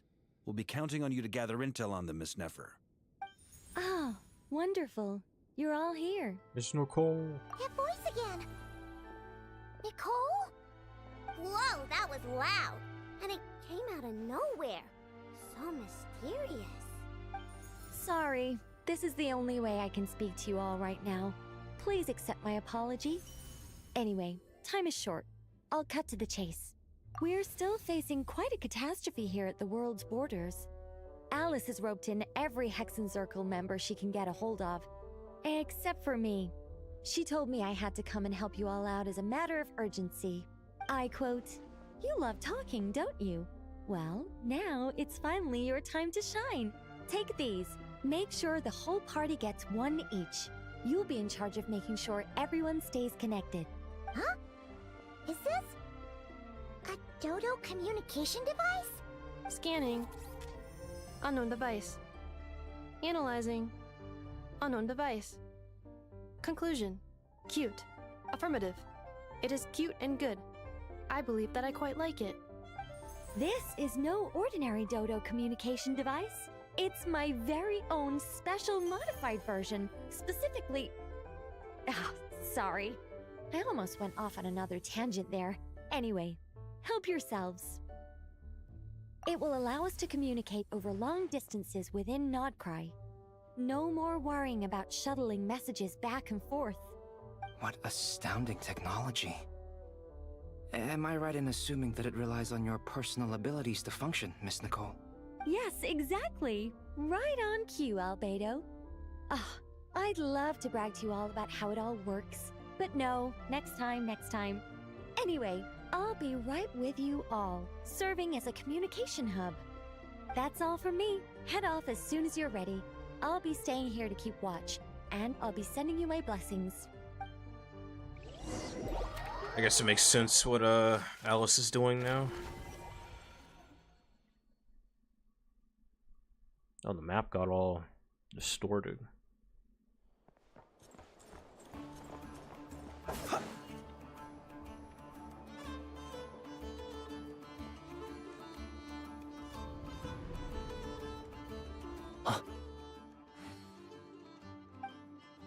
Ah, Sir Flint. Perfect timing. I just arrived myself. You are most considerate, Master Ilua. But in fact, I know you have been sitting here for quite some time. If you saw me, why didn't you say something? I was curious to see how long you could sit still for. Also, shouldn't you have managed to sense me approaching? That would be a first. You always seem to appear out of thin air without making a peep. Also, how many times do I have to tell you not to address me as master? I don't qualify. I beg to differ. Why should a young man so well versed in social graces as yourself not be worthy of that title? Please, Lord Flint's... Sir Flint's. I'm begging you, don't flatter me into complacency like you do with everyone else. You understand me better than most. My newest acquaintances tell me I love complimenting others. What do you think? I think they don't understand why you do it. You just love puffing people up till they're a big, happy ball of hot air that floats away into the sky. In all sincerity, I can only hope that they bring good tidings when they come back down to Earth. Is the situation that bad? We just held a strategy meeting. Let me fill you in.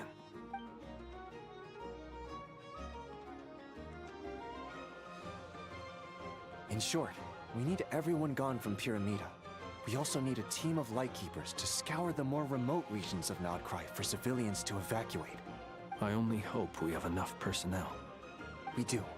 Old Man Nikita will definitely help, and we can recall anyone out on patrol to focus on this instead. Good. I'm sure you and the others will make short work of this. Now, don't forget, once you've completed this task, make sure you and the rest of the team evacuate to either Snezhnaya or Natlan as well. Flint? If you've got something to say, Master Ilua, why not guess what I'm thinking right now? You mentioned that you have something else to deal with later. How difficult is it going to be? I doubt it will be easy. I know you're a Lightkeeper, and it's your duty to protect others in times of crisis. But I have a feeling that you'll be walking into grave danger. However bad things have gotten in the past, Nod-Krai has never faced a mass evacuation before. But from the sounds of it, you don't intend to come with us. I don't mean to pry, and it's probably none of my business. But whatever it is you're intending, you don't have to go through with it, you know. I've been afflicted with some sort of curse, and I'm told it may well trigger if I set foot outside of Nod-Krai. As such, I cannot leave. I have to act, if for no other reason than to fight this curse. What? No. Why? Why would anyone want to curse you? There are plenty of people out there willing to trample over others in pursuit of their own goals. Frankly, Sir Flint, I am furious. You're making light of what is an incredibly serious situation. Indeed I am. And? And what? I told you, I'm furious about this. Nothing I can do about it, I'm afraid. Things happen, and we just have to deal with them. If you find yourself feeling angry, perhaps start by drinking a big glass of water. Hey, You mean you're completely unmoved by my anger? I'm devastated. Then allow me to express my sincerest regret. Come by the lighthouse sometime. We'll catch ourselves a few fish, have a little barbecue, play some cards, and bask in the sun. Maybe I need to spell this out. Lean in a little, Flint's. Oh my, this doesn't bode well.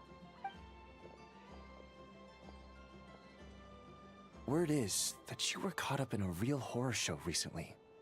People were amazed that you returned safe and sound. They've been debating whether you're even human. I've returned safe and sound from plenty of crises. When you say people, do you mean other people? Or do you just mean you? Fine. I'll be frank. You're not human, are you? Uh-oh. Heavens. Now that's a horrifying thought. You know what? Forget it. We'll revisit this once it's all over. A sound plan. Albeit a little ominous sounding. Just promise me you'll come back in one piece. All right? For you, Master Ilua. How could I refuse? Also, please pass my regards on to our colleagues. Tell them, thank you all for your assistance. Please put safety first as you proceed with the operation.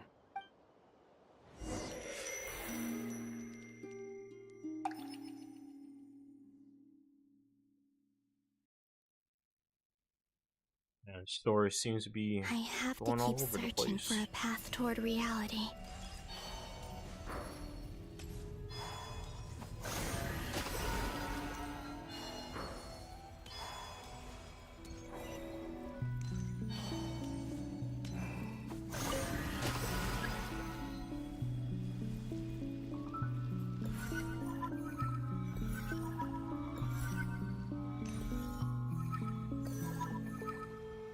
I can just like constantly hold all these, or just hold it and just click on them all. This should do it. The last 2 times I tried to influence reality in this space, it consumed a lot of Kuvaki. I'll try and be more careful this time. I need to leave key clues behind using less power. I hope everyone still remembers what I said on Moon Prayer Night.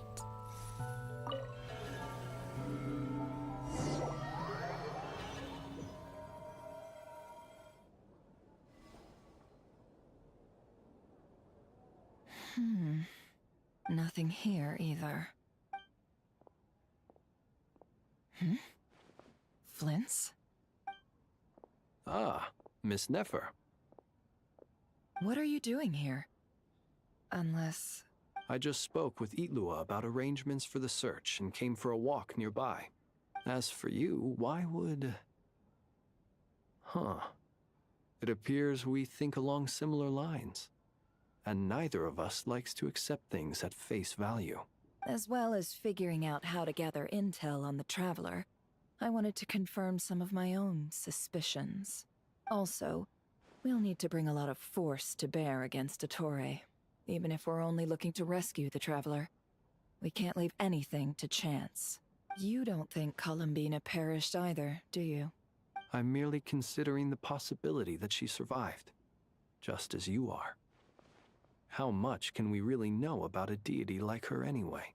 Do you remember what she said on Moon Prayer Night? About using moonlight to send messages to us? Of course.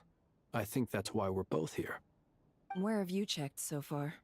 I've been focusing on the outdoors. Anywhere the moonlight shines. I checked most of Nasha Town, but didn't find anything. I checked the Curatorium of Secrets, and a few rooms where I thought I might find some leads. But no luck here either.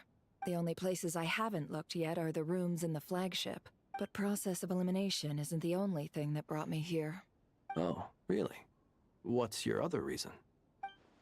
After all that build-up, our mystery ally never showed up even once.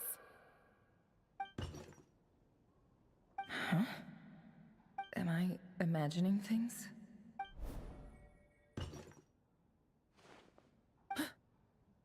Come on, let's see what's going on. Oh no. I knocked over a vase as soon as I came in. It must have been caused by a Kuvaki fluctuation when I entered the space. Although, it seems like I'm not about to be pulled away this time. It looks like as long as I'm careful with my actions, it doesn't count as influencing reality. Anyway, is this the flagship? The Traveler mentioned that's where he was staying. I only went into the lobby last time, so I've never actually been here before. How does this space work? If nothing else, I can now be sure that it is not simply memory. He mentioned where his room was. I think it's this one.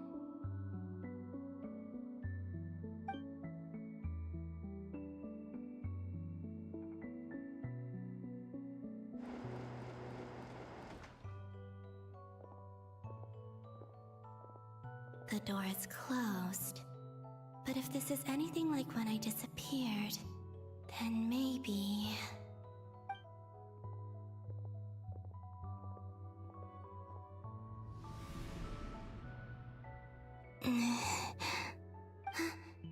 I'm in.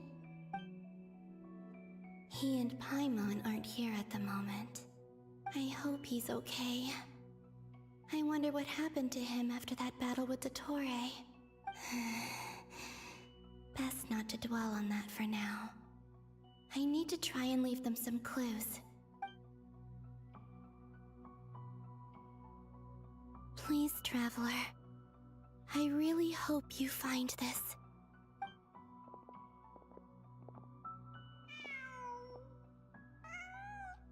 Huh.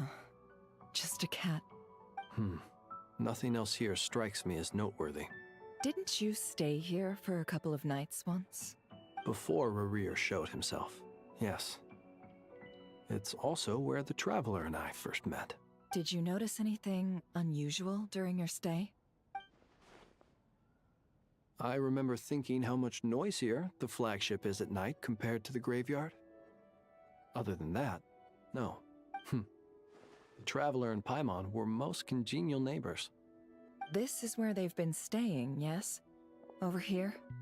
That's right. I wouldn't usually condone breaking and entering, but we can make it up to them later. Focus now. I have to write a message on the wall using Kuvaki, just like I said on Moon Prayer Night. Simply open your windows on nights when the moon shines bright, and the moonlight will naturally flow towards the words I have written. Here goes. I'll need to carefully control my strength. Oh, snap. Okay.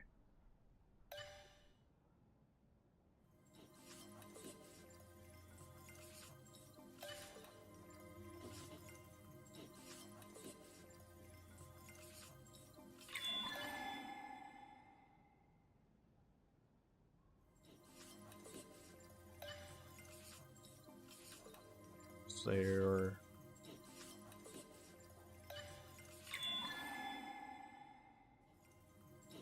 It's really weird for a time paradox type of scenario.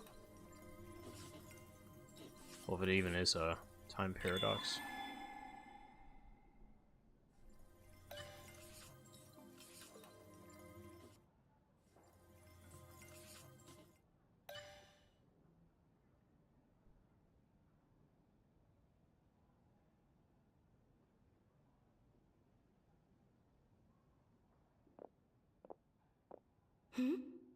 There's a noise outside the door. Is he back?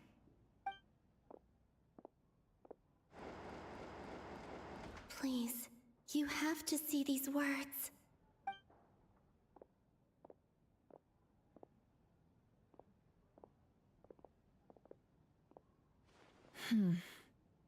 Well, do you sense anything? Unfortunately, no. And this place was our last chance. Not necessarily. We've only looked in Nasha Town so far. Miss Columbina said she would leave messages at her friends' dwellings. It's still worth checking where Miss Lauma lives and where I live. Let's try and make some time to look into those then. Wait. What are you waiting for? Paimon might have overeaten slightly. What's that look for? This is a victory feast. It's normal to eat a little more than usual. The Traveler and Paimon. It's really you. But why are they talking about a victory feast? Huh. You worried Paimon sick while you were out there fighting Rare, so this is your chance to make it up to her, alright? Wait. So this is the night after the battle against Rare. How did I end up here? That's quite a long time ago now. Wait. Time. That's it. Every time I've entered reality within this space, it's been at an earlier point in time. Every one of those points has been before I fell into the moon's reflection. And everything I've done to affect reality really did happen in the past. Does this mean that within the moon's reflection, time flows backwards? Starting from the moment I fell in? Not long till Moon Prayer Night now. It's gonna be even livelier than tonight. Although, it's gonna be sad saying goodbye to the damselette. She seems like a really nice person. Paimon. No, I can't. Even if I make contact, they probably won't understand what's going on. And in any case, I'll likely get pulled away again if I do. Instead, I have to find a way to get them to notice what I've written using the moonlight. Wait. Even I hadn't thought of doing that before Moon Prayer Night. They'd never conceive of that possibility. Is there truly no other way? Don't lose heart. We'll find a way somehow. Huh? Oh, you say that, but the Frost Moon is beyond the fall sky. If we wanted to go visit her, how would we make it through to the other side? We might not have all the answers now, but I'm sure we'll find a way one day. Huh. Guess someone's gotta be the optimist.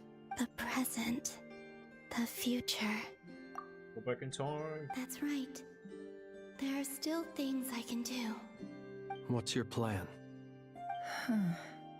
Flint's, when you were staying next door, did you ever open the window? No. The rooms here are dark and damp. And there's such a buildup of dust on the windows that the moonlight can't even get in. I didn't think it was worth the trouble. The moonlight? Ah, I think I see where you're going. One moment. I'll see if the owner is available. Don't bother. Time is of the essence.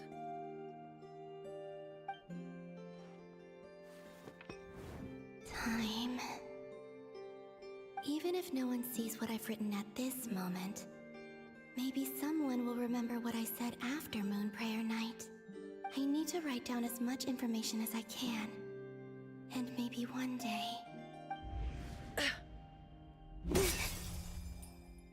Huh? What's up with you? You can't even hold your cup steady. Are you getting tired? A little. Well, you should probably hit the hay then. You've had a really tough couple of days for you.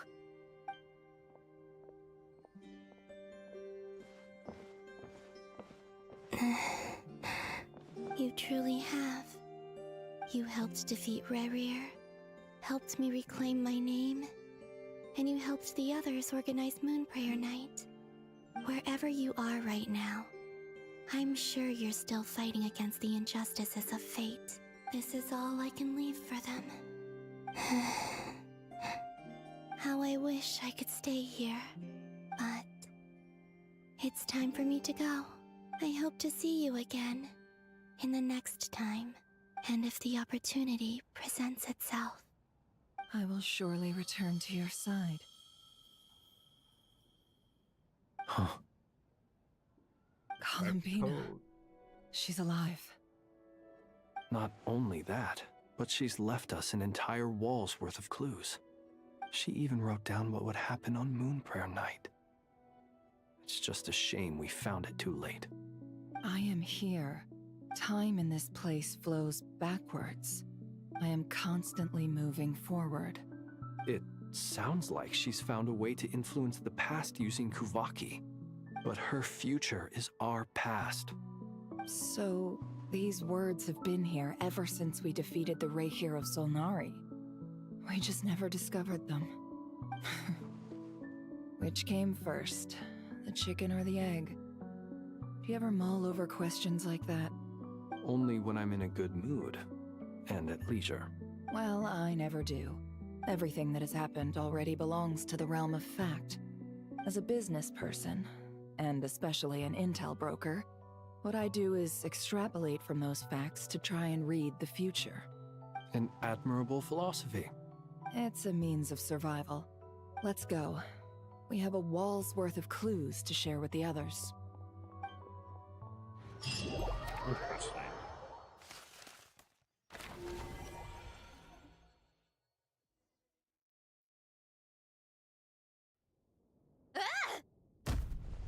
This to be a funny duo. It appears that the Doctor's energy signature has changed to something similar to Kuvaki, but not like the Kuvaki we're used to. Nod-Krai's Kuvaki devices will only have a limited effect on it. I can see why you've chosen to place your hopes in alchemy instead. Also, I must say these books are rather profound. My subordinates just shipped them in from Fontaine. Some of them are from the Narcissenkreuz Ordo. Some are incident reports from Petrichor, and then there's a few test reports for these junk machines. Additionally, after some further scanning, I've discovered something extremely annoying. What's that? Tevat's skies contain multiple moons. A long time ago, when I did my first scan, I detected 3, just as the legends say. But when I checked again just now, I detected 4 moons. So there's one extra? Yeah. Originally, I thought that if I could still find 3 moons, that would at least mean Columbina's still alive. But then it occurred to me that apart from the Frost Moon, Tevat's moons are just husks. And husks surely shouldn't show up in the scan, since they're not alive. It's weird, isn't it? If we can't even distinguish between a dead and a living moon, how are we supposed to know whether a moon goddess is still alive? Or does this mean that the moon marrows are equivalent to the moons themselves? It's certainly possible. In which case, the 4th moon you detected may be Dottore artificial creation. So he wasn't bluffing. He really built his own moon marrow. Ugh! I'm so mad right now! It's easy to get overwhelmed when you have too much on your plate. Maybe you need to relax. Perhaps try going for a walk. Or simply take a few deep breaths. Nothing can calm me down at a time like this. I need more time, and I need progress.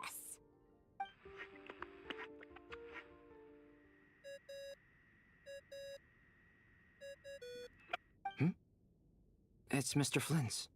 I really hate that ringing tone. Ugh. First the 4 orthants of the Narcissenkreuz, then moon marrows. Now what? Oh, sorry if we're disturbing you. Might I ask what's troubling you? What do you want? We're busy. Are you still at the Curatorium of Secrets? Yeah. Look, everyone else is still out, so there's no hurry. Plus, I'm busy, so I would appreciate if you gave me some space. Even though we have crucial intel to share? Fine. I'm listening. Do you intend to share it via the Dodo communication device? Ordinarily I would, but this is a unique situation. I think it's best that we discuss it in person. See you at the Curatorium. Why don't they just go to the bar?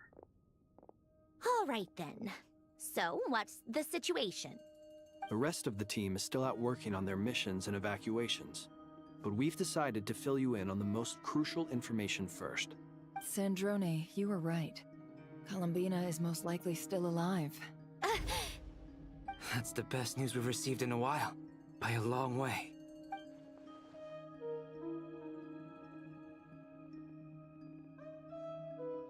Random locations. Appearing in reverse order? Are you serious? Ugh, so not dying isn't enough for the moon goddess, huh? She has to show off too.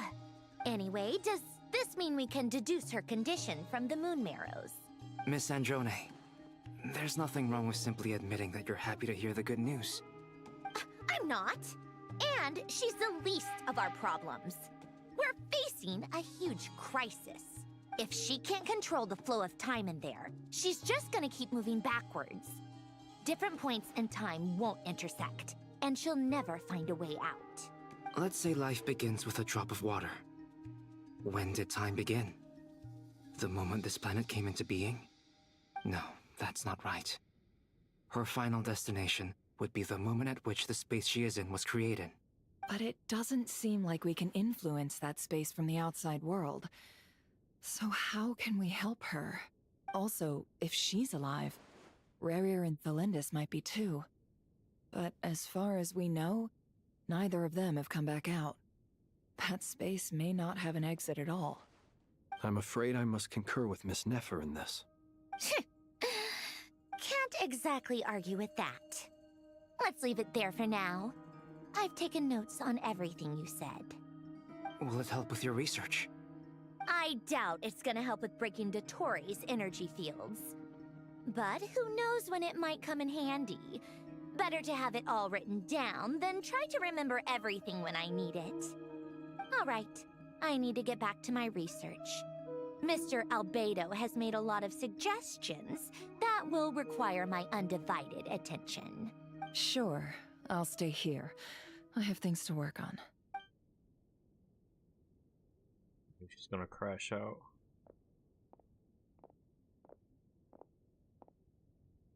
Paimon, are you there? Oh, right. She went with Varka to Natlan, didn't she? Good thing we've moved her and the Traveler's luggage in here. Speaking of the Traveler, where could they be? There's a note. From Paimon. Paimon here. Not in at the moment, but if anyone needs to borrow her stuff or the Traveler's, go ahead and help yourself. Paimon won't be mad. Also, Traveler, if you get back before Paimon, make sure to get some rest. Paimon misses you a lot, but put your health first, alright? How sweet. Well, since you offered, Paimon, don't mind if I do. This is the Traveler and Paimon's luggage. All the items they use day to day are here. It's well organized. I wonder which of them is responsible for that. What do we have here? The camera captured a special moment that can only occur between people who are close to one another. You can really sense how the photographer feels about their subject. I wonder why this picture was placed outside. Is it because Paimon recently looked at it?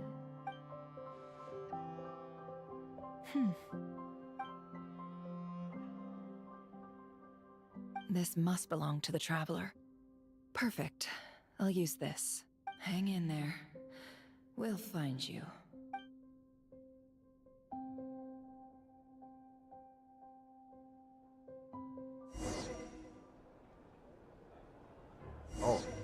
Polonia. Search keyword world formula and bring me all relevant books.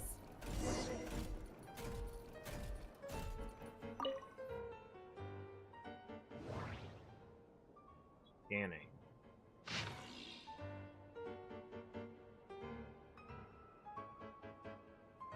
I'm not gonna lie, I'm not gonna read this.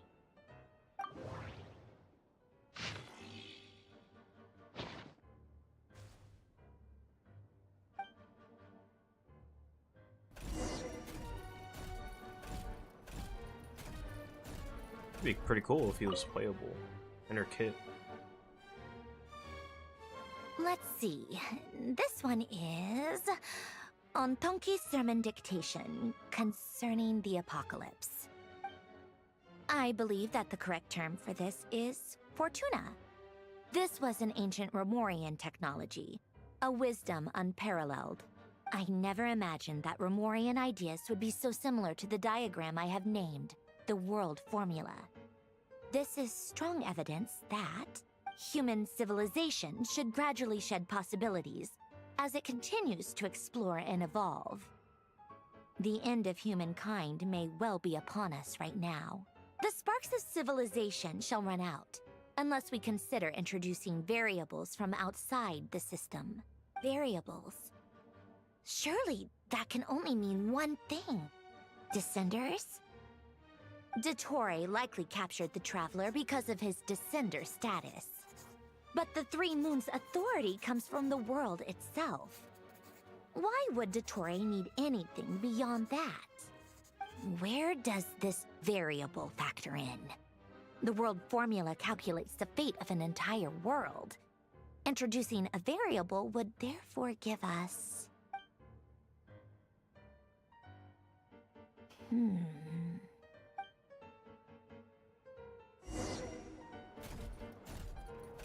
Polonia, search keyword pathway and bring me all relevant books.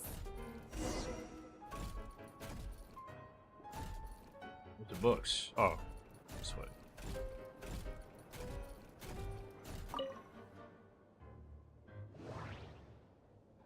Gotta be this one. Nope.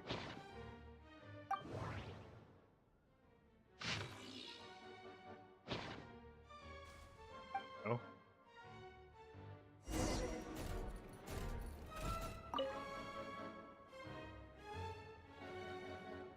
Otonki Sermon Dictation.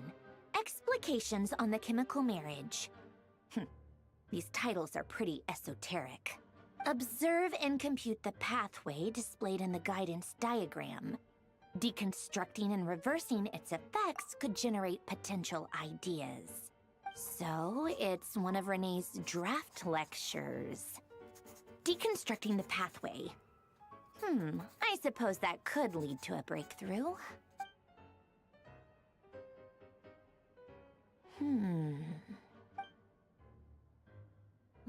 This is so long. This guy sure loves showing off his knowledge.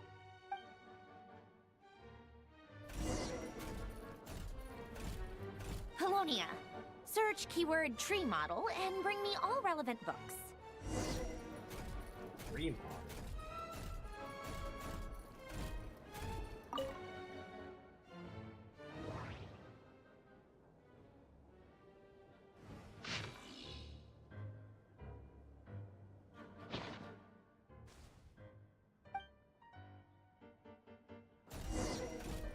It has to do with the tree in Sumeru.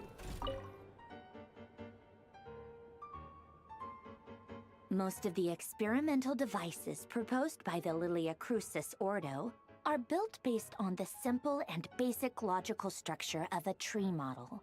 Lilia Crucis. Guess they were trying to cover up the name of the Nautitzenkreuz Ordo?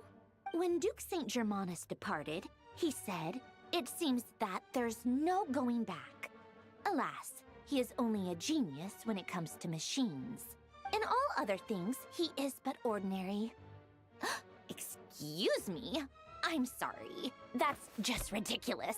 What kind of book is this? Great Detective Herlock, The Alchemist and the Clockwork Saint? Isn't this a novel?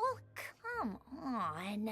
Still, the author swears that they knew Renee well. Whatever. I guess it's not beyond the realms of possibility that Renee would say nonsense like that on occasion. Memory, wishes, souls, and persona. Frankly, this sounds more like occultism, but if Albedo vouches for it, I suppose there must be some alchemical basis to these techniques.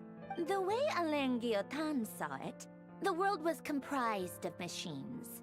The universe needed machines, and thus his technologies were created.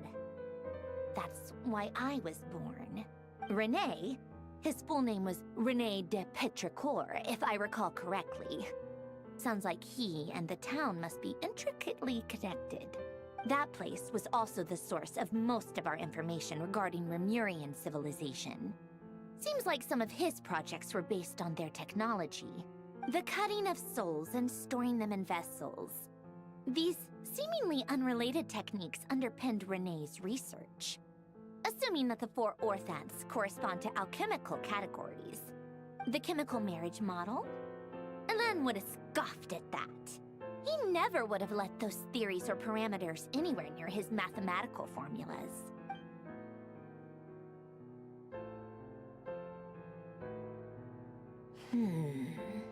What was Alan's view on Renee? I know he mentioned the name, albeit very rarely. Oh, now I remember. Alan's old notes are here too. They mentioned Renee once.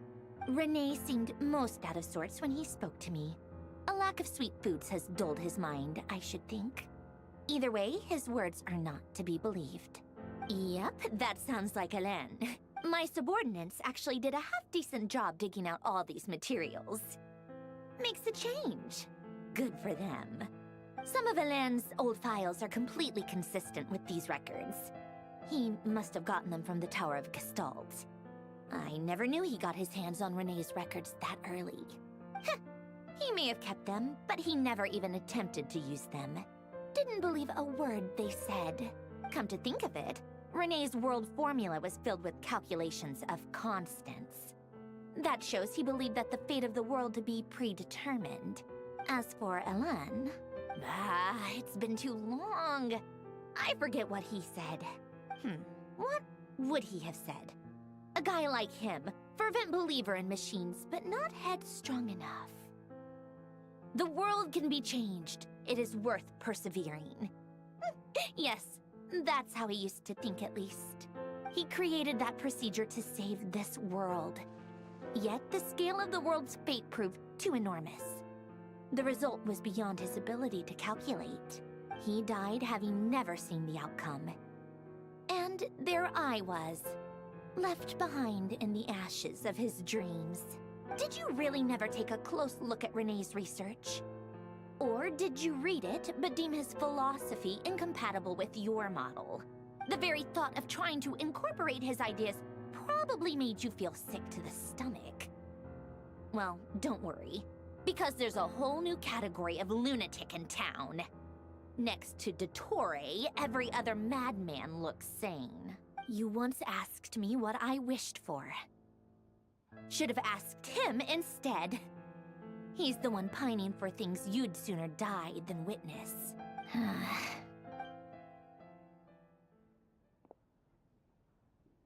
Even the tiniest variable can make big waves in the present.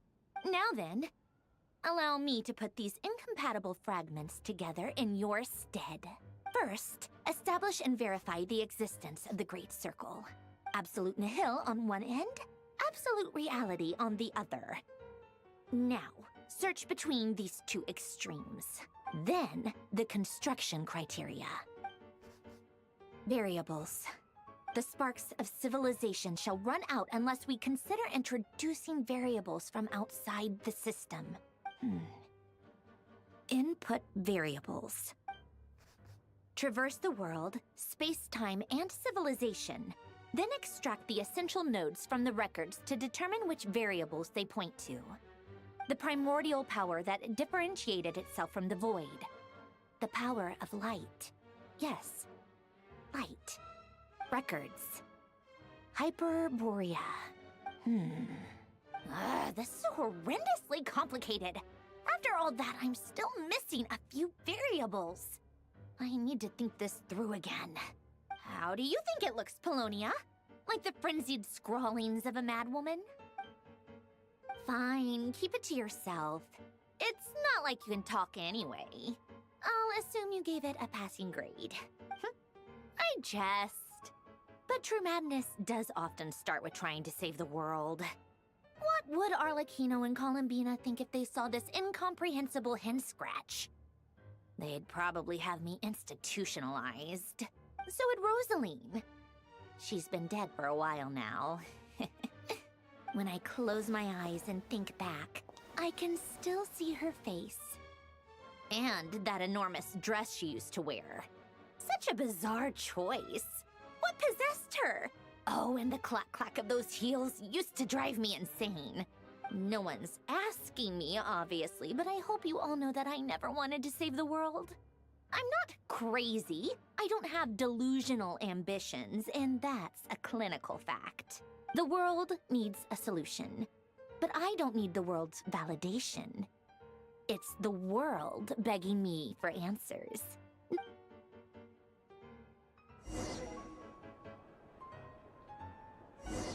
She really talked behind her back.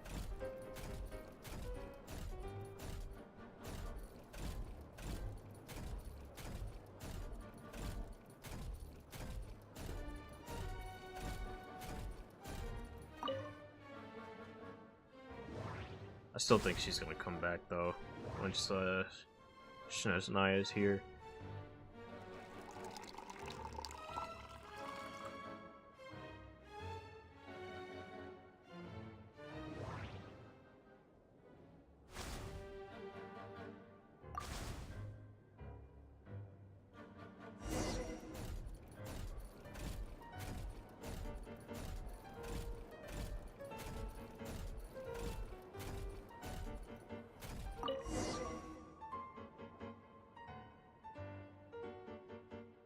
Oh, cookies to go with the tea. Let's see. They must be from that person who brought those documents. I see they're from Hotel de Boer. Something's written on the box. We are proud to present this homage to the Fortress of Meropede's fun-filled meal collection system.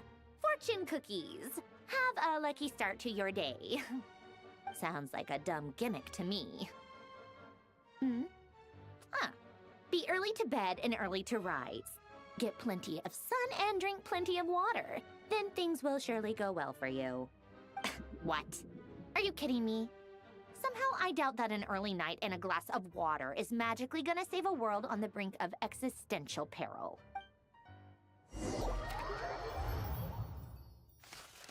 I feel like they should have saved that definitely for, like, I don't know, some future content.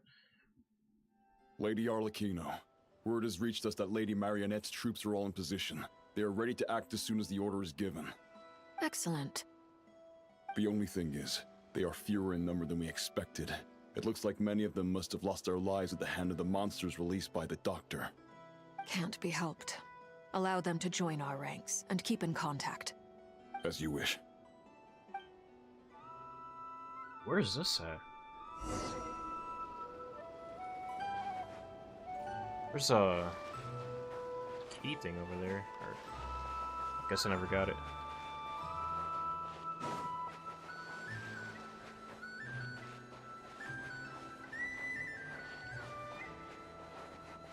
Now Tartaglia's over here?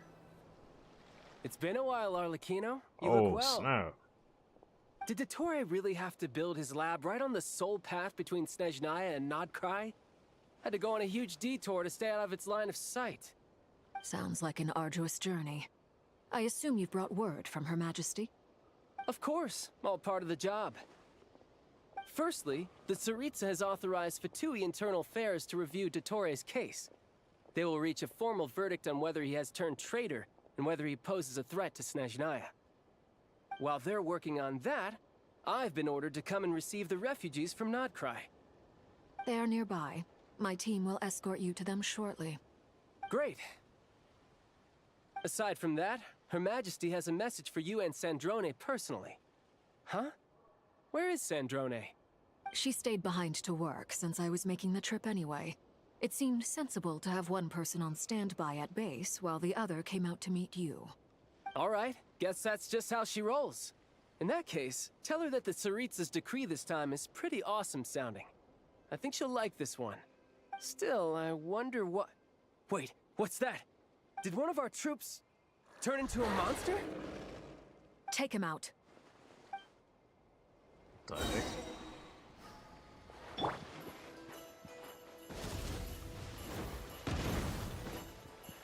You can run, but you can't hop.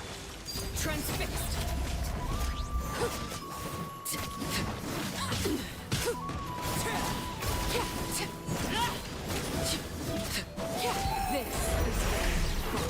You've gotten stronger, Arlecchino. Nice. Stop that right now. I appreciate the praise, but I'm not fighting you today. I knew it.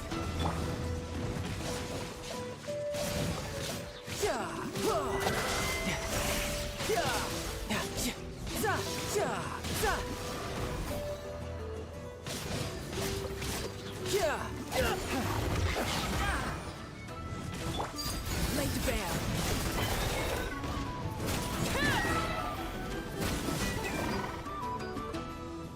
I can't believe it.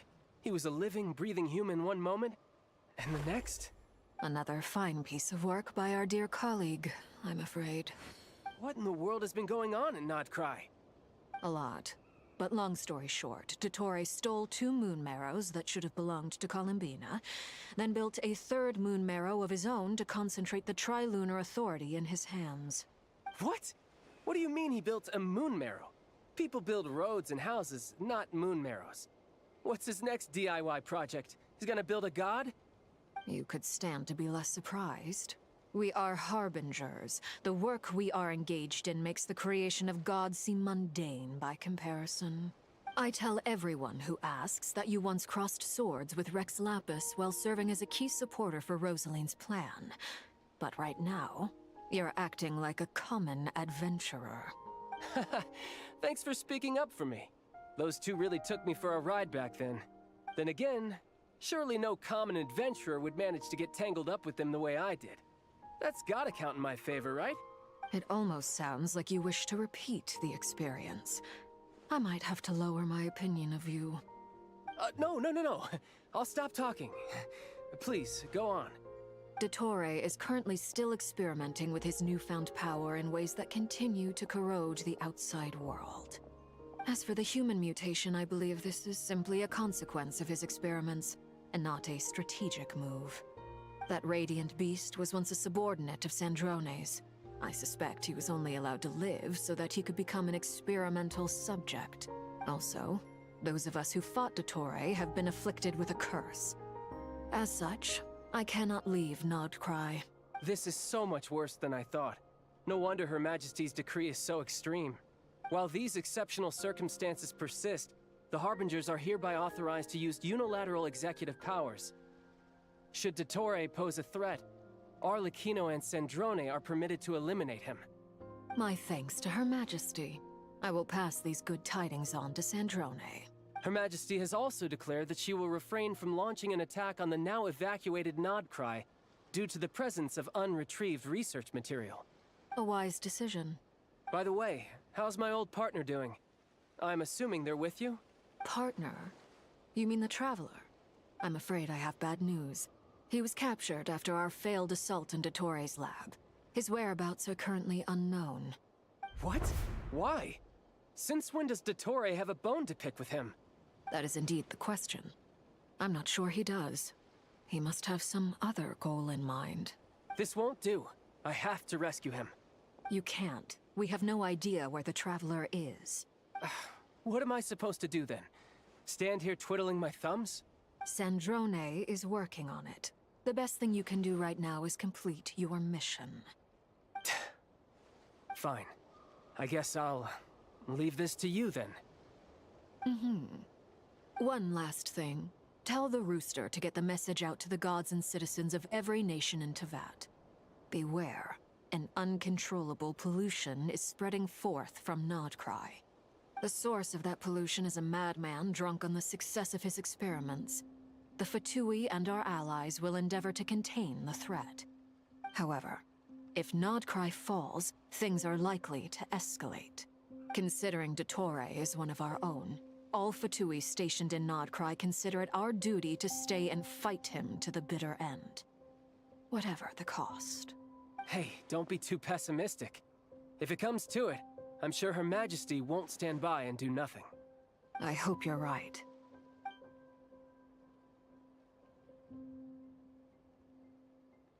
It's good to see Tartaglia again.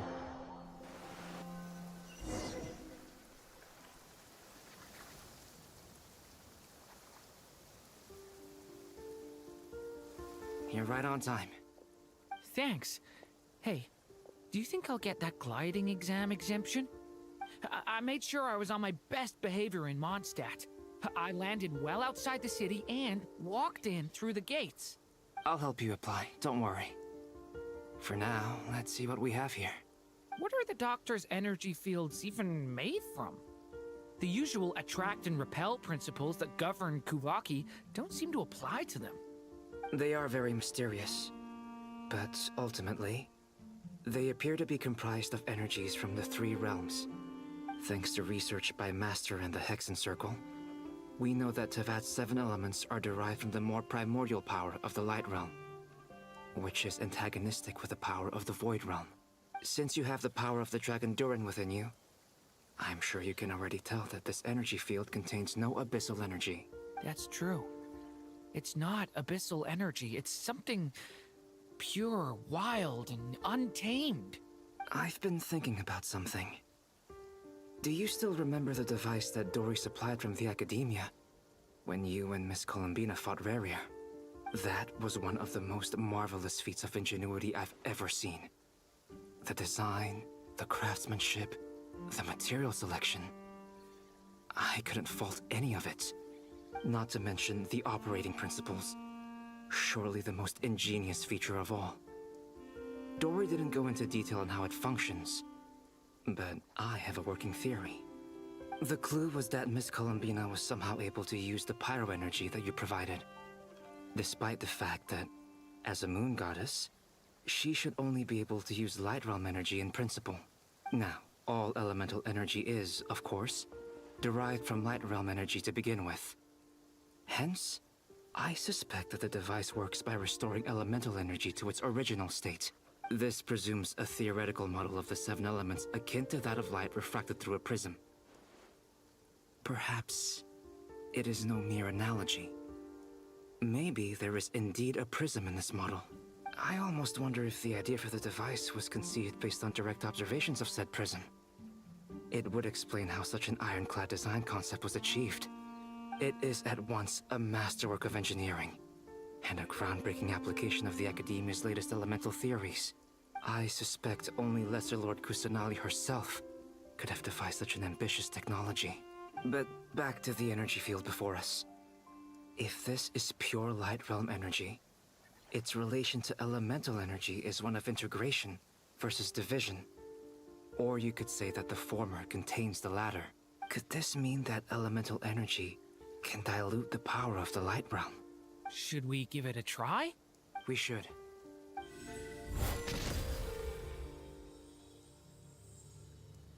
Ha! It works! Clear signs of disruption were detected at the periphery of the energy field. This indicates that elemental energy can disturb or even negate the field. Now you try. Alright, here goes. It's working! Switch to abyssal energy and attack again. No surprises there. Abyssal power drains the energy field to a significantly greater extent. I now feel confident in asserting that the energy field is indeed pure Light Realm energy, and that elemental energy can dilute it. But the energy field is huge! How much elemental energy will it take to neutralize it? We don't have to neutralize it completely. We can try other approaches. That's all for theory. Would you like to continue watching? So you knew I was here. Huh? When did you get here? A while ago. But Albedo sounded like he was working on his thesis defense back there. Back in Sumeru. You can end a person's whole career by interrupting them mid-speech. Oh, very thoughtful of you. I'm truly touched. Could I ask you to lend me a hand? With what? A little test. Try using Animo to unleash a concentrated assault with circular blades, with the goal of breaking through at a singular point. Nice! This time it tore through the field. Tremendous. This is a major breakthrough. Should we go through? We probably shouldn't risk having mutually antagonistic energies in such close proximity. Durin, you stay here and watch the entrance. Hat Guy and I will go in to investigate. Sounds sensible to me. Keep your eyes peeled, Durin. Don't worry, I got this. You two be careful in there. Just give me the signal if you need help, and I'll dive right in. What do you mean, signal? It's based on a new alchemical concoction I developed last month. When 2 bottles of it are smashed on the ground together, they emit a blinding burst of light. If it comes to that, remember to shield your eyes with your hat. Glad I asked. Thanks for the heads up.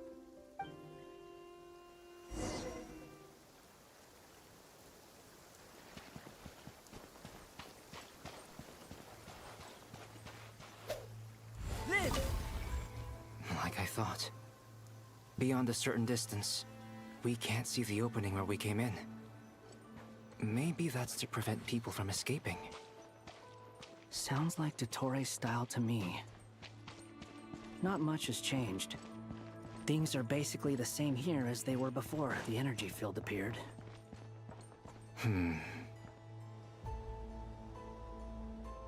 They have no heartbeat and they're not breathing. We can only assume they're dead. But there are no visible wounds. Also, there's an animal squatting next to each body. It's watching us. That's not an animal's gaze. What are you trying to tell us? Doesn't seem eager to talk. I guess maybe it's just an animal after all. Let's keep looking around.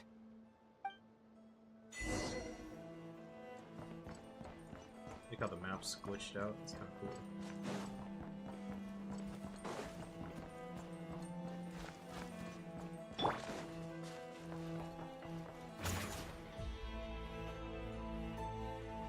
Same situation everywhere. Not a living soul in sight. Just countless bodies with animals standing watch over them. Well, I think we can safely rule out the possibility that they're all pets. Is skirting around the topic your way of showing consideration for other people's feelings? Just being cautious. I don't doubt that you can handle the truth.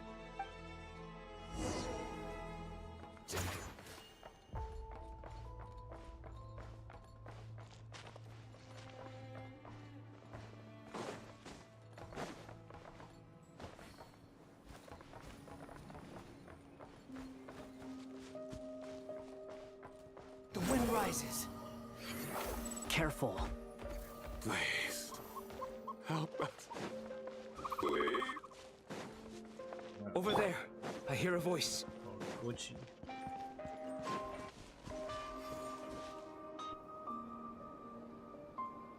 Please. Help us. What happened here? I don't know. Suddenly, everyone collapsed. Then my line of sight got lower. I still have some of my senses left. I gotta get out of here.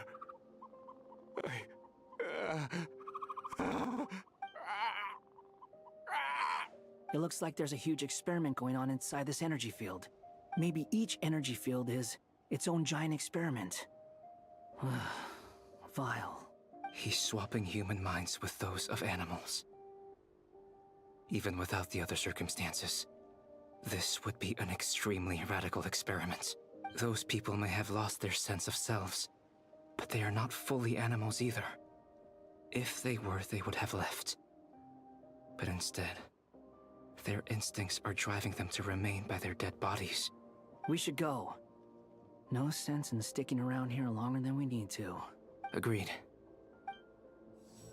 Used to make sense sending them here since they aren't human.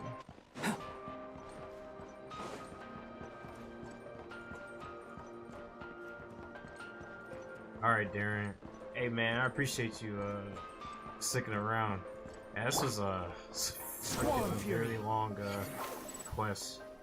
But the last one, there's one more after this, so I'll probably do it. Ooh, crap. I'll either do it tomorrow, if not sometime next week. Yeah, man, you take it easy.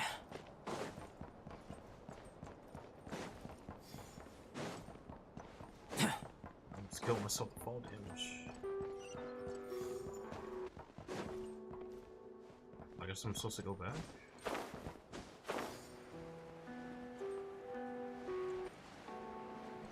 Yeah, I've learned a lot.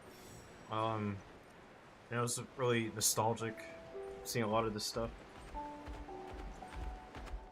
Yeah, unfortunately, you had to be around at like for the previous stuff, which is like years worth of content. But a lot of things are like making sense You're now. back. Just Everything to put it in okay? short. We saw some things that take a strong stomach. Otherwise, we're fine. We should share our findings with the others.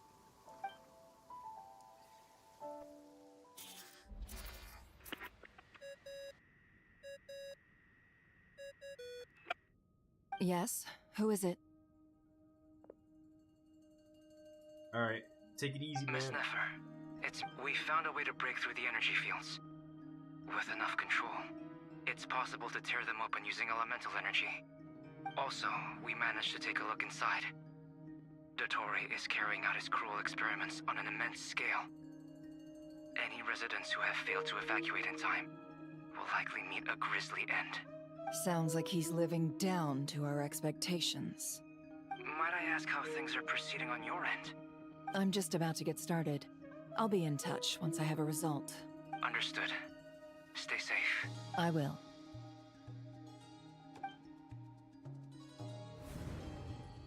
Well, Nefer, I'll link up with you once my tasks are complete.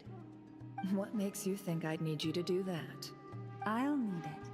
And considering the way you approach certain matters, I think you'll be better off with me present.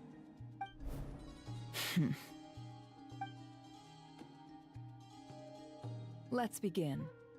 Entering simulation mode. A vast wasteland. Is this the Traveler's inner world? I was expecting something more vibrant, to be honest. Wait, someone's there. What are you looking at? In that case, I'll look at it with you. I want to know all about everything you've seen and experienced. Is there somewhere I should return to? Or should I stay here and be the hero everyone says I am? I don't dislike my current life. Roaming the land, fighting battles, accomplishing missions, earning a living, looking after Paimon. It's not so bad. I guess the only thing that's missing is that you're not here with me. This is the conscious layer, which contains a person's true feelings. It is filled with both longing and kindness. I suppose anyone who lives long enough ends up wishing for someone who can't be there. Maybe it's the only way we can feel truly alive. Time to delve a little deeper.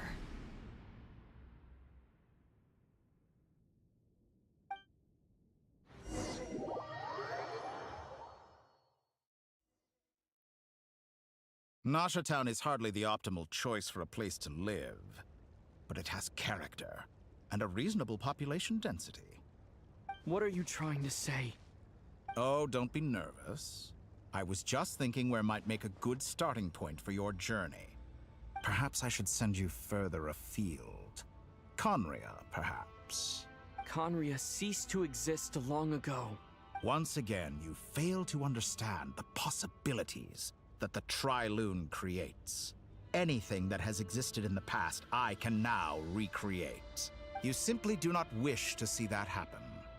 That might be because you miss your sibling and fear getting answers that you are not ready to learn. But this is not for me to judge. If we are to collaborate, we need to maintain an amicable relationship. In a moment, you will be able to... Oh no. What are you...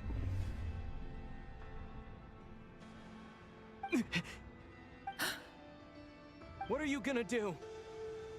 Don't move. Wow. Something unwanted has crept into... Oh? Gone as quickly as it came. It's actually kind of scary.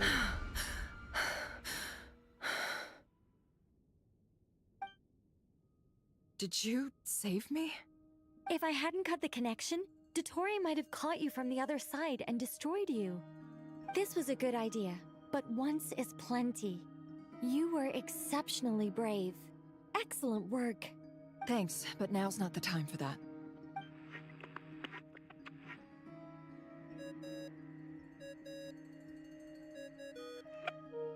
Albedo speaking. I think I know where he is. What is this endless darkness? I can't see anything. even though my eyes are wide open. But why? What happened?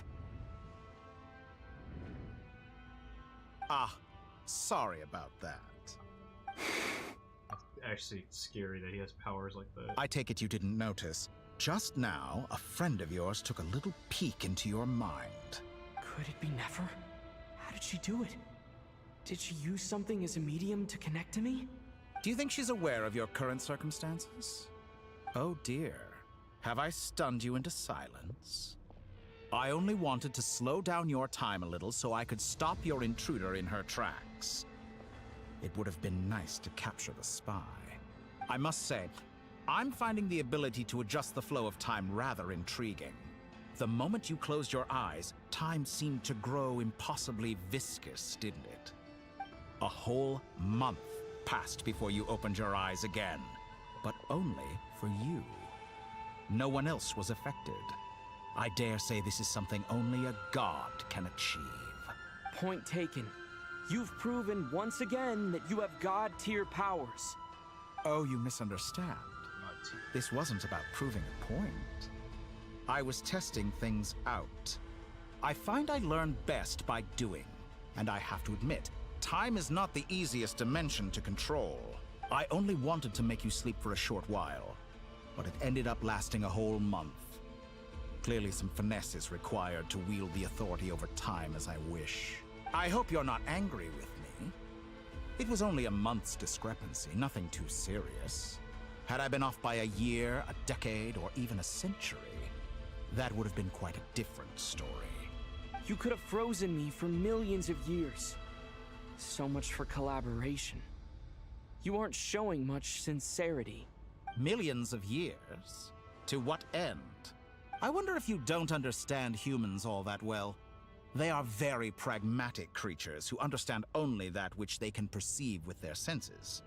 If I had you sit here for a week, I imagine people might sympathize.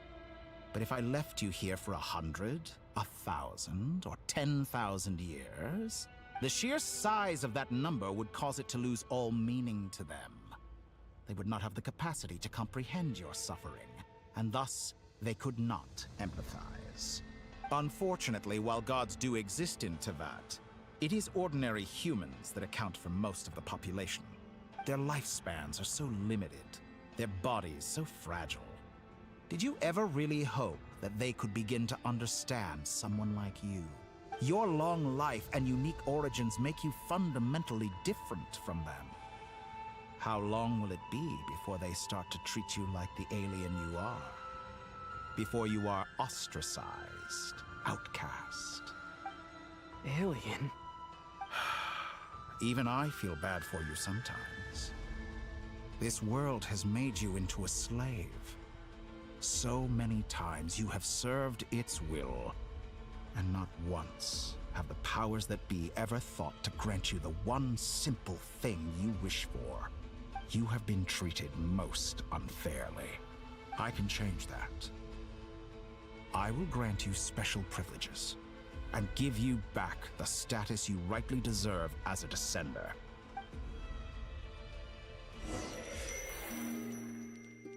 You know, like how he's just like testing him and questioning like everything he does. I've entered the past 3 times at this point, but I still have so many questions. For instance, beyond each point being further back in time than the last, what determines the specific locations at which I can make entry? So far, the common thread linking all 3 scenarios is that the Traveler has been present. But it's more than that. I know I sensed something familiar around him. What was it? I'll keep this question in mind as I carry on.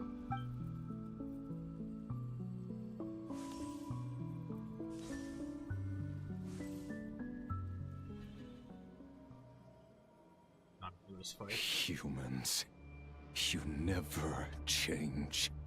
Always trying to use powers you neither comprehend nor control. This looks like Star Sand Shoal. Was this before Rerir regained his physical form?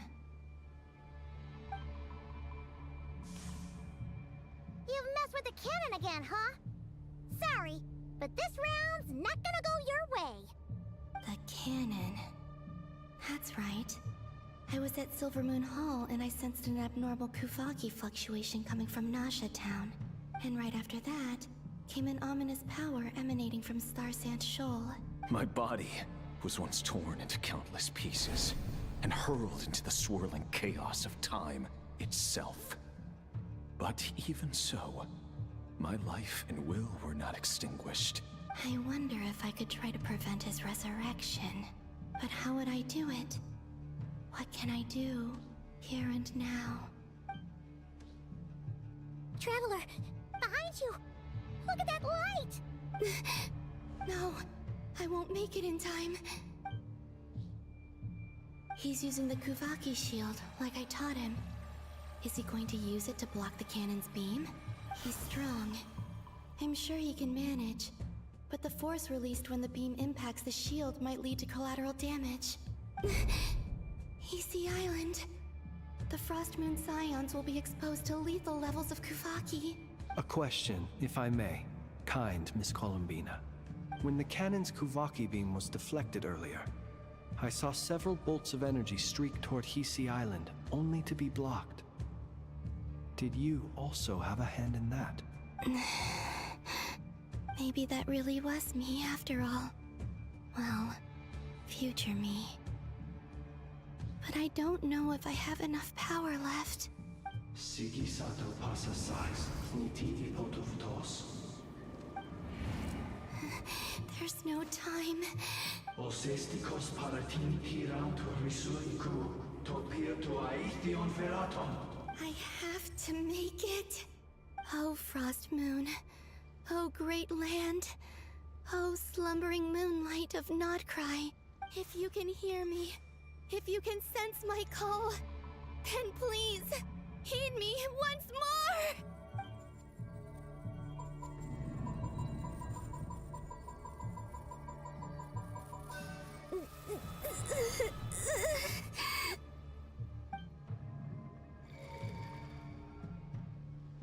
Did it work?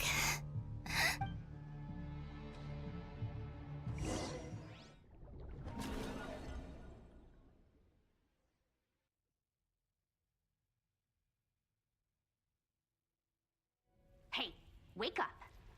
Hey, did you hear me? Columbina, I said wake up now! Oh, good morning, Sandrone. It's 3 in the afternoon, actually. And could you kindly not use my quarters as your personal nap room next time? But I feel so safe here. And your coffee, right? It's so bitter, but it smells lovely. It's like you were raised by wolves in a forest or something. What did you drink growing up? Grass tea? The Frost Moon Scions certainly led a more frugal existence than the Fatui. Then I'll bet you've never eaten one of these before. It smells delicious. That's because it's a Fontanian recipe. I had a little free time today, so I made a batch. Rosaline will be here shortly, but if you really can't wait, I guess you can go ahead and... Hey, at least let me finish before you start eating! Did the Frost Moon Scions not teach you basic table manners? Or did the rules not apply to you because you're the high and mighty moon goddess? These are so tasty. Of course they are. I made them. I was worried they might contain traces of machine oil. What? You know, there's something I've always wanted to ask you. Why did you leave your old home and join the Fatui? I mean, I'm sure their food was awful. But there's gotta be more to it than that. Well, life there didn't go quite how I imagined. What were you expecting? You're a god. Your followers are gonna make some demands of you, right? Surely you can just answer a few prayers here and there in return for the free food and drink. How bad can it be? Well, would you help other people? Just for free food and drink? The doctor told me that you were created by a great mechanic. Lord something Fisher. The Lord Artificer. Ugh, some people can't keep their mouths shut. Oh, Lord Artificer. And didn't he have something to do with the, narcissist? Narcissenkreuz Ordo. Yes, that was it. Narcissenkreuz Ordo. So, would you try to fulfill their wishes? You must be joking. I wouldn't go even if they paid me. I don't even know them. Exactly. Well, I felt the same way. I did not know the people who made demands of me. Huh. What do you know? We're on the same page for once. In his later years, Alan did ask me if there was anything I wanted to do. If I had any wishes of my own. Well, I don't. And I'm not in any mood to fulfill someone else's either. Who's Alain? He was the... You know what? Never mind. You're not gonna remember. Anyway, the point I'm trying to make is, neither of us is the self-sacrificing type. Let me ask you this. What sort of place would you like to live in, if you could choose? A place where people don't ask me for things I cannot give them. Where they don't worship me, or fear me, but just want to chat with me like a normal person. I'd also like the freedom to come and go as I please. And ideally, it would be somewhere with the smell of coffee and snacks. Not to burst your bubble, but no such place exists in the world. Now, take your snacks and scram.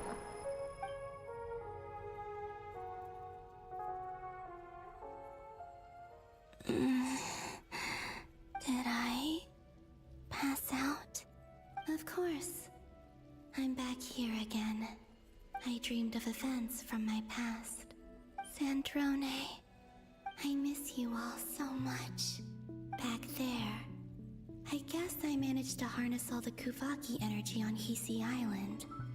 But how did I do it? Time is flowing backwards here, and I can use that familiar power to enter the world of the past. That mystery ally everyone talked about. It was me all along. I can sense that there isn't much more power remaining up ahead. What lies at the end of all of this? Will time keep flowing into the past? And will I ever find my way back?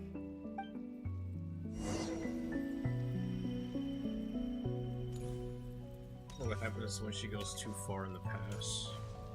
Like she can't go back to a certain period. It's getting harder and harder to use my power.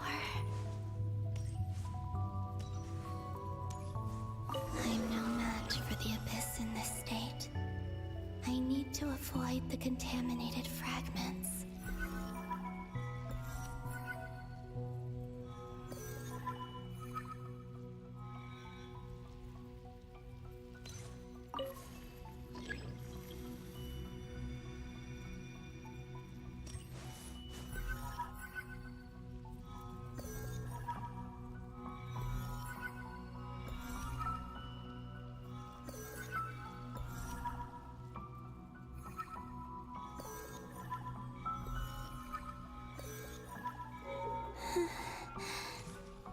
Time to go. I wonder where I'll find myself this time.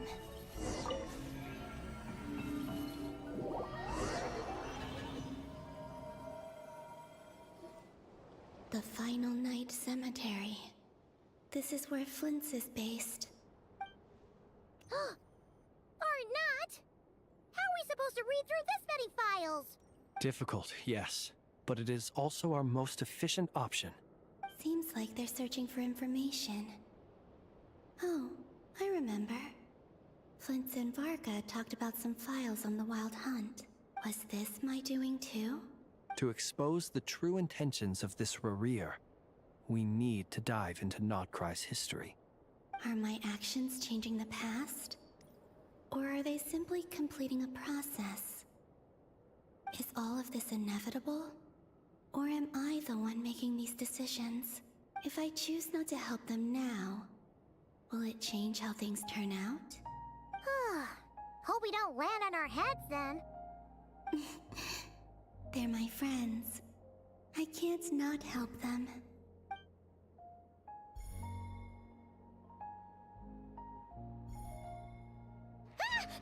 Ghost! And the other one was... here. Hey! Another file's moving!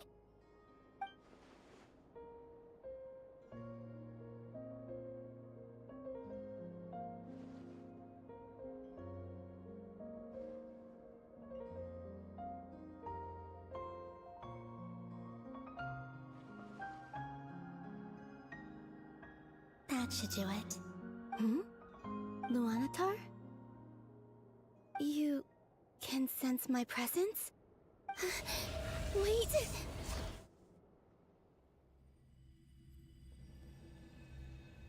That's weird. Luanatar. So she's that familiar presence I've been sensing all along. She's always been by the Traveler's side. That explains why the Traveler has been there each time I've entered the past. But why Luanatar? Is it because she has a connection to me as the Moon Goddess's familiar? If so, why not any other Kuhenki? That's...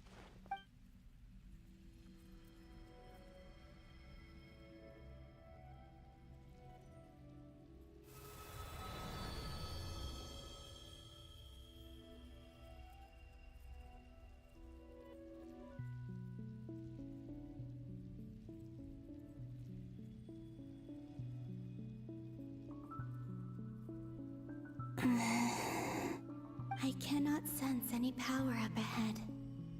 Just a void, stretching out into infinity. This is likely my final chance to enter the past. It's now or never. I have to find a way back.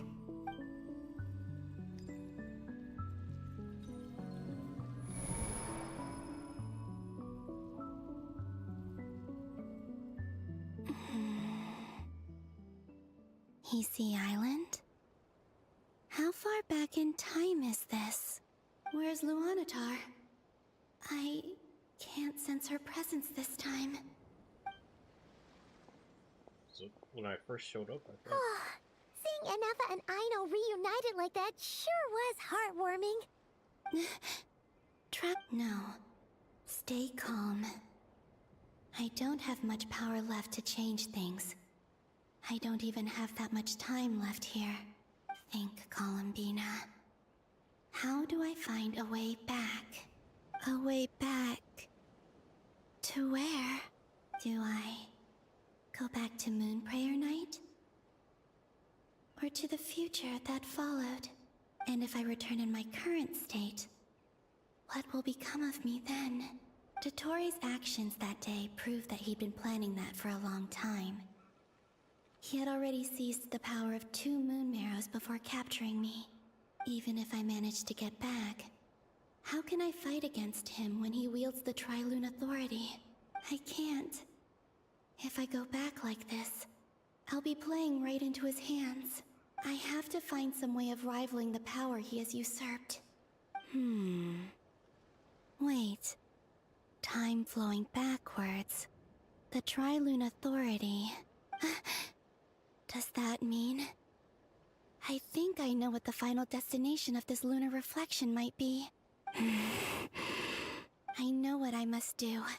Speaking of homes, we must already be close to where the Frost Moon Scions live. The vibe here feels different. Just like the scenery. But how do I communicate my plan to my friends? Should I write it down here? No. Someone else will see it. I need something with a close connection to me. Something I can use as a medium to tell them what's happened to me in here.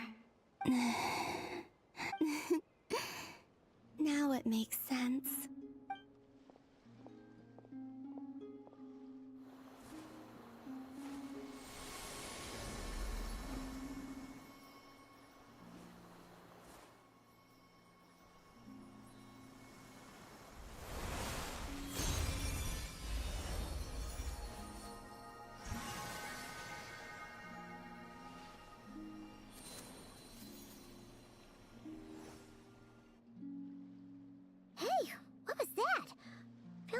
some sort of breeze blew by, and then the petals suddenly turned into...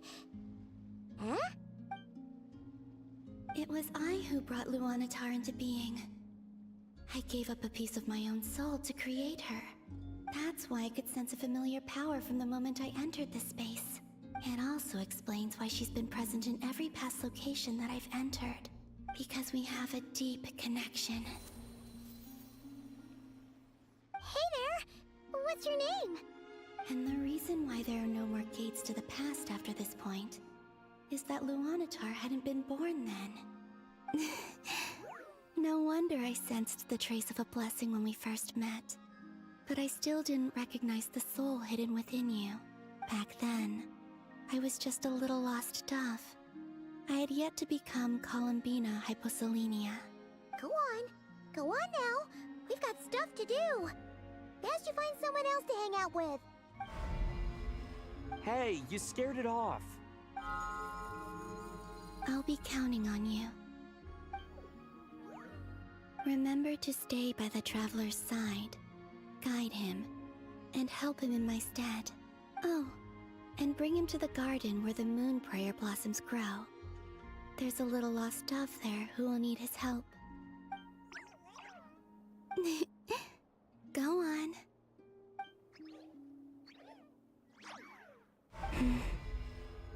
You too. Go and live your story. As for mine must go in a different direction.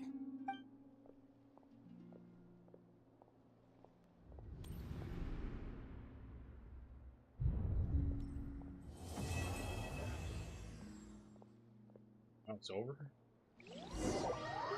I was not expecting it to end that way. That's kind of weird.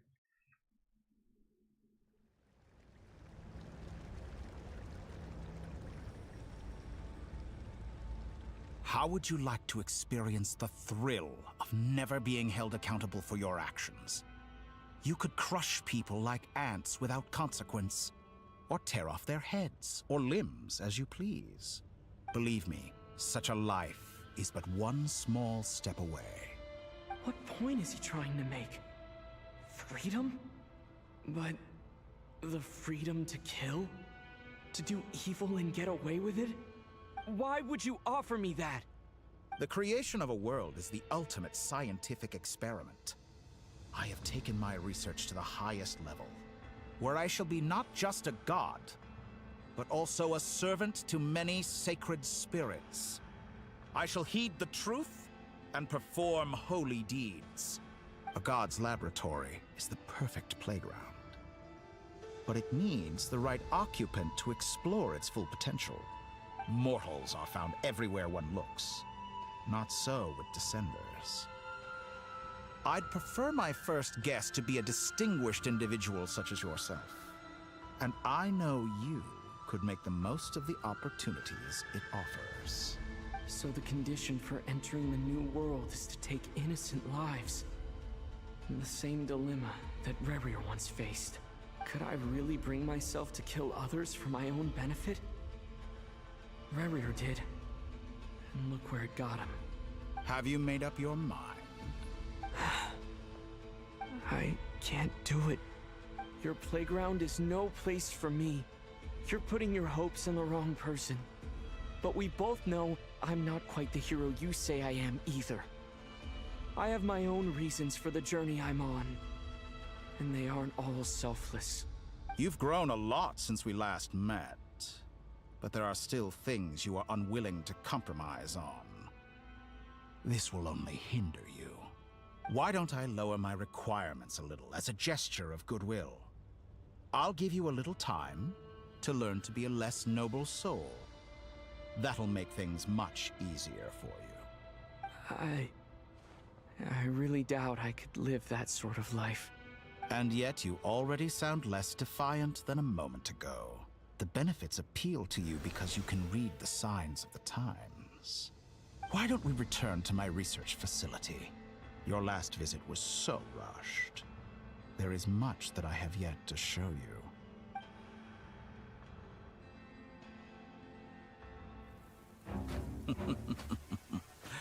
Now to that question, Heroes don't attack from behind. Guess I'm no hero. This is most disappointing.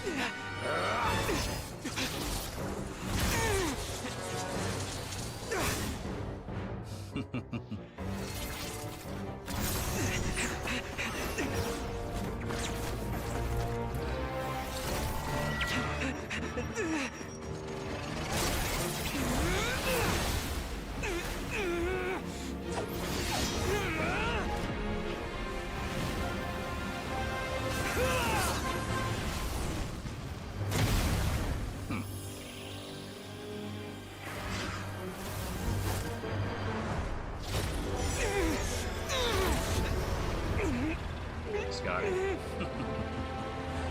Now then.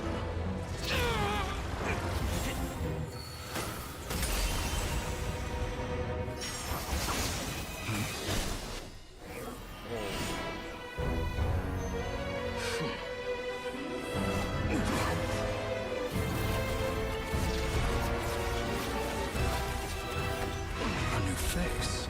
Interesting.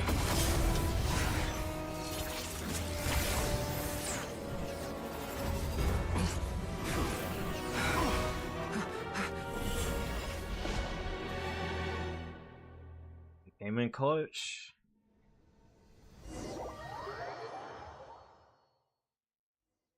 Kind of sounded like the Sumeru theme in there a little bit, I heard. You're still gonna call me Hat Guy after that, huh? I didn't see anyone else in there who needed saving.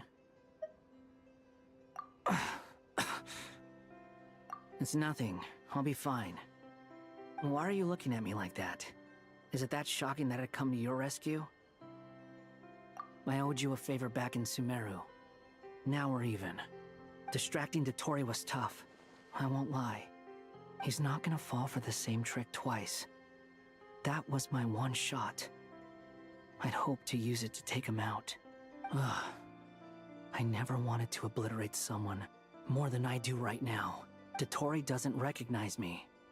But his segments were originally made based on an analysis of my operational principles. I expect it's only a matter of time before he figures out what I am. So Dotori doesn't recognize Wanderer because he deleted himself from Irminsul. Did he really miss his only chance for revenge by saving me? Why the long face? Hey, I'm not blaming you, okay?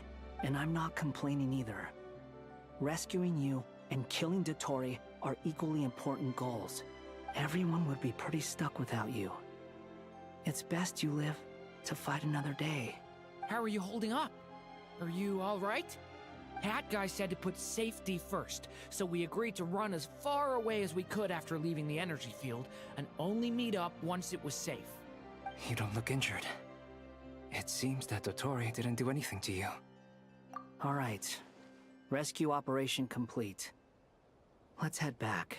There's a lot more work to be done before this is over.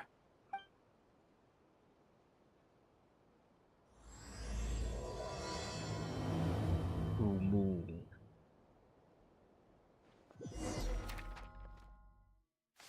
Holy crap, there's more? Yo, we gotta stop.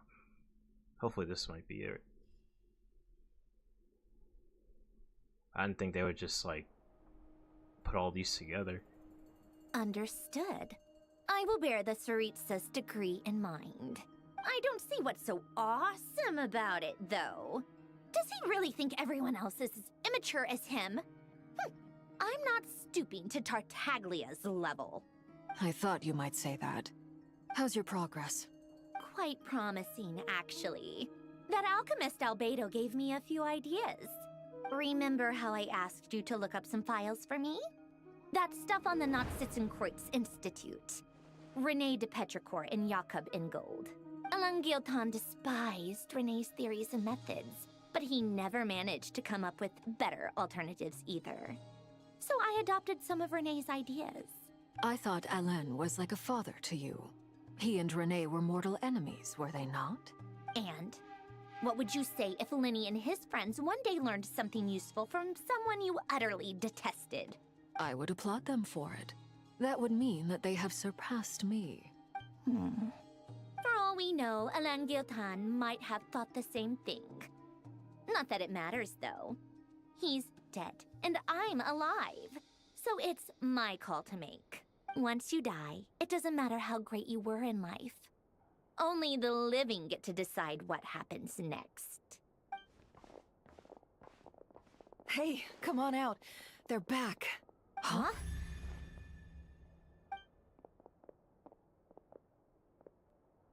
You're back? And your head's still screwed on? And you still have all your limbs? What does it look like? Way to keep your composure, madam. Excuse you. I am perfectly composed. Glad you're okay. Yes, it's a huge relief. Worry? Oh, yeah, right. You think we, the Fatui, were worried about you? We were worried sick. Hey! The Traveler and I were already friends.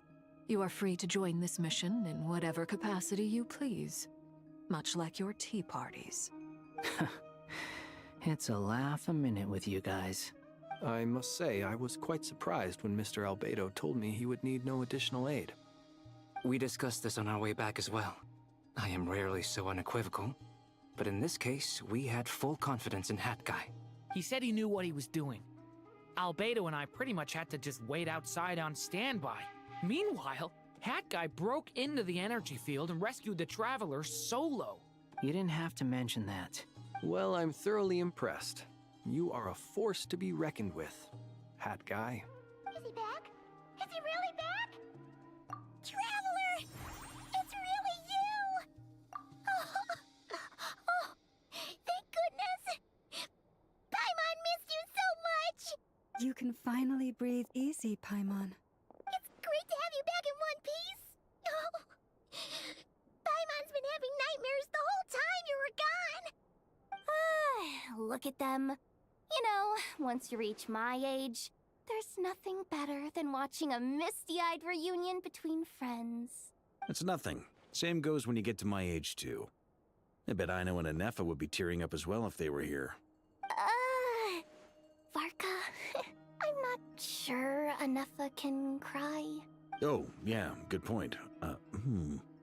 Hey, your eyes are looking a little red and puffy.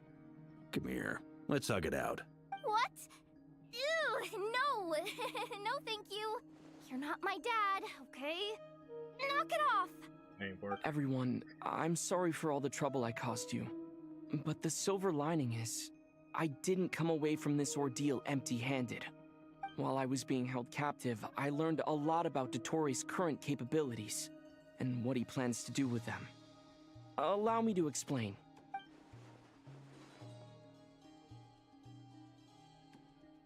The three moon goddesses were even more powerful than we imagined.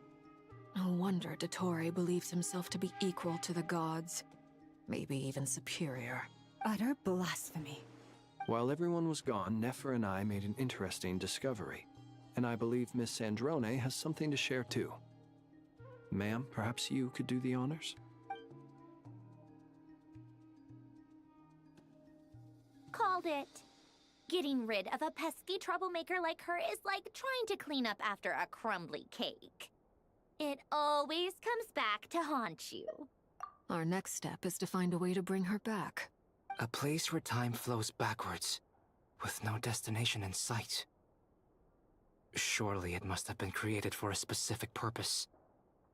But I fear the answers are buried deep into VII's history, held by great powers beyond our reach. It sounds like she's on a specific path through time, just traveling in the opposite direction to us. The question is, where does that path lead? Or will it keep going to infinity? We considered that question as well. Strictly speaking, time is not infinite. Indeed not. Every road has an end. Nicole! You sure love quietly sneaking in mid-conversation. I do, in fact. It's something I've always done at our mages' tea parties. Quiet, mysterious, and persuasive. You wonder what lies at the end of her road. Well, just as the world has a beginning and an end, so too does time. And so, the end of the road is the moment that Tevat was born. But where Miss Columbina will end up along this road, that depends on where this particular river of reverse time began. What about the original moons and the moon goddesses? Do they have a beginning too? All things do. In the beginning, no moons adorned the sky. It was the Dragon King Nibelung who raised the 3 moons into the heavens, and thus were the moon goddesses born. They were shadows of the planet, born to wield Nibelung's authority and oversee the world on his behalf. They were extensions of his will, manifestations of his majesty. But then one day, they disappeared just as suddenly as they had once been brought into being. Nobody knew where they had gone. They definitely need to condense some of this stuff, though. I'll say that for sure. Like I thought, no more paths back to reality have emerged since. But how can I be sure that I'm going the right way without scenes from reality to keep me on track? I can't even be sure of how long I've been walking for. The further I travel, the less stable this space becomes. There are even moments where I can sense something that feels like abyssal energy. They can just materialize out of thin air. I have to keep my wits about me.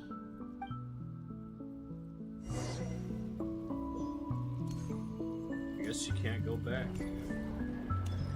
Probably gonna go like back in time.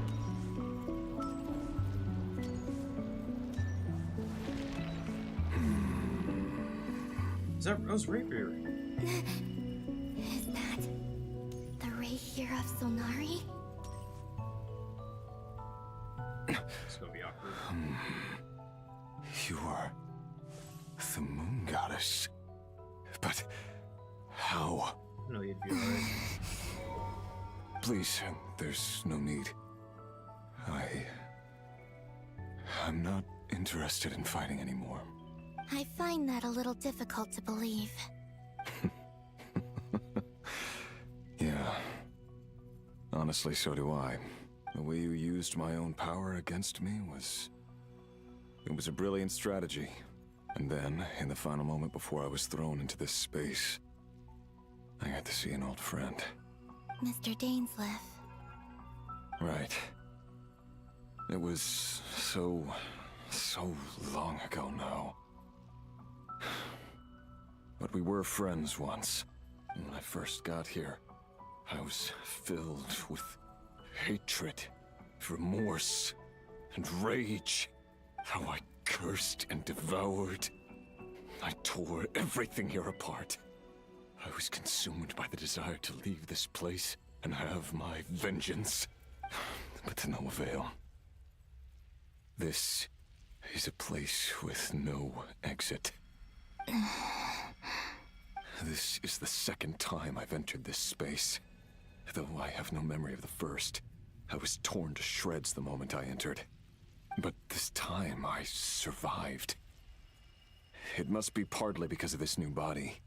And partly because of all the Kuvaki I absorbed in Nod-Krai. Are you the source of the abyssal power in here?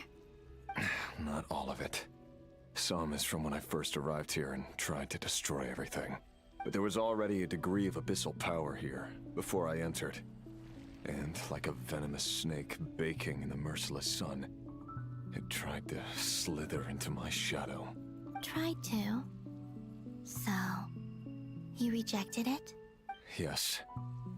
Because after that, the world suddenly became silent for a moment. What do you mean? The voices in my head, they were gone. And then, I saw her. Her? Thelindis. My former lover. Never mentioned that she saw a memory of Thelindis leaping into the moon's reflection. More precisely, I saw her afterimage. I'm sure the real her is long gone. She was just an ordinary Conrian. She couldn't have survived here for very long. Anyway, why have you come here? Didn't you know it was a dead end? If I hadn't escaped through the Moon Gate, my friends would have been in far greater danger. Oh, I see. Because of your power. The power of a moon goddess. What? You'd like to know how I know, wouldn't you? The one who resurrected me said so. I could hear a deep lust for power in his voice. Do you mean... Dottore? Dottore. So that's what he's called. He'd been collecting fragments of my body for a long time. All so that he could resurrect me at the moment of his choosing. I had no interest in his research. But being as corroded by the Abyss as I was, we were aligned as far as hunting the moons and recovering my strength were concerned. So that's why the Wild Hunt suddenly became so active in Nod-Krai. When I left the Fatui in my weakened state, Dottore must have felt that his time had come. Moon Goddess? Could I ask a favor of you? What? I know this is a lot to ask, especially from someone who tried to kill you. If you refuse, I won't fight it. But this is the only thing I desire now. Nothing else matters. What do you want? I'd like you to take a message to Thalindis for me. Thalindis? But... Yes, she's dead. But like I said, I saw her afterimage. I can sense that some part of her soul remains here. Far, far ahead. Why don't you go and speak to her yourself? I can't. I don't know why, but I can't move freely in this space as you can. All I can see is a glimpse of her walking away. Just like the moment when I last saw her in life. In return, I will clear these abyssal obstacles for you. No, not in return. I'll clear them for you. Whether you want to help me or not. It feels like something I ought to do. Why? Yeah. Why, indeed. I've been asking myself that question a lot recently. Why did I do the things I did? I'm tired of it all. Tired of the person I became. People used me. And then I turned around and started using others. I hurt a lot of people. I think I grew tired of it long ago. But I wouldn't admit it to myself. And ultimately, that's how I ended up here. What do you wish to tell her? All of it. My past. My mistakes. Everything that happened after we were separated. Is it okay if I give her the abridged version? Yeah, I'm sure there's plenty you can skip over. Just tell her the important parts. Whatever you think that means. Like the part where you relentlessly tried to kill us? It's up to you. Love demands honesty. But my relationship with Thalindis was built on lies. We hid too much from each other. But after living my whole life in the shadows, I don't want to hide anything anymore. I will do my best.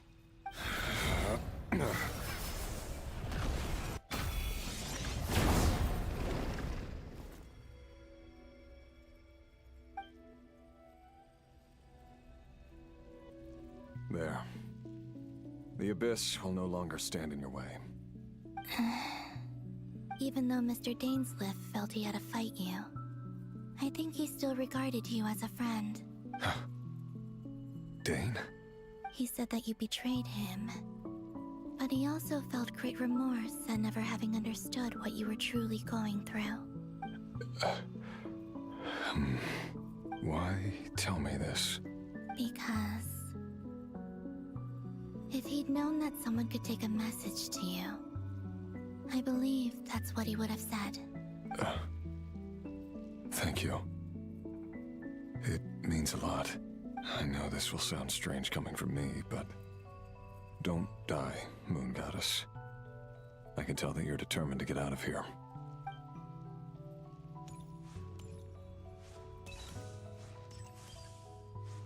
Bro, it's just stuck here forever, huh?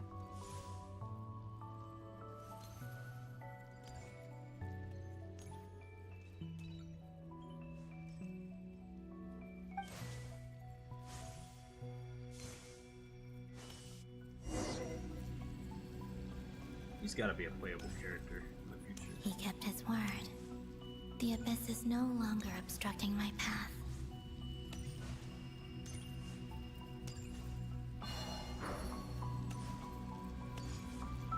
Oh, wonders.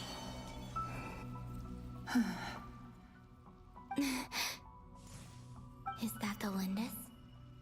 She wasn't far off at all. And yet, they can never meet. Hello, Miss Delindis. Who are you? How do you know my name? I've never seen anyone else here before. You can call me Columbina. I promised Rerir that I'd bring a message to you. Rerir? My Rerir? Is he well? He's doing better than he was. Better than he was, huh? Sounds like he's had a pretty rough time. Others have had a rough time on his account too. In many cases, their time ran out because of him. And I'm not just talking about the children of the Crimson Moon. So, things got worse before they got better. Could you tell me what happened, Miss Columbina? Are you sure you wish to know? Yes. This is my opportunity to learn the truth. No matter how hard it is to hear, I have to know. I admire your courage. However, time is short. I cannot stay here for long.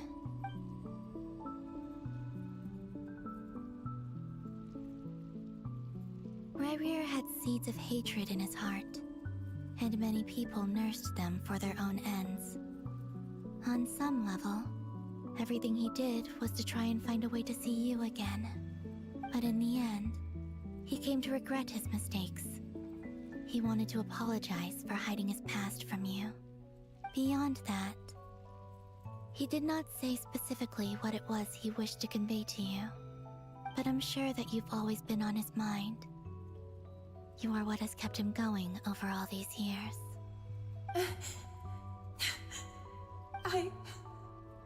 I'm sorry, Miss Columbina.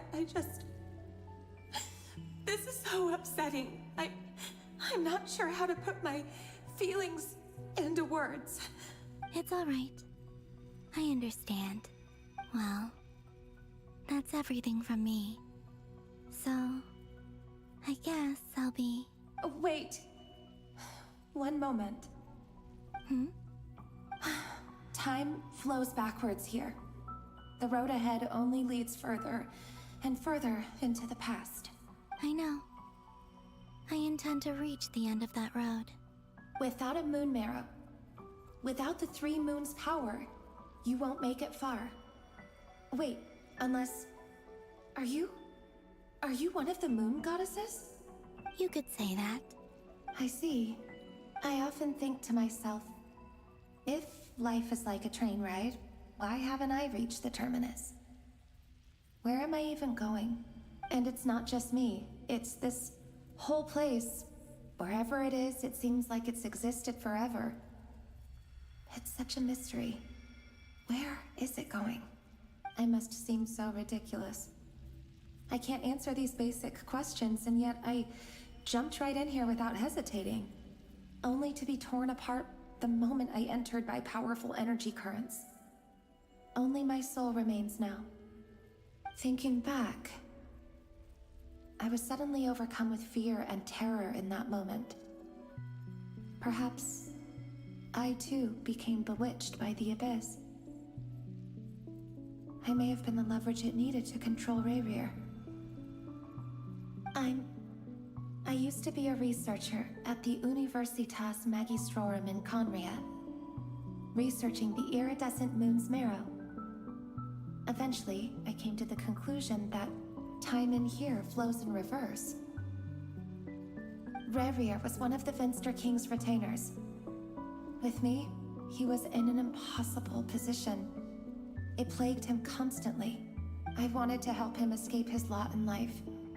I wanted him to be happy, so I thought I'd use this place to return to the past.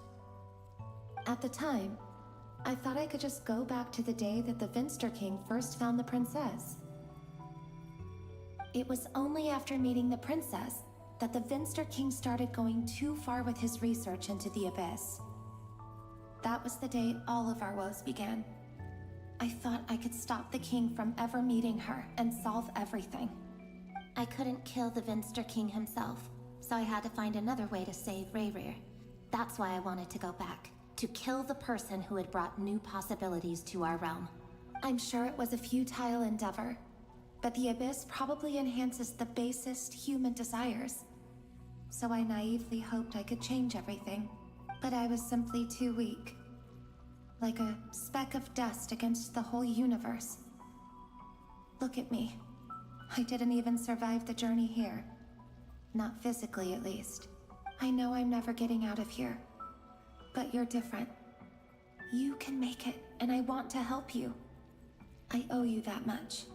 How do you plan to help me? Have you noticed the golden energy that exists here? Based on my past research and my observations since coming here, I believe they carry you forward faster. I can share what I've learned, and help you understand the pattern in which this energy appears.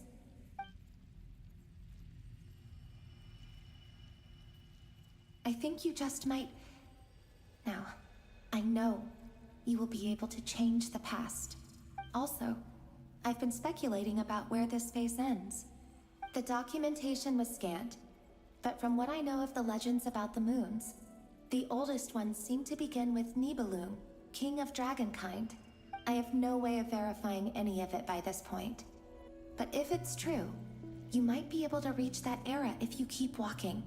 Understood. Thank you, Miss Delindis. I'm the one who should be thanking you. If you hadn't entered this realm of everlasting death, what use would my deductions be? Thanks to you, they have some meaning. About Rerir, I'm so sorry. For everything. It wasn't your fault. That's not true. Because we both feared bringing trouble upon each other, neither of us ever told the truth. And that dishonesty sealed our fates. But enough about that. I wish you a safe journey, Miss Columbina.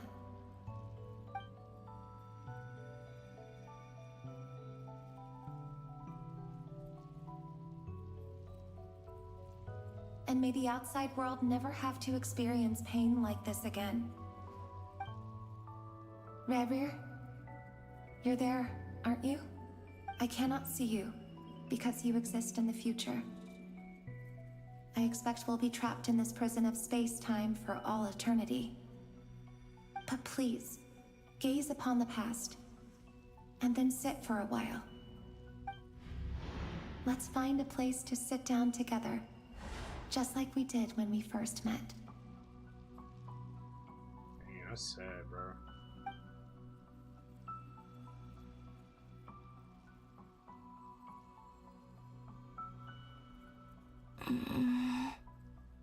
How long have I been walking?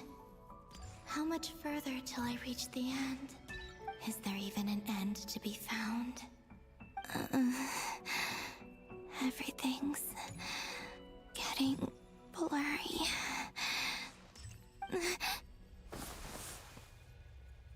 Huh? Are you all right, little sister? Have you come from the distant future? It just baited us, huh? So, how exactly did the moons just disappear? Shouldn't it be a little harder to get rid of major creations like moons? The world is a vast and ancient place. On a certain scale, all life lasts for but a fleeting moment. Miss Nicole explained that the moon goddesses likely perished in the War of Funerary Flame. The moons themselves were also destroyed at that time, save for the Frost Moon, from which a new moon goddess was later born. Am I missing something then? 'Cause the stories say that the moon goddesses were born on the moon, but doesn't Columbina say she was born in Nod-Krai? Huh, you're right! Why do their birthplaces differ? What's the difference between the two generations of moon goddesses? Also, remember what Sandrone said? Her scans detected 4 moons. In other words, 4 moon marrows. Technically, the result of the scan means that 4 moon marrows were detected and positively identified as moons in that moment. In other words, this piece of information alone isn't enough for us to know how Miss Columbina is doing right now. Yep. We have no way of staying up to date on whether she's dead or alive. She's on her own for now. But at least she's trying her best to get back to us. Yeah. She's a tough cookie. And a sore loser, too. We have to trust that she'll find a way. Because we really need her power. As much as it pains me to say it, we've got no chance of beating Dottore in a straight-up fight. He's much too powerful. It wouldn't even be close. That maniac is going to devour everything in his path until he reaches us. We need to find someone or something that can stop him before he does anything worse. I'll be frank. Our only hope of defeating this false god is with a real moon goddess on our side. I'm not just saying this because Columbina's a friend and I want her back safe and sound. It's just the truth. And I know that even she was no match for him when he attacked, but I don't have a better solution. We're not giving up on saving her, whether she can defeat Dottore or not. Right. Don't worry, Miss Sandrone. We're all aligned on saving Columbina. No one's trying to argue that we can only justify saving our friend because it will help save the world. This is about multitasking. We want to save both. So, she's more than just a moon goddess to you guys? Absolutely. Duh! She's part of the gang! And you are too, you know. Yes, I know. You don't need to labor the point. I knew that the moment I came running over with my documents that I was part of the in-group. I mean, if Arlecchino can fit in, I certainly can. Anyway, as for how we get Columbina back, I've been working on it constantly. But I think I'm still lacking certain information about the moon. I'd probably get there if I could continue my calculations, but the problem is, I've run out of computing power. Computing power? You mean you need more energy? No, the issue isn't energy, it's processing power. There's so much data to get through that the whole process has just ground to a halt. That's a tricky problem. René de Petrichor of the Nautitzenkreuz Ordo once foretold the fate of the world. But I don't know how he did it. My guess is that he used the primordial sea's power. However, that won't work for me. His methodology was vastly different from my own. What's worse, they're incompatible. And to top it all off, we can't even leave Nod-Krai. Ugh, this is so annoying. If I'd known we'd run into a bottleneck like this... Well, no, the design bureau's a bust as well. Curse that Dottore! Couldn't have made this harder for me if he tried. Oh, what do we do then? How about we grab a bite to eat and take a break? Maybe something will come to mind after you've cleared your head. You don't get it, do you? I'm trying to calculate the fate of an entire world here.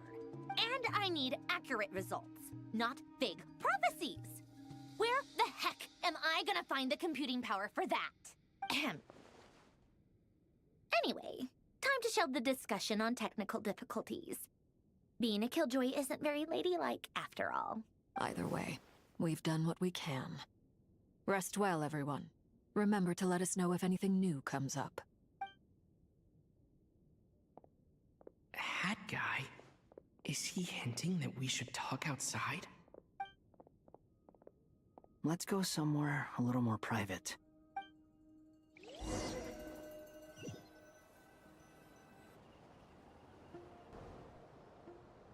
You know that Dori went back to Sumeru, right? Yeah, she mentioned she was planning to head back.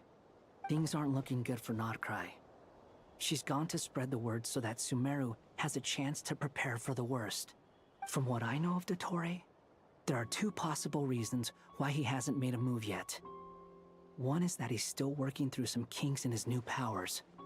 The other is, he wants to see how we're going to react. He'll easily devour everything eventually, so I guess he's in no rush to make it happen. The first false god he made was me. Now it's his turn. Even though my records were erased from Irminsul, Dottore's ideas haven't changed one bit. He once told me that becoming a god was like turning yourself into a hungry wolf or giant serpent to devour the moon. Clearly, he began studying the moon goddess's powers long before he even tried making a god. He's always wanted to get his greedy hands on divine authority one way or another. And in the end, he devoured the moon where I failed. In the desert of Sumeru, there is a chessboard built by King Deshret, also known as Al-Ahmar. I don't know if it was a real game, or if he was just trying to challenge his servants and citizens in some way. But creating games and setting rules, gods do that as a matter of course. That's the kind of power Dottore craves. Now he has the Trilunar Authority. His power is leagues beyond the common people. I don't think there's any point in other nations rushing to the front line. They're better off focusing on defense and hoping they can fend off any threats that spill out from Nod-Krai. Either way, Dori will inform Lesser Lord Kusanali, and she will contact the other gods in turn. The Seven will have some recourse available. If nothing else, their protection should keep the rest of the world from descending into chaos as quickly as Nod-Krai has.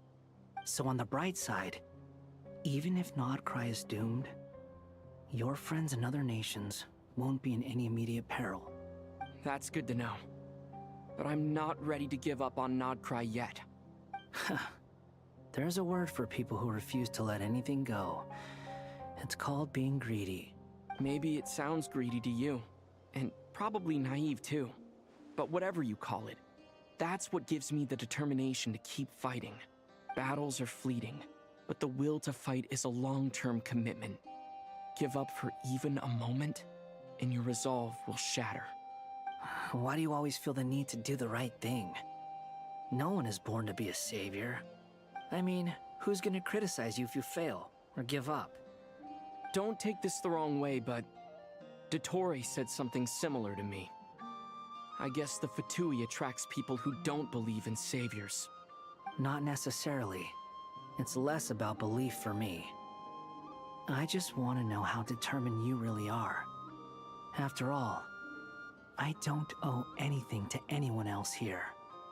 Only you. You look kinda worried. If your arch-nemesis was about to achieve their ultimate goal, I think you might feel a little worried too. That's true. Dottore is about to become an omniscient, omnipotent deity. That's gotta be a bitter pill to swallow. Still, you're calmer than I expected. Obviously. I have to admit that my past self was a reckless fool who misunderstood not only the point of revenge, but how to achieve it. And as much as I want my vengeance, I know I'm not gonna get it by acting alone. If the world's taught me anything, it's to think before I act. Too bad it never taught me any other virtues, though. So, I am going to destroy Dottore, no matter what it takes. So, what's your plan? I'll get to that. First, tell me, what do you think of Sandrone? Just like Paimon said, she's a friend, part of the gang. How much do you trust her? This is a serious question. Think carefully before you answer. Although she's with the Fatui, she has her own values, And she's helped us a lot. If nothing else, she's clearly going the extra mile for Columbina. I see no reason not to trust her. If you say so. In that case, the three of us need to talk. I have some thoughts about her computing problem. It can be solved, but it will come with a cost. How much? If I can afford it, I'll cover it. Sometimes your heroism really backs me into a corner. You know that? Come on, let's go talk to her.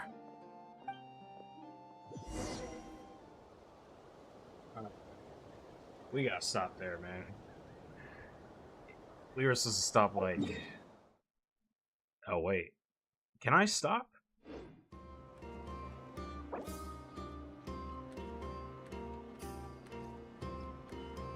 Oh. I'm not sure if I stop or I should keep going.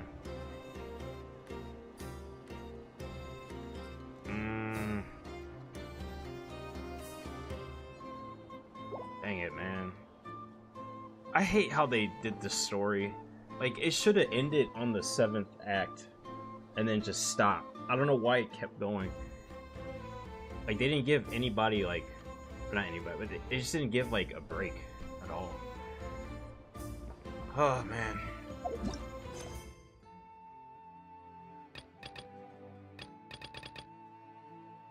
I don't know, dude.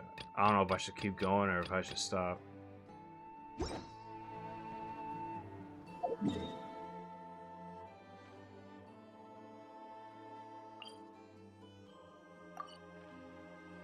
Map.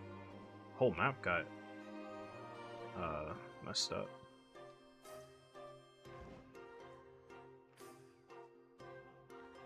Oof. Time is it? Ooh.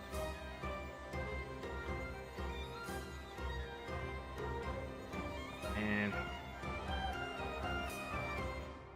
I guess we gotta keep going. I'm gonna see where this next spot leads us. And then I'm gonna just stop. Miss Androne, Traveler. Hey there. Paimon's here too! She was just helping them sort through their things. How did your chat go? That was fast. The call only just ended. Well, you said it was urgent, so we got here as quickly as we could. Albedo, I have some alchemy questions for you. I see. Looks like my knowledge proved useful after all.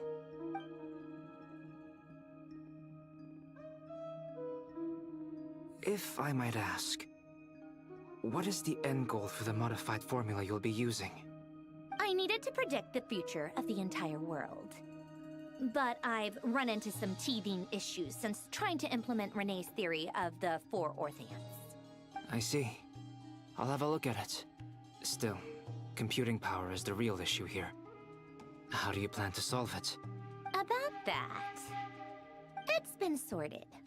Oh, with the Traveler's help? Actually, you're not wrong. He found the person with the solution. Was it Hat Guy? Yeah, it was him. Wow! Go Hat Guy! Seems like all that time studying at the academia is paying off big time. But where is he? Wasn't he the one who asked Albedo and I to come here? Come with me.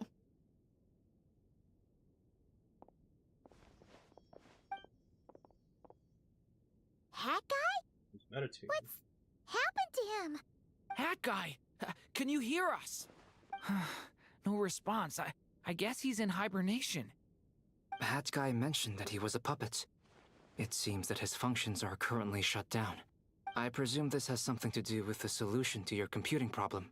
That's right. He and the Traveler came to see me. Wait, what? You have a solution? Would you calm down? Why do you always react so hysterically to everything? Excuse me? How would you know? You shouldn't be so quick to judge complete strangers. It's very bad manners. Oh, please. It doesn't take that long to figure out that you have a temper. Where does a mere student get that kind of confidence? I've actually published more papers than you. Not that status counts for much. Even Paimons applied for academia admission. Huh? Are you serious? See? This is why I can't be bothered to explain myself.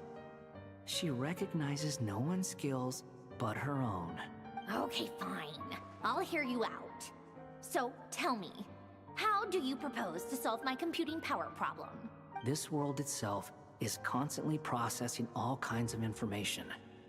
If it's the world's future you're trying to calculate, you need a processing device that's designed to cope with that volume. Easier said than done. Only Irminsul can handle that kind of... Wait, is that what you're suggesting? But surely we can't just plug my formula directly into the ley lines. You should be able to tell that I'm not human, right? Yeah, I noticed. The technology, though, seems pretty ancient. Very different from Fontaine's. It's a completely different system. Conrian, to be precise. I'm what they would have called a puppet. Puppets need an energy source and processing power. The artisans who built them sought out the materials most suited for that purpose. You? Do you mean... The Traveler and I have talked it over. He's willing to vouch for you. So, I'll allow you to borrow my core for your calculations. It was built using wood from a silver white tree, which makes it a small part of Irminsul. Conrian technology and Irminsul wood. Who in the world could have built you? Are you sure about this? A puppet without its core will cease functioning completely. And if it's left in that state for too long, it might not recover. You could die if you do this. You do realize that, don't you? I can put two and two together, yes. No need to rub it in. I won't lie to you. This has never been done before. I cannot guarantee your safety. Doesn't matter. I'm prepared for the worst. Did you two actually talk this through? Is he... Are we really considering this? Yes, we discussed it. The bottom line is, he trusts me, and I trust you. Let's give it a shot, shall we? Honestly, I have no clue where this kid even came from. But for whatever reason, he lent me his core to use in my formula. I'm very close to finishing my calculations now, and the core is currently in use. So I'm sorry, but I can only show you a sketch right now. This is what the core looks like. A silver white branch. It certainly matches the legends told about Irminsul. Is Hat Guy gonna be okay? He's not gonna die, right? In theory, he should be fine. As long as we put his core back in time. Beyond that, all I can say is that I'll try my best to avoid risk and make sure the core doesn't sustain any damage. I think I know why you called us here now. Someone needs to watch over his body and make sure it's protected until the process completes. Correct. He said that the only ones he trusts here are you two, and the Traveler. And the Traveler will have other work to do. He will have our undivided attention. Aww, Hat Guy. On a more positive note, things are progressing steadily on my end. I'll call everyone in for a meeting once the results are out.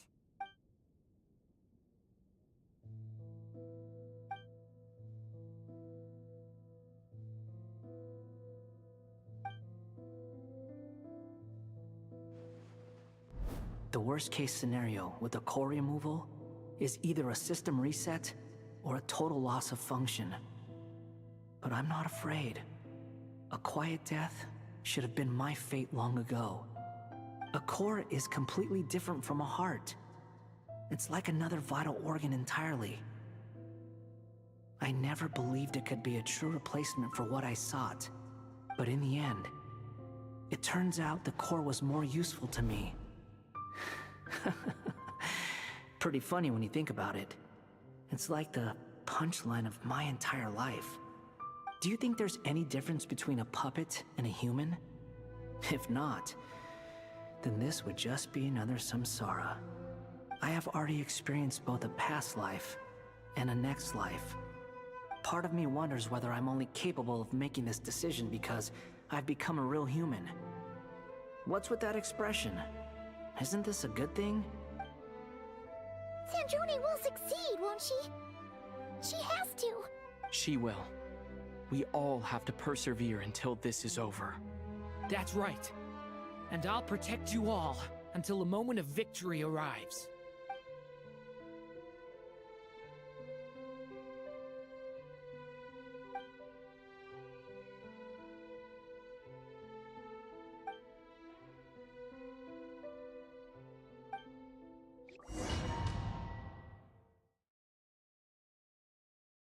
Oh, it saved it. Nice.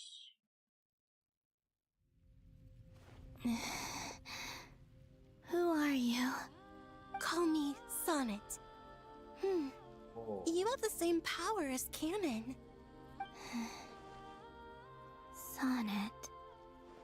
So, you're the goddess of the iridescent moon? Oh, goodness. You recognize me? Well then, what's your name? Columbina. Columbina Hyposelenia. Hyposelenia? What a lovely name.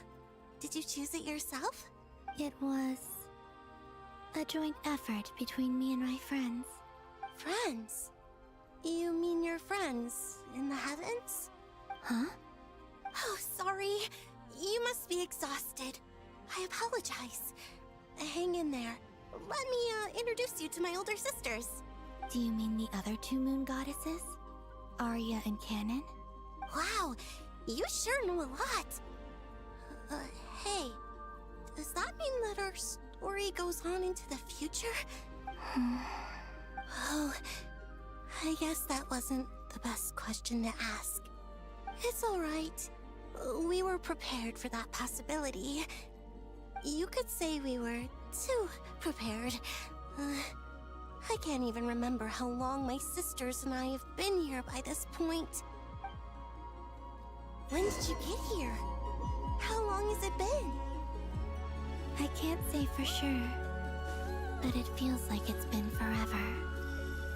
Alright. I see. Are you feeling alright? You look a little unwell. I can hold out a while longer. I think I should stop here. I'm beat, man. I'm tired. But yeah, it's saved, so worst case scenario, we just have to do that part again. But yeah, thank you everybody for tuning in. I was not expecting to be up this late. I honestly think it should have stopped, like I said, at the part where it ended with Columbia and a Traveler just like parting ways. Or at least like the Torre part at the end. I think that should have ended right there. I don't know why they pace it like that. Like that's such weird pacing that they just don't give anybody a break afterwards and they make you keep going. I hope they don't do that with Snezhnaya, but it is what it is.